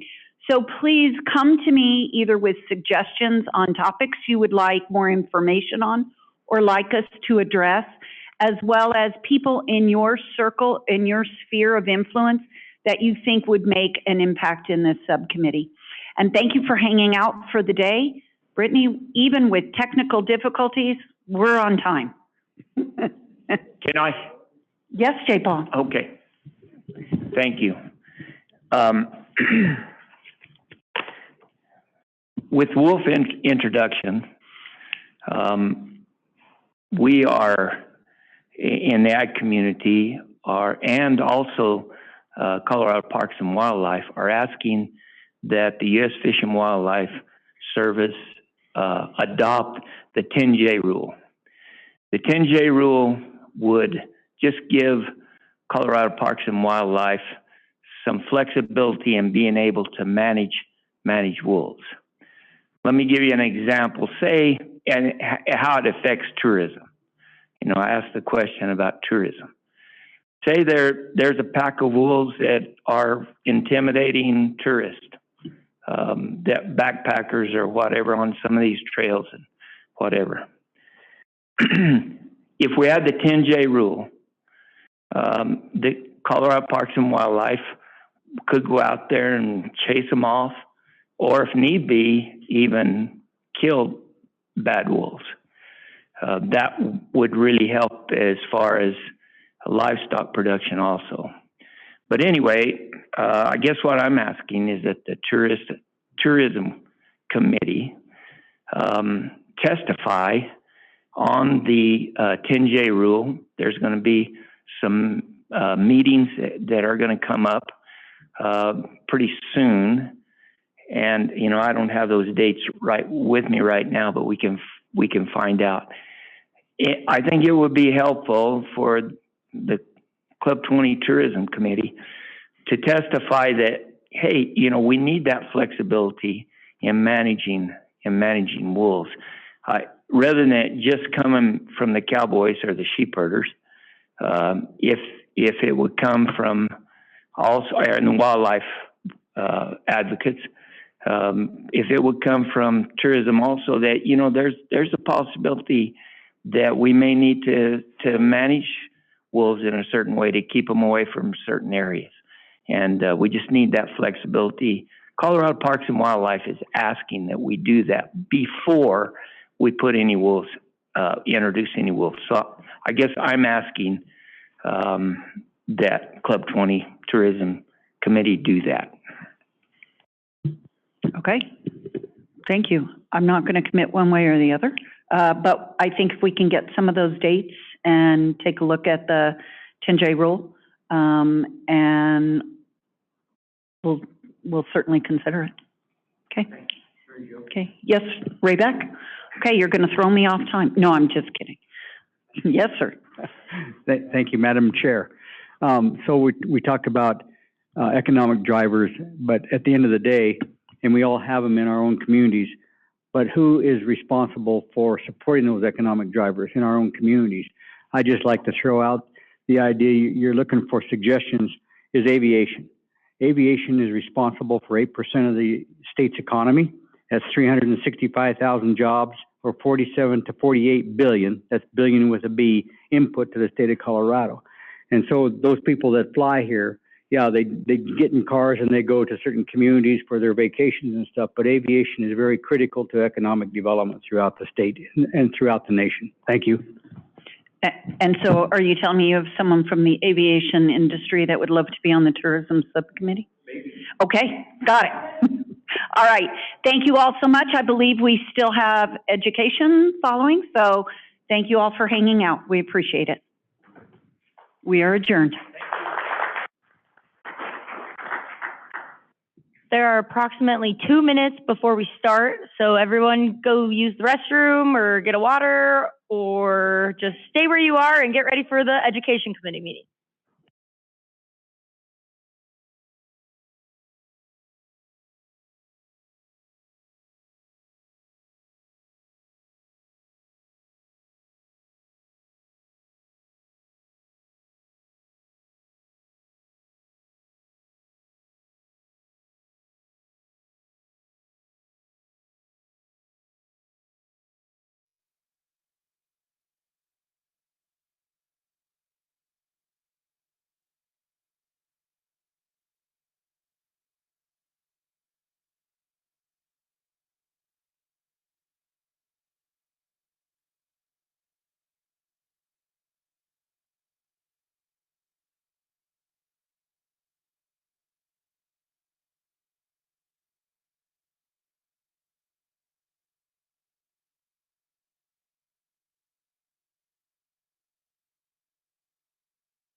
Okay, ladies and gentlemen, if we could get situated to get this started, because as this committee is the last committee of the day, we do not want to disturb getting to the extracurriculars. If everyone could please take their seats, we're going to start the education committee meeting.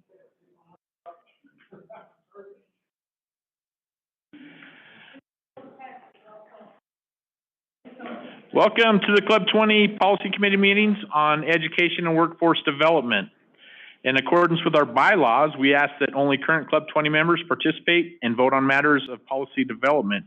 If you're interested in becoming a Club 20 member, please see a member of our staff for more information.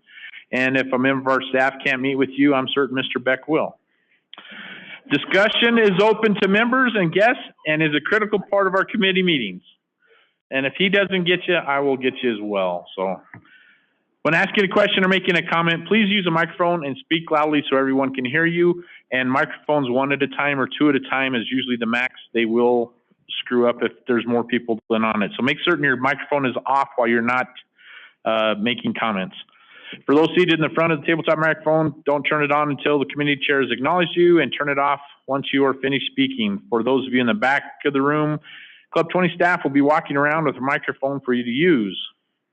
And we would also like, right now, for the folks who are joining us virtually, to please introduce yourself. But first, I'd like to introduce the co-chair of the Education Committee, Ms. Catherine Reggio. Catherine? You're on mute. Yes, because it is the first time I've ever joined anything via Zoom ever. My apologies. Thank you so much, Matt. And I just want to share a welcome. And I think we have a nice agenda today that has a speaker for us and a look at our resolutions. And so since I'm joining remotely, I'm so sorry I couldn't make the travel today, but I'll turn it back to Matt to run the show. Thank you, Catherine. If we could let everybody know who's online, please. Joining us online, we have Doug Monger, Jeff Comstock, Melanie Worley, Melody Villard, Stephen Varela, who is our speaker today, and Tracy Sakaguchi and Veronica Medina. And next, we'd like to ask everyone in the room to introduce themselves. So we'll start on the southwest corner and work our way around. I have a suggestion. Why don't we go ahead and introduce new folks into the room? If you're new into the room, please raise your hand. Jerry Lynn, I see you hiding back there. I'm Jerry Lynn Francis with CHAP, Colorado Housing and Finance Authority. Thank you.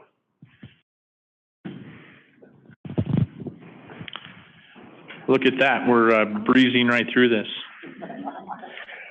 And most importantly, we'd like to thank our sponsors. We'd like to thank Chevron and Rocky Mountain Health Plans. If we could get a round of applause for their sponsoring and helping us with this. We'd also like to thank Swire for our refreshments today and bringing their cool little fridge over there. So we thank them for that and their donation.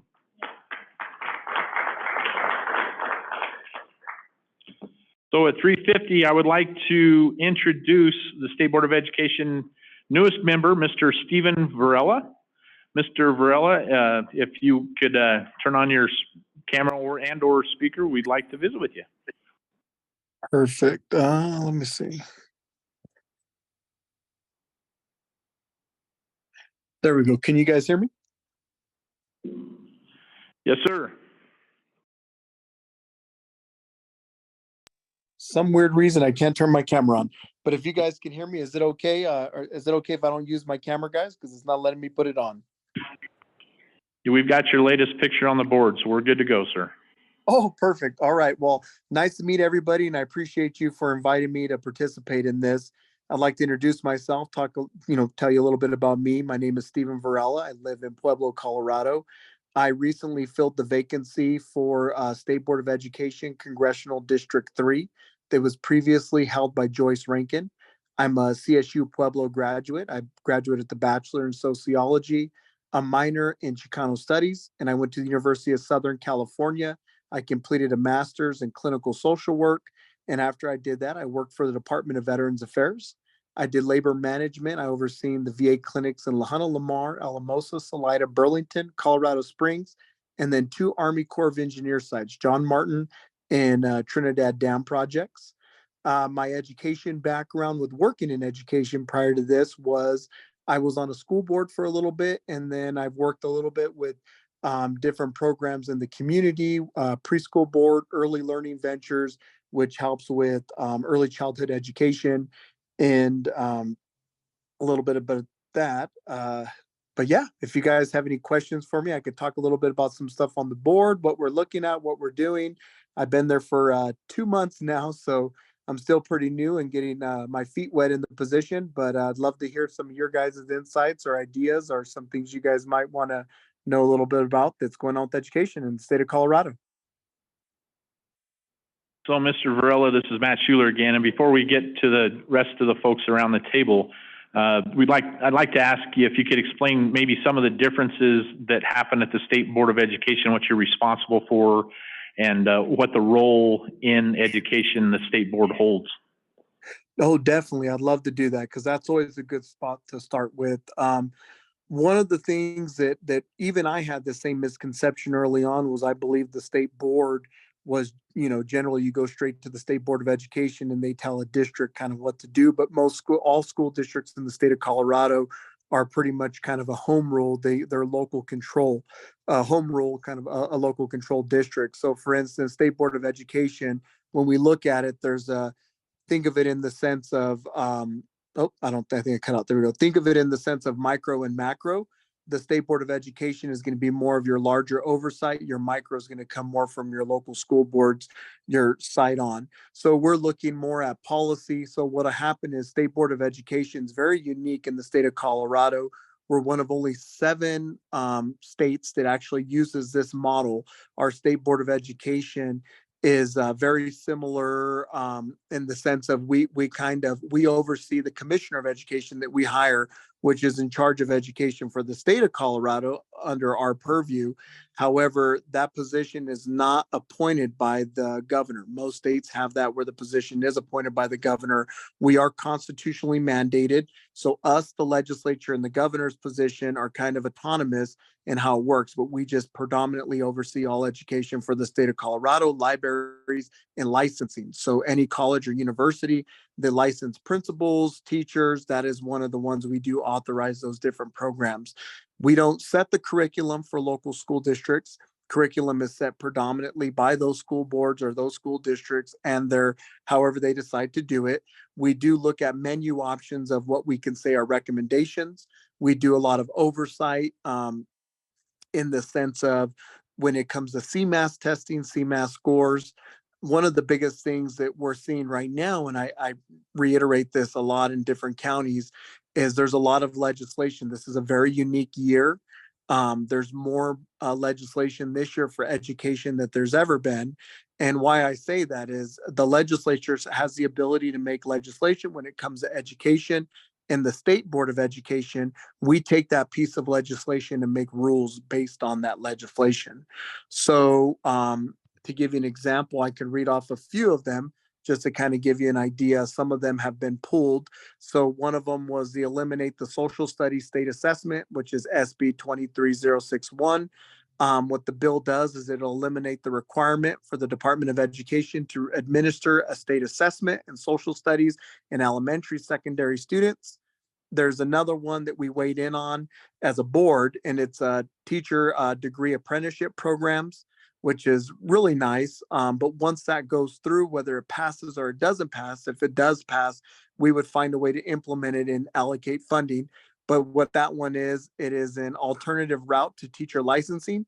The bill creates teacher degree apprenticeship programs that builds on elements of current alternative teacher licensure programs, including bachelor degree requirements, training programs approved by the State Department of Education, which falls under us. Also, we have a career development success program, which is SB 23-065. And then we'll go down a little bit because I want to talk about this one that is very important right now, is SB 23-071. Yesterday, it's a judicial review. And why that's important and why I bring it up to you guys is because one of the things that a lot of folks do know about, whether you're really in depth and involved in education or not, is you understand the idea of turnaround status. So you'll hear that a school's in turnaround or a district is in turnaround. And we get the question, what does that mean? What is your role? So that has to do with your CMAS testing. And there's a whole clock process, which would be a whole hour. And I could actually, if you guys want, I could come back another time and go over the whole process of it. But I'm just going to give you a quick oversight why that bill is important. Is what it does is if it were to go through, it would remove the authority from the State Board of Education to tell any district that they were in turnaround status or they needed to improve, whether they be a priority improvement or they're on the clock or they're in turnaround. And the reason why I tell you guys that is a major part of the role of the State Board of Ed. And it would, if this were to go through, it would allow each district, for instance, I'll give you an example. I think where you guys are located, if that local school district were to be in turnaround and they were in the final stages of it and the State Board of Ed was to implement, whatever it might be that we were at that part of the stage, that district can say, no, we're going to sue you. We are not going to do it. And that's what this bill would give them the ability. But actually, it is now going to be going in front of the Supreme Court of Colorado, and it'll be heard around sometime this year, because one of the premises is they said that a subordinate body of an organization can't sue the top of the organization. So, for instance, we are considered the top of education in the state of Colorado, and local school boards are considered subordinate. Therefore, they can't sue us on direction. But it's going to be really interesting because it's showing the direction and what we're seeing in education in Colorado and how it's ever changing. There's three. Our board for the State Board of Education is partisan elected. So a lot of people think of us in the sense of like a local school board where it's a nonpartisan, you don't have a party or you do have a party. However, State Board of Education, we do have party. I am a Republican. There are three of us Republicans currently on the State Board of Education, myself, Steve Durham, and Deb Shuffle. Out of 9 of us, there's only 3. So the rest of them are Democrats from different congressional districts and 1 at large. We did expand this year. So in the state constitution, we have 1 member for every congressional district. So with that being said, we gained a congressional district with redistricting. So what we had to do was to have an odd number. We had to create an at-large position. So we do have an at-large position. It is Kathy Palmer, and she is a former school board member from Adams 12, if I'm correct. And she is out of that at Thornton, if I'm correct. But yes, so this district is really large. We are the largest district for the school board Department of Education school board members, CD3. I cover a large, ever-changing area. So Pueblo is very diverse in the sense of it's very different than Grand Junction and very different than Aspen and very different than Durango, which are all in my district. Also, with the new redistricting, Congressional District 3, we picked up Otero County and Los Animas County and Crowley. So I now have Trinidad, La Junta, and Rocky Ford in those areas. So my district is very diverse now because it covers a lot of agriculture and farming and ranching. When you get out to the Otero County area, down to Los Animas and through the San Luis Valley, and then it hits a lot of the tourism area and some in Montrose. You still do have some diverse there with different things, but ever-changing district. I hope that answered your question. That helps, and it's brought up a couple more. I know currently CDE does not have a commissioner. How is the search for the commissioner going with your guys' new board? Yes, I'm glad you asked that because that is a very, very important thing. So when you think of your school boards at a local level, just think of us at a bigger level. Your local school boards, what drives your district is your superintendent. So your board is, your superintendent ends up being a reflection of your board essentially, and they fulfill the mission of the board, whatever direction the board gives. So for the first time, and I think it's 7 years, if I'm correct, Katie Anthis is our current commissioner of education. She's been in there for the longest time. I think they said in the last 30 years. The gentleman before her was there for maybe 6 months ish. And then the prior ones before that are around maybe 1 to 2 to 3 years. So she's been in there for a long time. She has a lot of institutional knowledge. We're kind of bummed that she's going to be leaving us, and she will be leaving in June. And why I'm saying that she's leaving in June is we are going to be working fast because we have to fill her position before she leaves, or have that, that good transition. So it's a very, very important position right now with the ever-changing legislation that's going through in education, and with the composition of the State Board of Ed has changed a lot. So that's going to be, because we're in a large minority now, as on the other side of the house. Not that that matters. Most of us take all politics out of education and we focus on the students. But we are going to be moving pretty quick. I think we're looking at next week is our State Board of Education meeting. We are doing our retreat on the 7th. And then on the 8th and 9th, we are going to be having our meeting. During those meetings, if I'm correct, we are going to be voting on a national search firm that will be putting out a national search for the new Commissioner of Education. And we are hoping, I think we're looking at sometime in April or May, spending about a week to 2 weeks in Denver interviewing candidates, and hopefully making a selection by the end of May, before June, before Ms. Katie Anthis leaves. So it's going to be a lot of work for us. We're gonna have our hands full. So it's going to be exciting, because in Colorado, one of the hot topics as I've been traveling my district since I've been appointed to this seat to fill the vacancy is, people are concerned about education, educational funding. I know right now, Grand Junction, I've been fielding a lot of emails from constituents. Grand Junction is looking at, or Mesa County, their school district there is looking at consolidating a lot of schools. Their enrollment is going down. So it's going to be in our district more and more talked about. And I hear a lot, same thing when I hit the San Luis Valley. There's a lot of districts down there that are talking about low enrollment.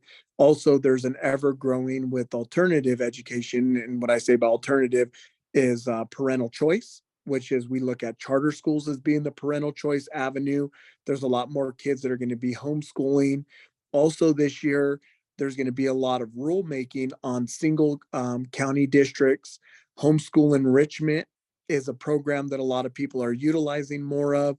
Also, there's going to be single county district or single county online programs that are going to be looking to expanding into multi-county. And that the rules on that currently are like, if it's out of a district, you can only have 12 students from, like, say, for instance, Fowler. 12 students can enroll in it. And maybe there's a St. Vrain school district has a program that a kid in Fowler wants, but if there's 4 kids in Fowler and then there's a few kids in Pueblo and then maybe there's 5 in Denver, well, they met their cap. But we're looking at rule changing to allow more kids to participate in those programs that other school districts might not offer. So traditional wise of education is going to be changing. One of the reasons why I say that is I'm a parent on the board. One of the only board members that has children in school. I have a first grader, I have a third grader, a fifth grader, and a freshman in high school. So I'm very familiar with the impacts of COVID and how it changed the academic outlook of education. We see a lot more students are working from computers in the classroom. I did a tour of my son's school, and it really blew my mind, because I remember when I was, and I mean, it's been 20 years since I've been out of high school. And I remember when I was in high school, they still had overhead projectors, and we were moving away from chalkboards to marker boards. And now they don't even use marker boards or chalkboards, overhead projectors. Everybody's on a computer in the classroom, and it's just this ever evolving kind of academic learning space. So I think we're going to see education start to kind of move more to that kind of platform as we grow and move on. So I hope that answered that question. Thank you. We've got a question, Ms. Cindy Dozier. Good afternoon. Thank you for being with us today. Joyce Rankin's biggest priority that she was so passionate about was reading. And so I wonder, what are your top 3 priorities? I'm glad you asked that. The READ Act was a big push of Miss Rankin. She would travel the district. I remember meeting with her a couple times when I was working on some other stuff, and she was doing a lot of town halls in the READ Act. But one of the biggest things we're noticing right now is reading is coming up, and we're starting to do a lot better across the state. Reading is always going to be one of my priorities because it's very important that kids are able to read, because it's part of major part of our life. Anything we're doing in this world, it relies on reading. But one of the biggest things I want to see is the trades. We get so focused on college as an end all be all, and a lot of kids are leaving college with debt. And I think about earning power. And I always give this example. I'm a clinical social worker, master's level. I went to a great school for it, University of Southern California. I paid a lot of money for that program. However, when I come back, the average salary that a social worker makes is maybe between 80,000 and 120,000. I had a buddy that graduated from high school. He went right out of high school, went into becoming an electrician. He went through the process of becoming a journeyman all the way up to where now he owns his own business, and he's a multimillionaire. And he didn't go to college, but he went through the trade program. Now, not everybody's going to become a multimillionaire. However, there's opportunities to where people can have different options in education. And I think that is something that we need to see more focus on in Colorado. And I think it's something that our educational system doesn't really focus on right now, is the trades. It could be welding, electrician, anything along those lines, and also agriculture. I think sometimes we forget about that. Right now, the VA put out that they have a new program for veterans, the farmers. We need to find ways to really get students to get involved in that, to where they can, have their own little small ranching or farm or something like in that aspect. One of the things I used to sit on planning and zoning for Pueblo County, and we had a lot of farmers or ranchers out east in the plains. They would run cattle on their thousands of acres. However, the other part of the acres, they said, well, there's no water, there's nothing going on out there, and my son or my grandson, nobody wants to be a rancher anymore, because they said there's no money in it, or they don't understand it, or it's too hard, or however. So a lot of them are selling their land and putting solar farms. We have that's huge here in Pueblo County. We have solar farm galore. I mean, what used to be beautiful plains is now just loaded with solar panels. But if we emphasized on that and brought those programs into the high schools and middle schools, and really let kids know that there is other alternatives, that you don't have to, not everybody's going to be a doctor. It's like the conversation I remember when I was growing up. It was like, only 1% of all of you football players will go to college and play college D1 football. Out of that 1%, 1% of you will make it to the combines. Out of that 1%, 1% of you will make it to the NFL. And very, very, like, maybe one of you guys might start on a football team. I think having those conversations with students and putting reality back into it, and showing that the trades are something that we can really get involved in, I think is the future of education. Mathematics, when we look at the STEM programming, STEM is also the future. We're seeing a lot of engineering, a lot of that has to do with math. I wasn't a great math guy, but I understand that we're seeing it now across the state. When we're looking at testing, our math is hurting, our reading is coming up, reading and reading comprehension. Math is an area that we can really start to focus on. I think that's something that we're going to be in the works of talking about. And when I look at the trades are very math driven. And I think if we can really combine those two and focus on them, I think we can see some alternatives in education, but not getting away from the idea that people can become collegiate, go to colleges. And, we need psychologists still, we need dentists, we need doctors, we need lawyers. But when we look at those fields that are saturated and the earning power not being there and students walking away with major debt, I think we need to talk about that too. Also, entrepreneurship. It's something we see with DACA, or DECA, I think they call it here in Colorado. And one of the things that I'd like to see is more of the entrepreneurship program, but starting at a younger, in the middle schools, bringing it in.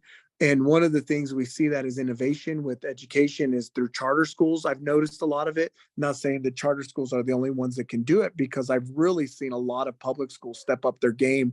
A good example is Durango. If any of you guys haven't visited Durango High School, is phenomenal. They have a sewing program, they have a culinary arts program. They also now have a program for like entrepreneurship where the kids are making stuff and selling stuff. I think looking at education as wraparound needs to be the future of education.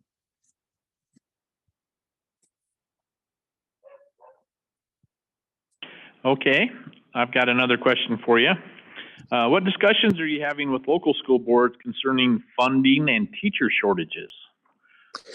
Yes. Teacher shortages is a big priority of a lot of the schools from what I've been hearing since I've been in this position. I know here in Pueblo, we have 2 school districts, 60 and 70. They've reached out a lot because one of the biggest things, and also in Durango, I was over there recently as well, is affordable housing is one of the biggest reasons why they're talking about how hard it is to get the teachers to work because the salary base is pretty low right now and the housing market is pretty high. So I think like one of the things that is really cool that they're doing that's innovative in Durango that they were talking about is maybe considering to build some small houses or tiny houses to allow some of the teachers that are transitioning through like Teach for America and those other kind of programs to be out there to be able to teach and live. And that's only a short term. But I think long term, we're going to have to find ways to fund our teachers, whether it be something we can advocate for on the State Board of Education or more so from the local school districts. And that's where a lot of it will have to be initiated from is they'll have to adjust their salaries and figure out where they're at with it. But that is a problem when it comes to teacher shortage. And we've seen a mass exodus of teachers during COVID or coming back from COVID, where a lot of them weren't willing to go back. I think ways that we're going to find where people might get more involved is people notice that the working from home was a great opportunity. If there's classes that we can keep some of the teachers engaged, if there's specialties that they can teach online, or like I was talking about through the multi-district online programming, where they're still able to teach, stay engaged, or where we're looking at some of these other districts that are able to pick up where they can kids from one district, whether it be in Manzanola, Colorado, are able to log on and participate in a class that's in Pueblo or a class that's in Grand Junction or a class that's in Denver. So, I mean, it's something that we're hearing about, and that's why we weighed in on that teacher apprenticeship program as the State Board of Education.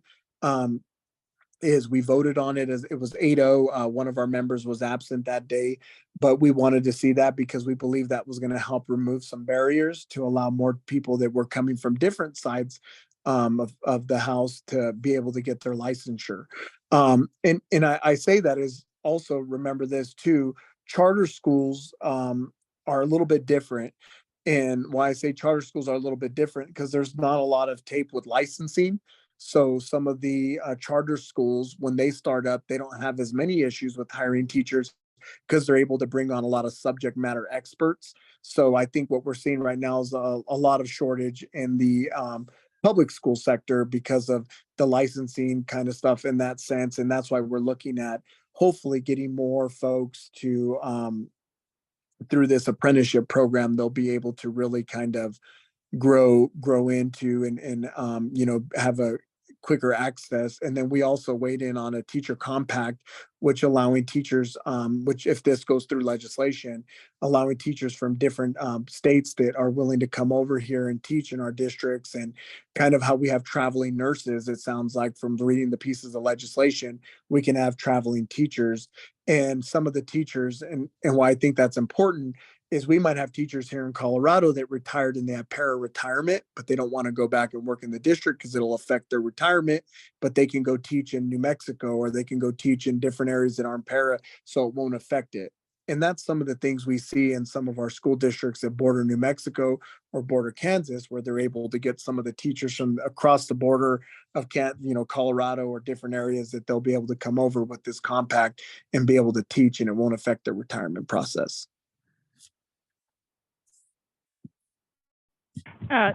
Thank you for your presentation and being here with us. My name's Rachel Richards. I'm from the Aspen-Pitkin County area, and I have two comments. One is that I think, our teachers' salaries are still being affected by the negative factor or whatever they're calling it anymore.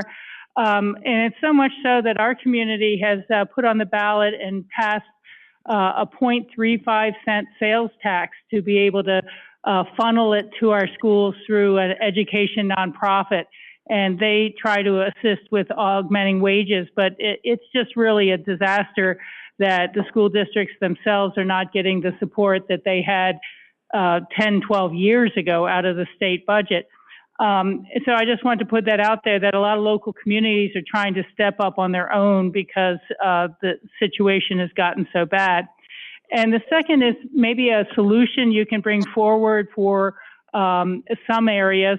Our school district has built a significant amount of rental housing, and they've said that by state law, they're not allowed to build an ownership type of housing, which would have the type of deed restrictions that should you leave the employ of the school district, you have to vacate the home within 6 months or a year, something like that. So it returns to the district to use but the individual teacher has the potential of far better credit rating by owning, not renting, some chance to build up equity, potentially stay in the community longer because they have security in their housing as long as they're a teacher. But right now, they're not allowed to do ownership units. They can only do rental. And so I'm not sure what other school districts, I think Steamboat or some places have built these sort of, they're called either cottages or tutораges or some weird old name, teacherages.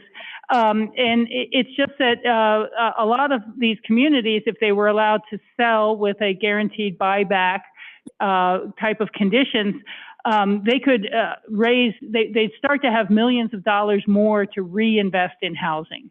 And so I just would like you to take a look at pursuing that, modifying the teacherages section of your code so that the people can roll the money they've already put into housing forward into future housing projects. So just a concept for you. Thank you so much again for listening and being with us today.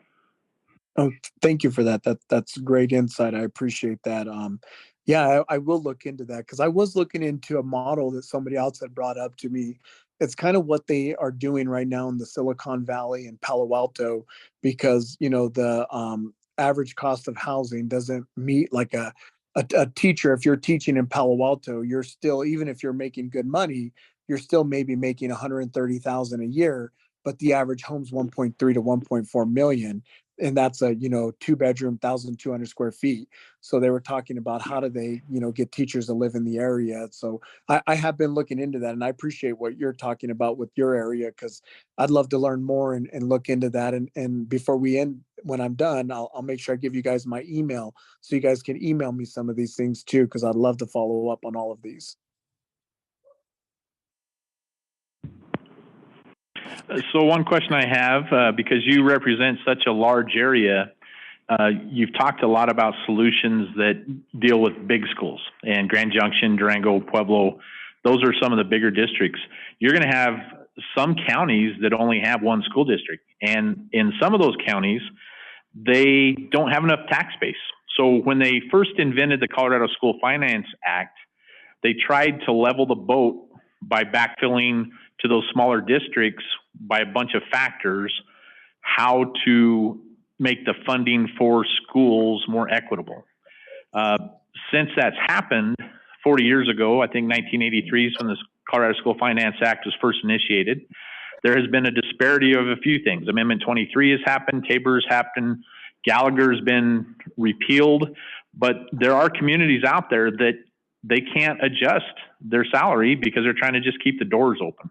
They only get so much money. So what things are coming up that you've seen that may change the Colorado School Finance Act? I know about 4 or 5 years ago, the superintendents had a pretty good idea of how to do it, but the negative factor in the way the state legislature has been going, it's changing how that's able to work. And I'm certain Catherine has some opinions on higher ed, because it not only affects the high school and middle school and elementary, but it's also affecting higher ed, what they can do with it too. No, that's a great question. And, it's come up a couple of times.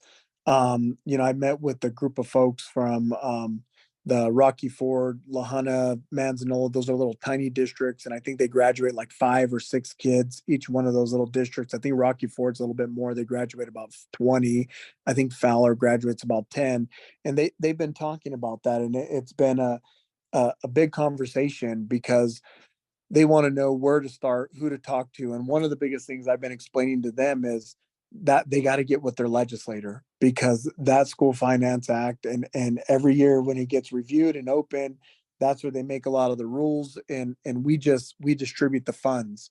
And you're right. I hear a lot about it, and I wish I tell some of them, man, I go, I wish I was a legislator also to advocate for you guys, but it's a tough one, and it's something that I've been watching, I've been paying attention to, because I mean, even here talking about even the big districts, we look at Pueblo as a bigger district, but we're seeing a very unique thing happen in Pueblo where our cost of living has gone up so much, and the average teacher, our teacher with a master's degree and 2 years experience, starts off at $40,000.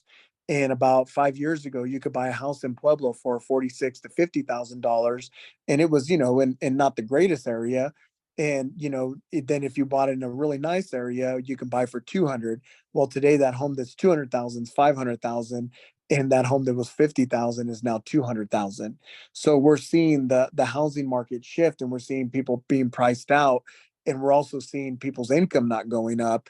And so it's becoming ever more hard and ever challenging. And the districts are saying, hey, we want to have quality education, but it's twofold. Where do we find it at? How do we get more money? And I know that they a lot of the legislatures that I've met with that have been talking to me, they're like, where do we start? What do we do? And I said, honestly, it's get with your caucuses and figure it out, because I'm hearing it, on the ground. Everybody I'm talking to, it's hurting a lot of these communities. What I can do for it, I don't know. It's a tough one because it's not an area that is really my purview, but I can advocate. This is Catherine. I would certainly add from the higher education conversation, first, to be the first to admit that there is not a more complex budgeting process than the Finance Act for K through 12. And yes. So I think we fully recognize that within higher education.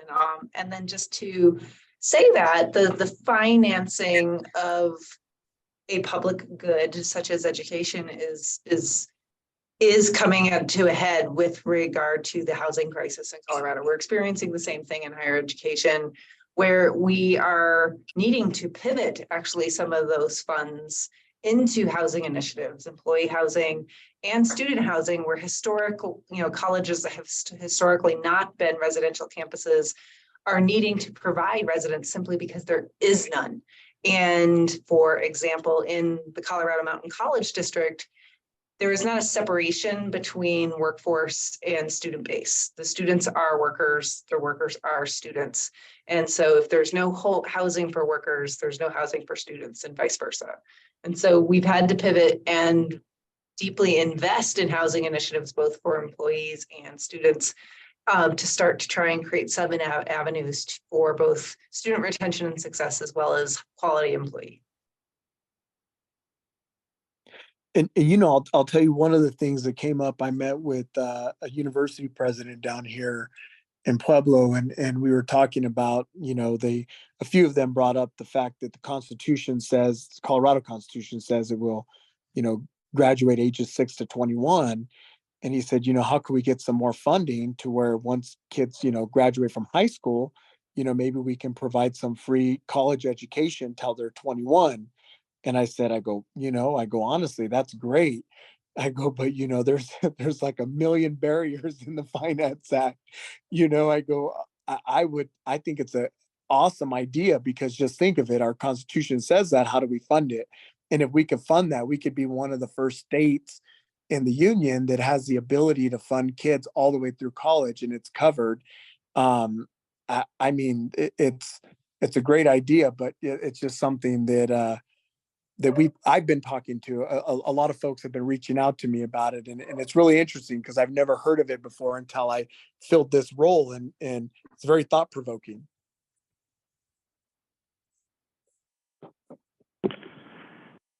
Are there any more questions? Mr. Varela, we'd like to really thank you for coming and introducing yourself. And we'd like to invite you back April 13th and 14th for our spring conference. maybe get to meet and greet some folks face to face, and we'd appreciate it if you'd consider that. And you don't have to answer now. Everybody's calendar is their calendar, but we're going to go ahead and move on with our agenda and our meeting. But we appreciate you. A round of applause for Mr. Varela. Thank you. I appreciate that. Would you like me to read off my email real quick if anybody's wanting to email me? That would be fine. And you might also explain the problem with your, I don't know which email you're going to send, but explain the problem with your email too, please. Oh, we got my other one up and running now. So, awesome. So I should be good. So my email is Stephen, STEPHEN .Varela, V like Victor, ARELA @cde.state.co.us. And then if you have a pen, you can write my cell phone number down. I pride myself on trying to get back to everybody as soon as I can or responding. My cell phone number is 719-252-3170. So please feel free to reach out at any point, and I look forward to meeting you guys in the future. Thank you very much.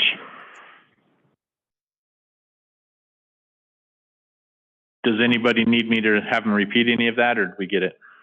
We're good to go? Okay, next up on our agenda is resolution review and updates. There's 5 policy resolutions, and an interesting thing, Brittany and I have kind of been batting this back and forth of how we wanted to do this. This is education and workforce, and we don't have a single policy on workforce development, and some of that is assumed to happen in education because we are training kids to learn how to feed and clothe and have a roof over their head. So that's, they got to figure that one out. But I just want to throw this one out there to start this off with our first policies are guiding principles. These policies haven't been updated since before COVID, most of them, and some of them way before COVID. But just want to see if there's anything that seems like we need to maybe reconsider or relook at. You know, whether we want to go ahead and recommend for being renewed, or if there's some things in here.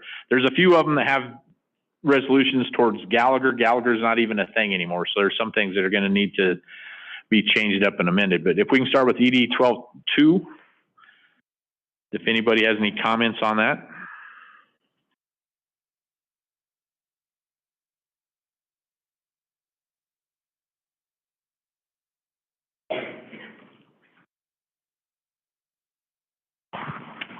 So, Mr. Chairman, I have a question. Yes, Mr. Beck. Yeah, for clarity.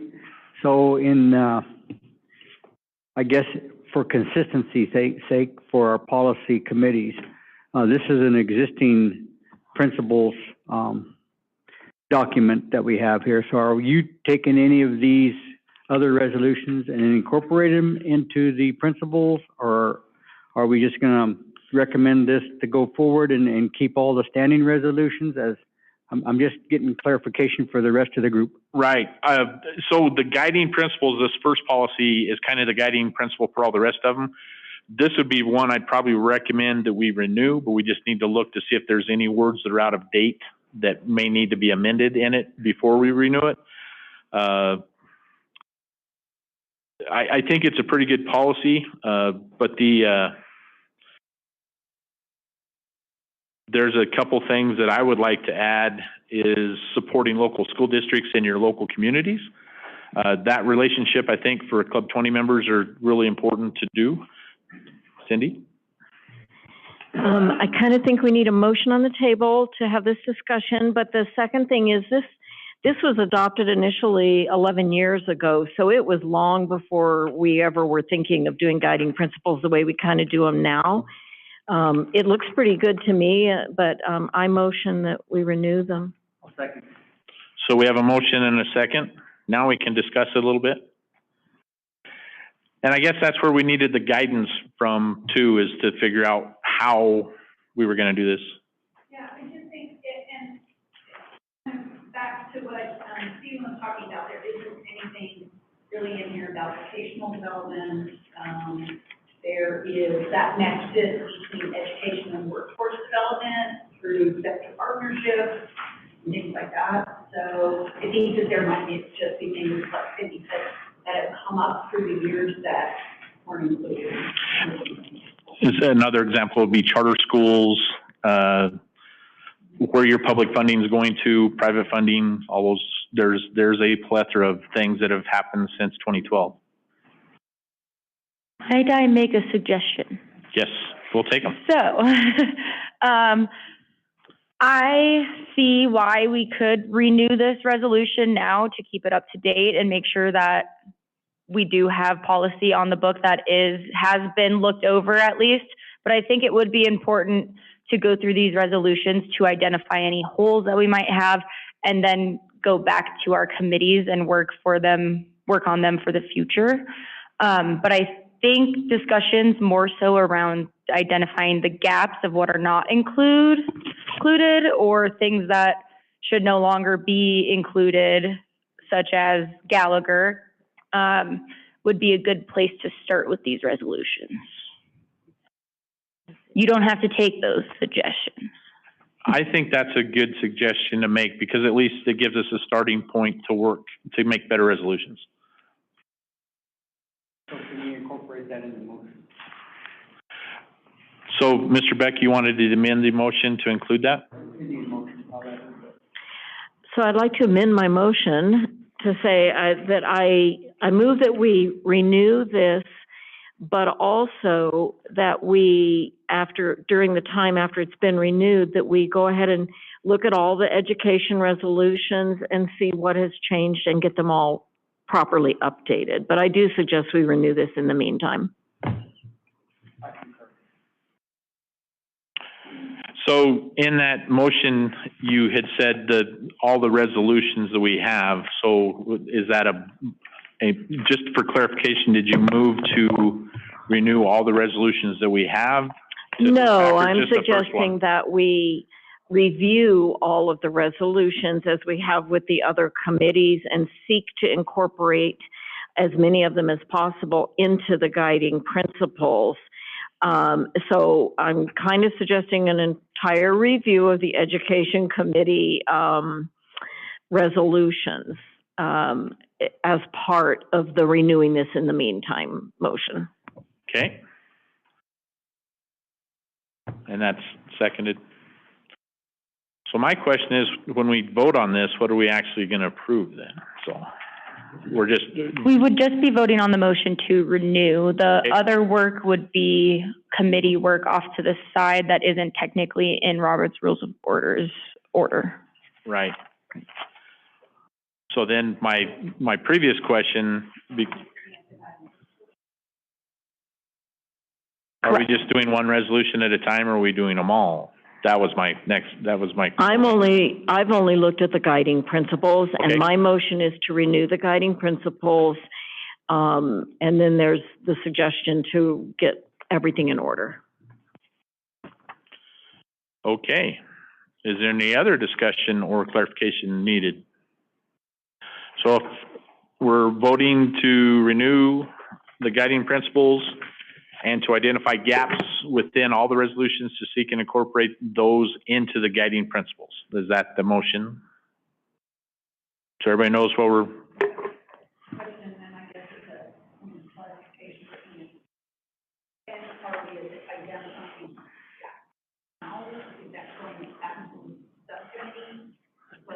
It sounds like going back to the subcommittee.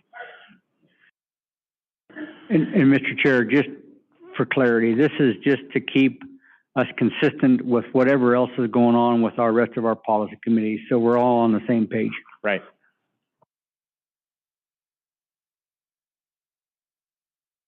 Okay, so are we ready to vote? That was a good answer. All right. So hearing no other comments, you can still make a comment if you'd like. Here, I knew. Mr. Linke. So This is Barrett Linky, Grand County. And then the motion is to renew the guiding principles which were adopted in 2018, correct? They were adopted in 2012 and Renewed in 18, but we reviewed them in 18. That was the last adoption. What I'm getting at is that a lot of things have changed since then. The advent of COVID, which what caused was a virtual bloom in online schooling. In fact, I just now looked up, if you type in online teaching jobs, you can find hundreds of openings. In fact, I applied for a couple. So what I'm saying is that we might need to accommodate that in the guiding principles just to make it a little bit more up to date for 2023, if possible. I think it's in there underneath in 1.1 where it says via new technologies, education opportunities. And I think that would accommodate that until we can get this sorted out. But that's just my opinion. I would concede that point. As long as it's in there, I want to bring that up because that's a big change since 2018.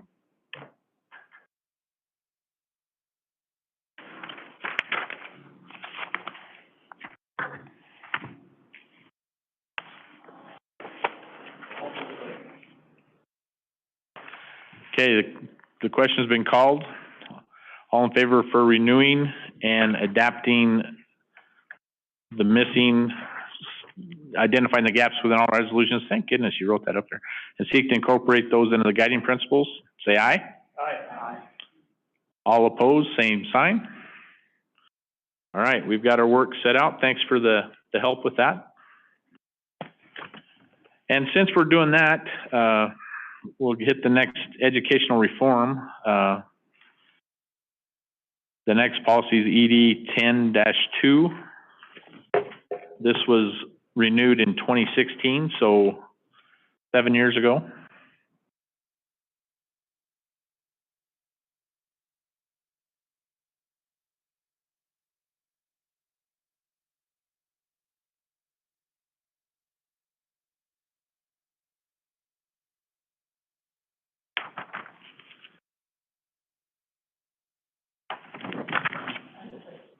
Yes, ma'am. So I guess, as I've gone through this, I kind of make,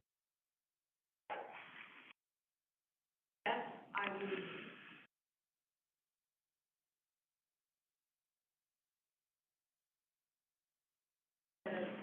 Yep. So I guess I know these all need to be renewed or deleted. As far as changes, I would like to see those changes come to us from the subcommittee. I agree with you there. The education subcommittee has not met or had a discussion to do that. So the last I looked, there were 85 members. And it's a great 85 that wanted to be on the subcommittee. Because Not it's on the advisory panel, the committee. Different. Okay. Right. So it was a large thing. We haven't had a chance to get all of it. Yes, sir. Do you want a motion to return these to the advisory committee for updates and then come back at this summer? That'd be great.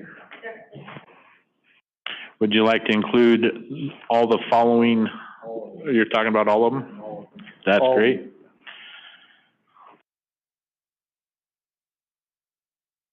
Is there a second? Yeah, and now we can discuss it.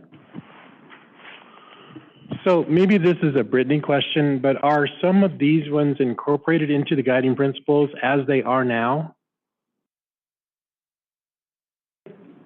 They could be.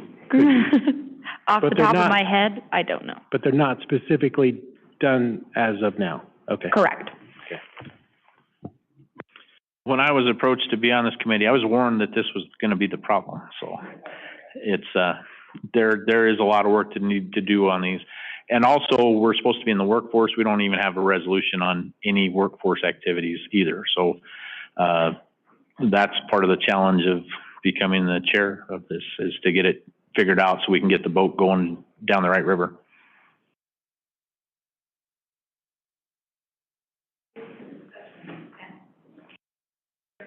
There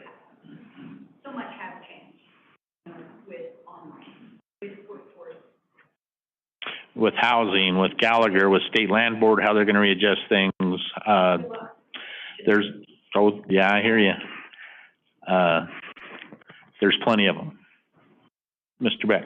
Yeah, Mr. Chair, I just want you to understand that there's a number of people in this room that have a lot of experience going through their policy committees, and so you're not alone in this. How many people do you have on your advisory committee? That's a good question. That might be something for you to kind of go back and take a look at and recruit the people that you want on there, or make sure that the people who are there now want to make the commitment, because this is going to be a process, and of course, staff will help you with that. Right, and that's a Brittany answer. I'm not aware of exactly. The one I looked at, I want to say there was 80 folks on the advisory committee. So we have 12 members currently on there. Whether or not they are completely active is a question. So I would suggest, if you have interest in being on the advisory panel for education committee, raise your hand now. Okay, keep them raised.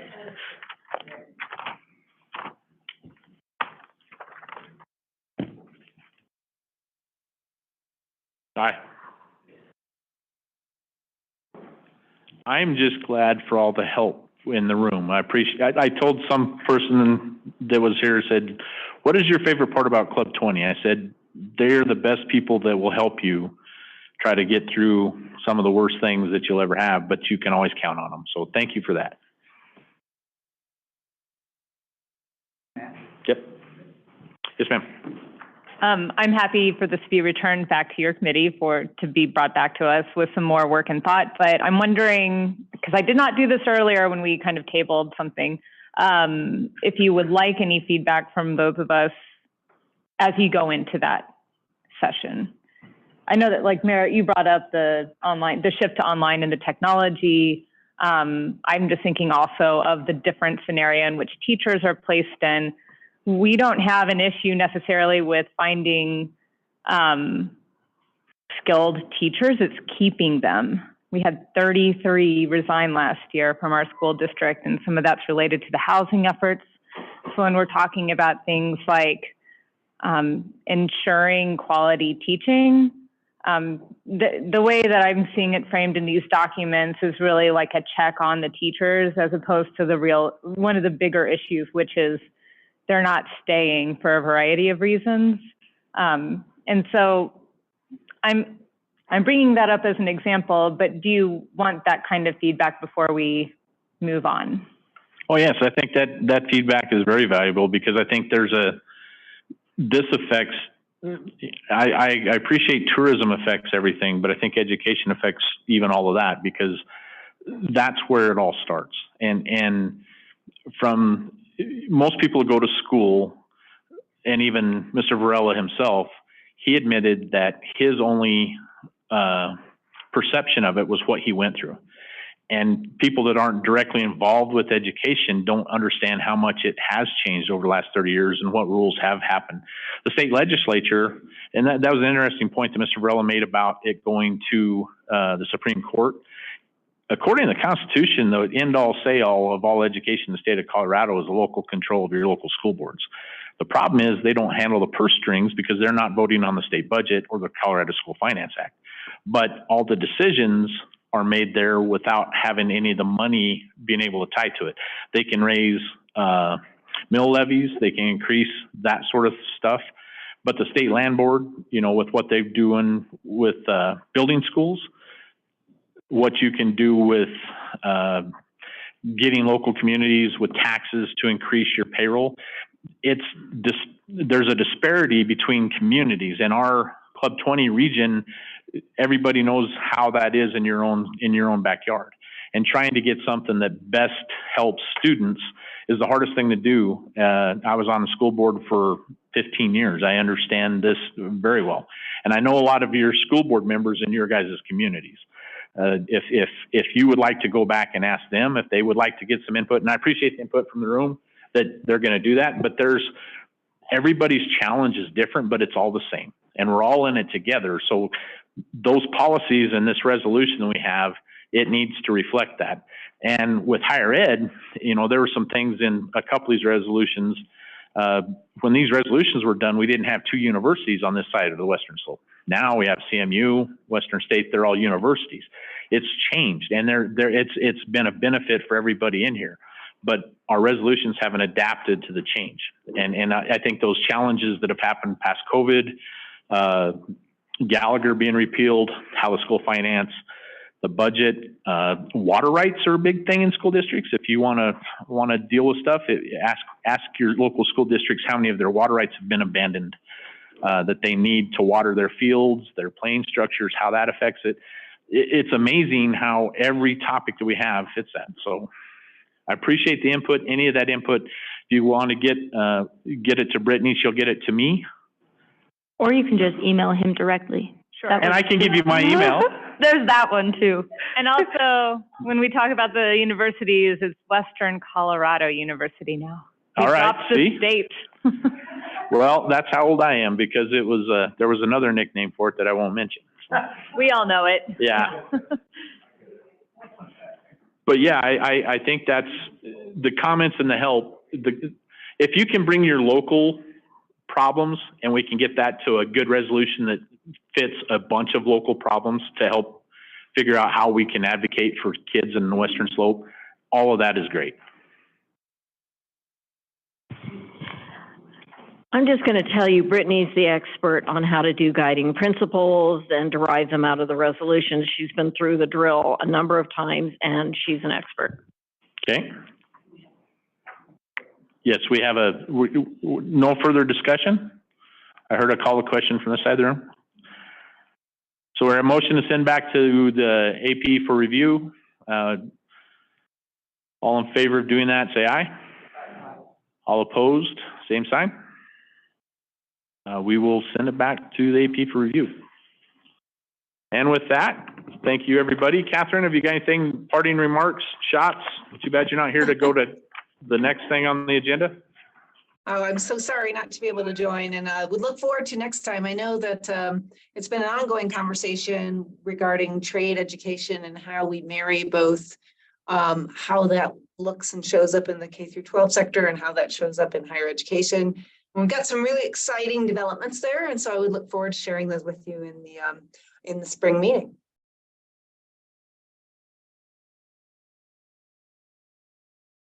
That's it. And I if don't want to be, you guys need to get between anyone and their beverage. I will give you guys my email if you want to send any of those comments. If you don't have it, come find me at the Ale House. I'll give it to you. And with that, we'll adjourn our part of the session. Thank you, everybody. The address for the reception is up on the slide should anybody need it.